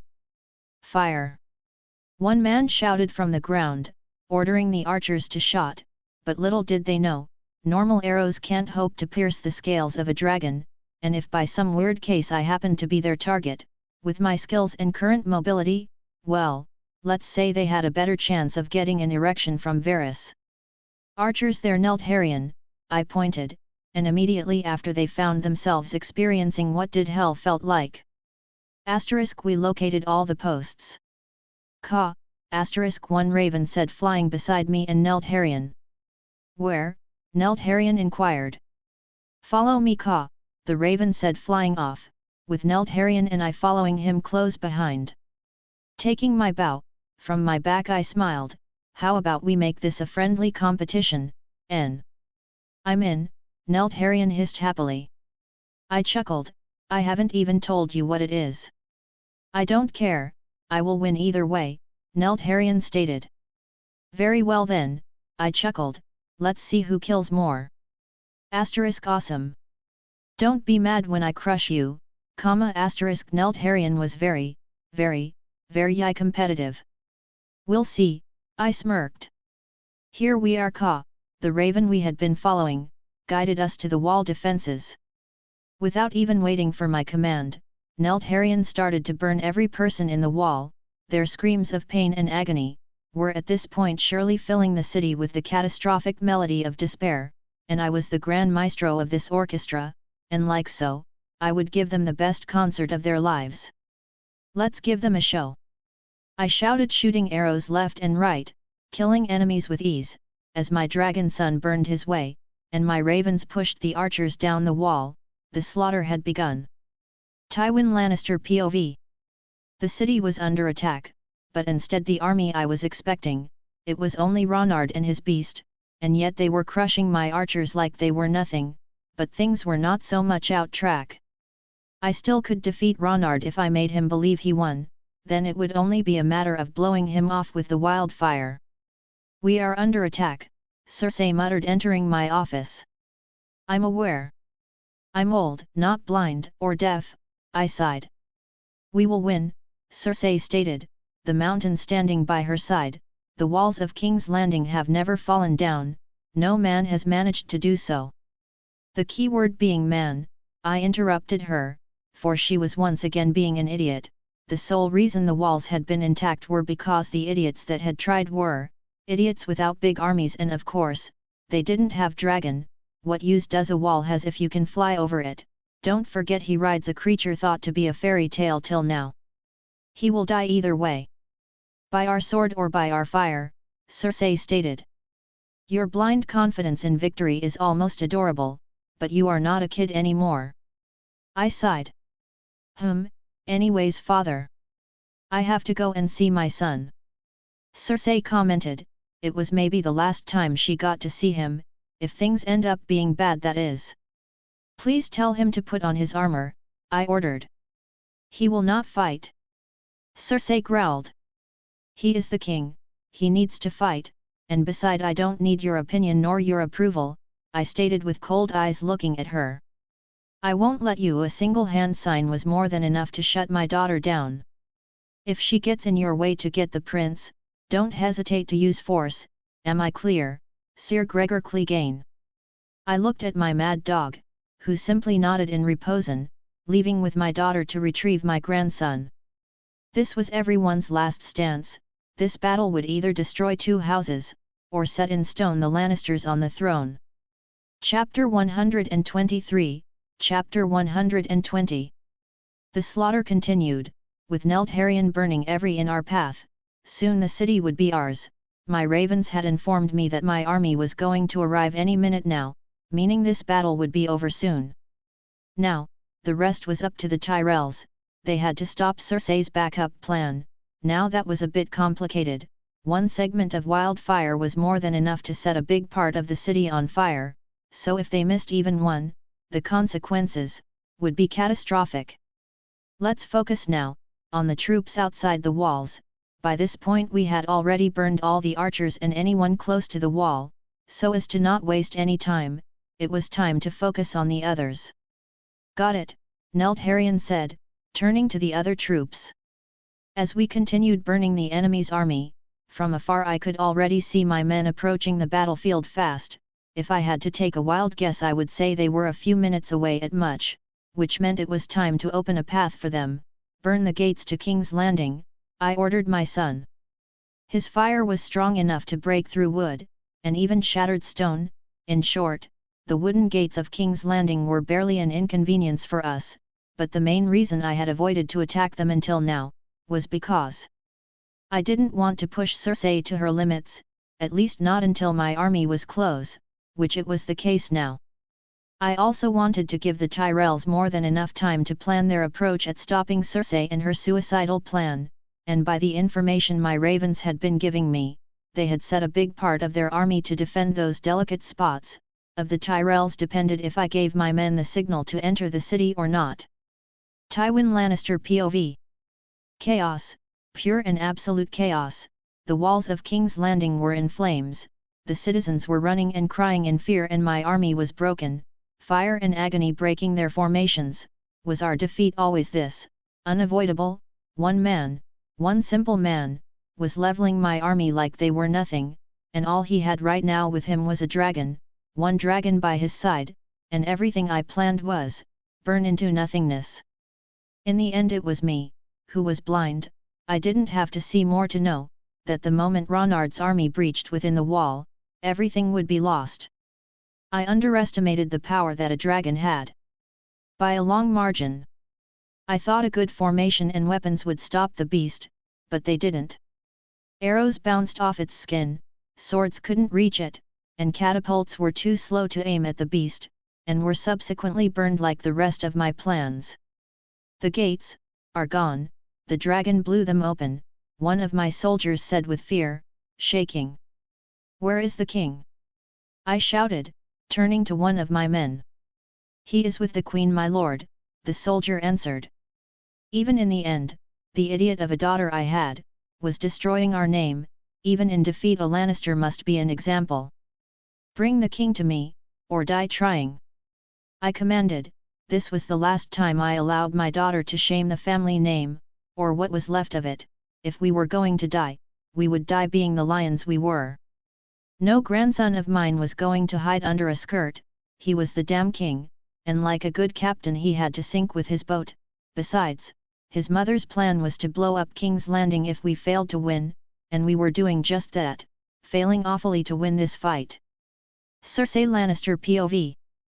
Father had failed once again to stop Ronard, he had failed me for the last time, and he would burn with the city for it. He thought I wanted to take King's Landing with everyone in the city included, but, the reality of my plan was a bit different, something I had kept secret to everyone. The city would indeed burn, but without Joffrey, the mountain, and me. I had other plans for us, for we would escape through one the many city tunnels, leaving Ronard and my father burning. With the mountain on my side, I would be able to survive, long enough to take what it was mine. Why do we have to escape, mother? I'm a king. The enemies will kneel when they see my radiance, Joffrey complained.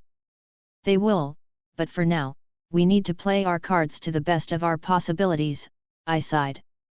Well, if we don't have any other choice, Joffrey sighed. Behind me, the mountain commanded, and a second later I noticed why he was giving us orders. Soldiers of Highgarden were in the tunnels, guarding the first explosive of the chain that would set the city on fire. How dare you to touch a king, you are not worthy of it. Joffrey hissed with anger at the mountain, failing to notice the soldiers ahead. We have orders to not let you pass, one of the soldiers said, unsheathing their blade. I am your queen, so who ordered you such a thing? I inquired. We have orders, and that's all you need to know, the soldier replied. Stay back. I'll handle this, the mountain said, slowly walking towards the dozen soldiers with a smile plastered on his face. He wanted to break them, to make them suffer. Make every single one of them suffer, but be quick, we have at much an hour before the bear takes the city, I ordered.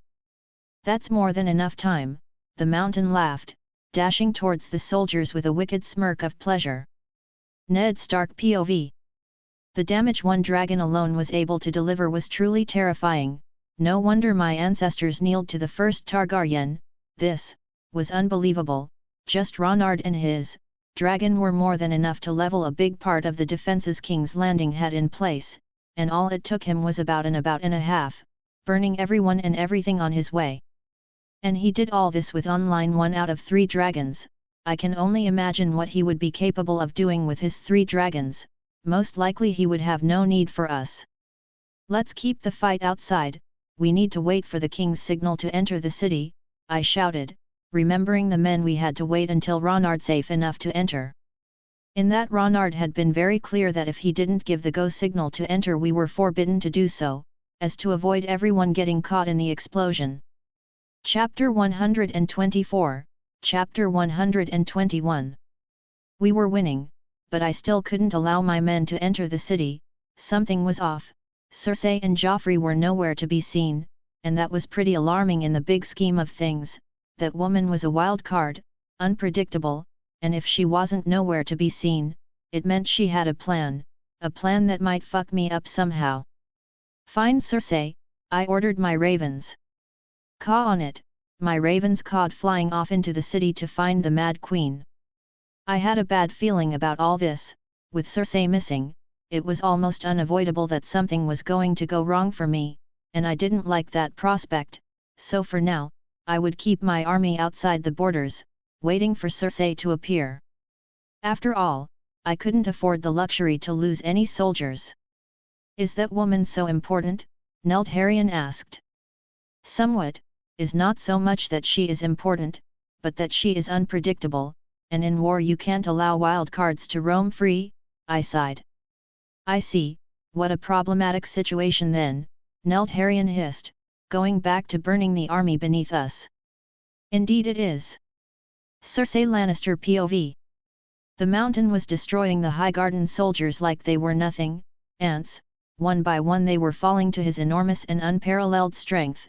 Each swing of his massively abnormal long sword resulted in another body on the ground, adding to his uncountable count of victims, and I couldn't help but smile at this sight. After all, taming this mad dog to obey me was probably the best choice I had ever taken.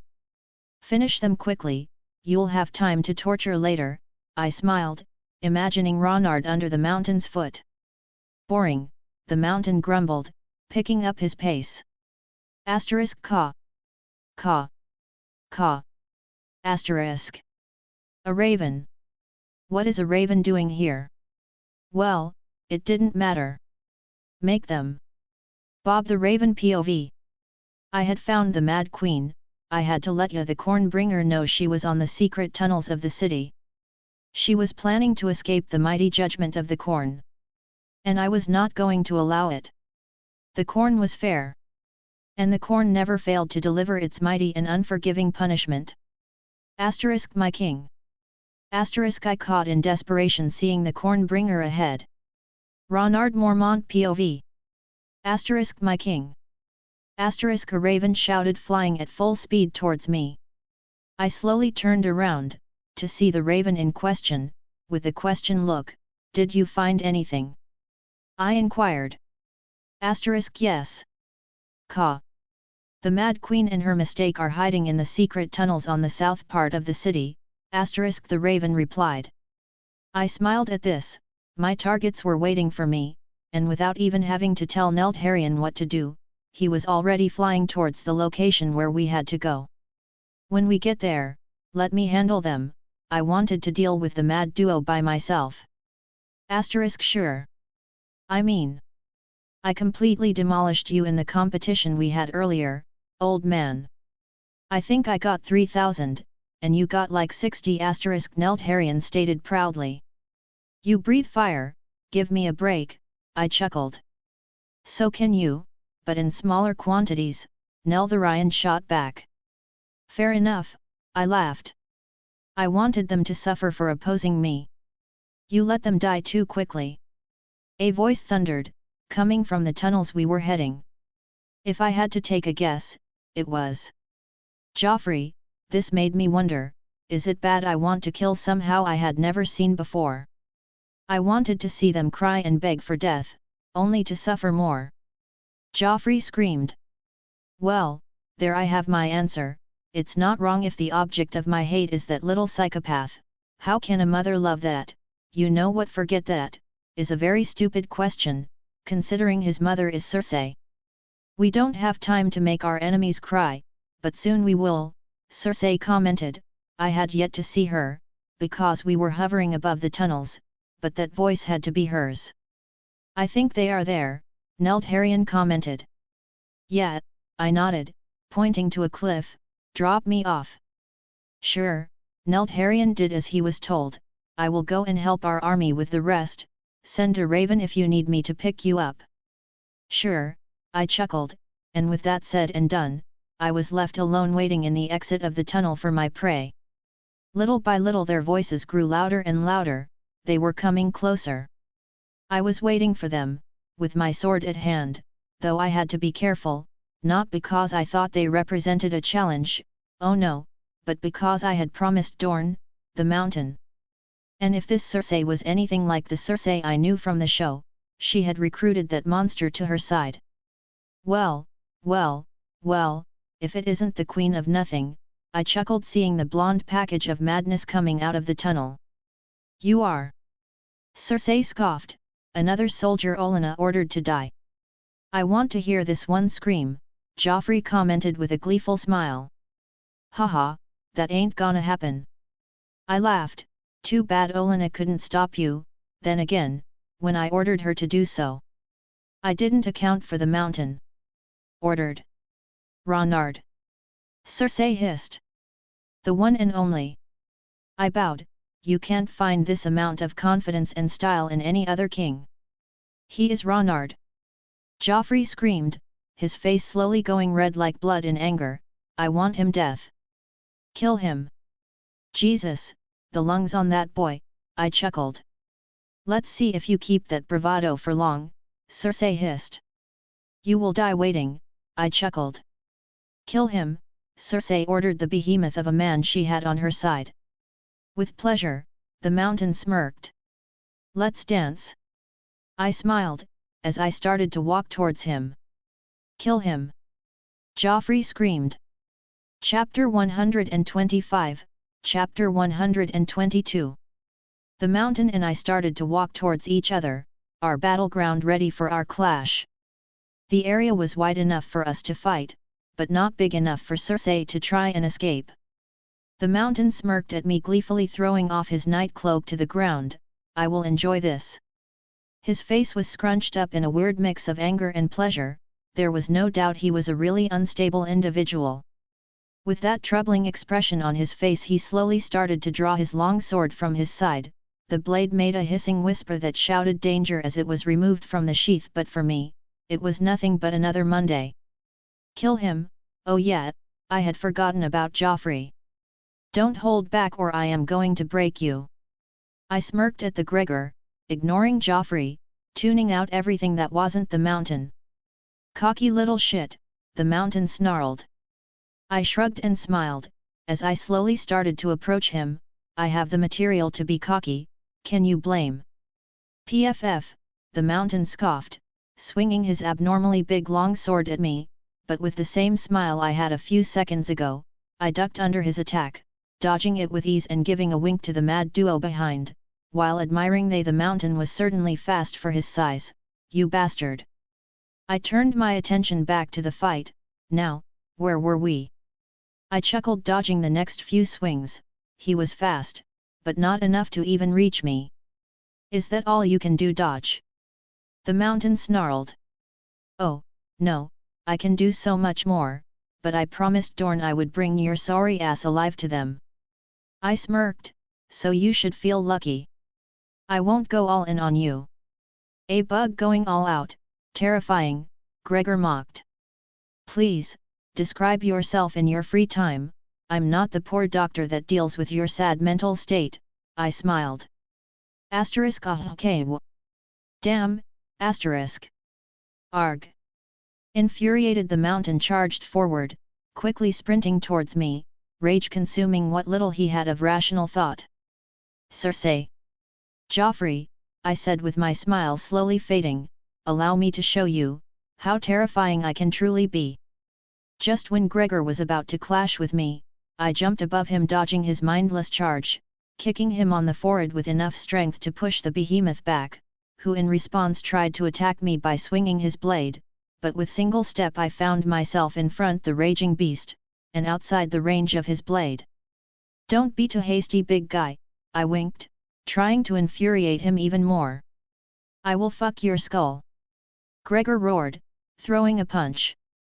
But moving ever so slightly to barely dodge the punch, I grabbed Gregor's wrist as his punch was passing in front of me, and proceeded to throw the bastard up high into the air, to the surprise of everyone, including him who just couldn't grasp what in the seven was going on. I pulled down on his arm, slamming the Gregor head first into the ground, with enough strength to plant his head on the ground, and by result ending the battle.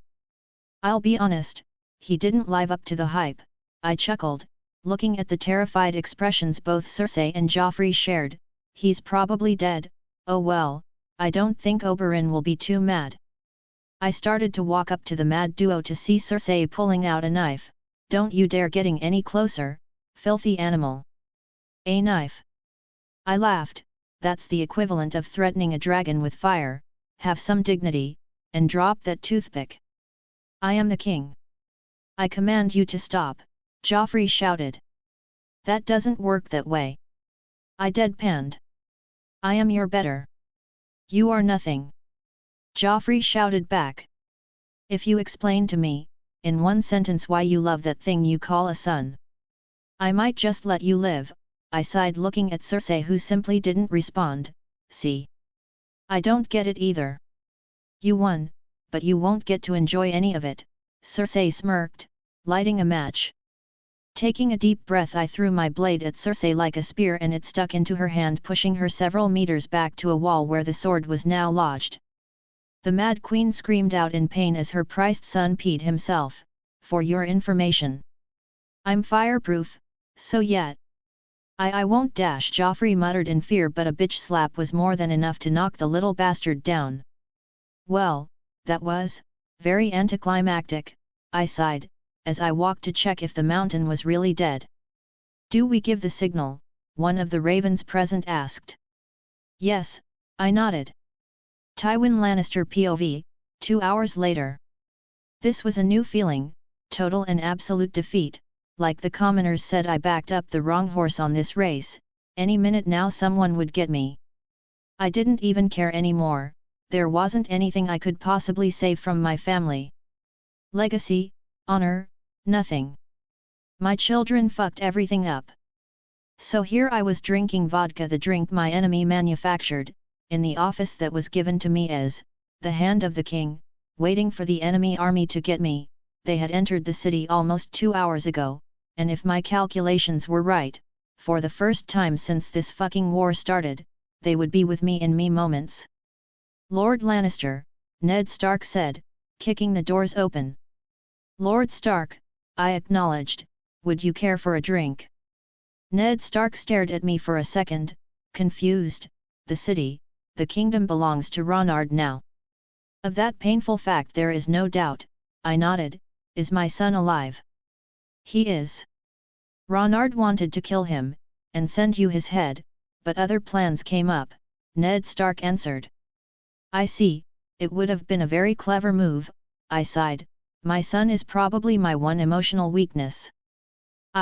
That's what Ronard said, Lord Stark nodded. Where is Oberyn? I inquired, from how much he hates me. I expected him to be the one to capture me.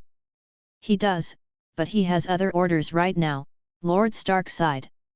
Very well, I nodded, putting the vodka bottle and my cup down, a very distinctive drink. Like everything our king does, Lord Stark approached me. Yes, that sounds about right, I nodded, dropping my sword. Lead the way, Lord Stark, I'm sure many want to see me hang, let's not keep them waiting.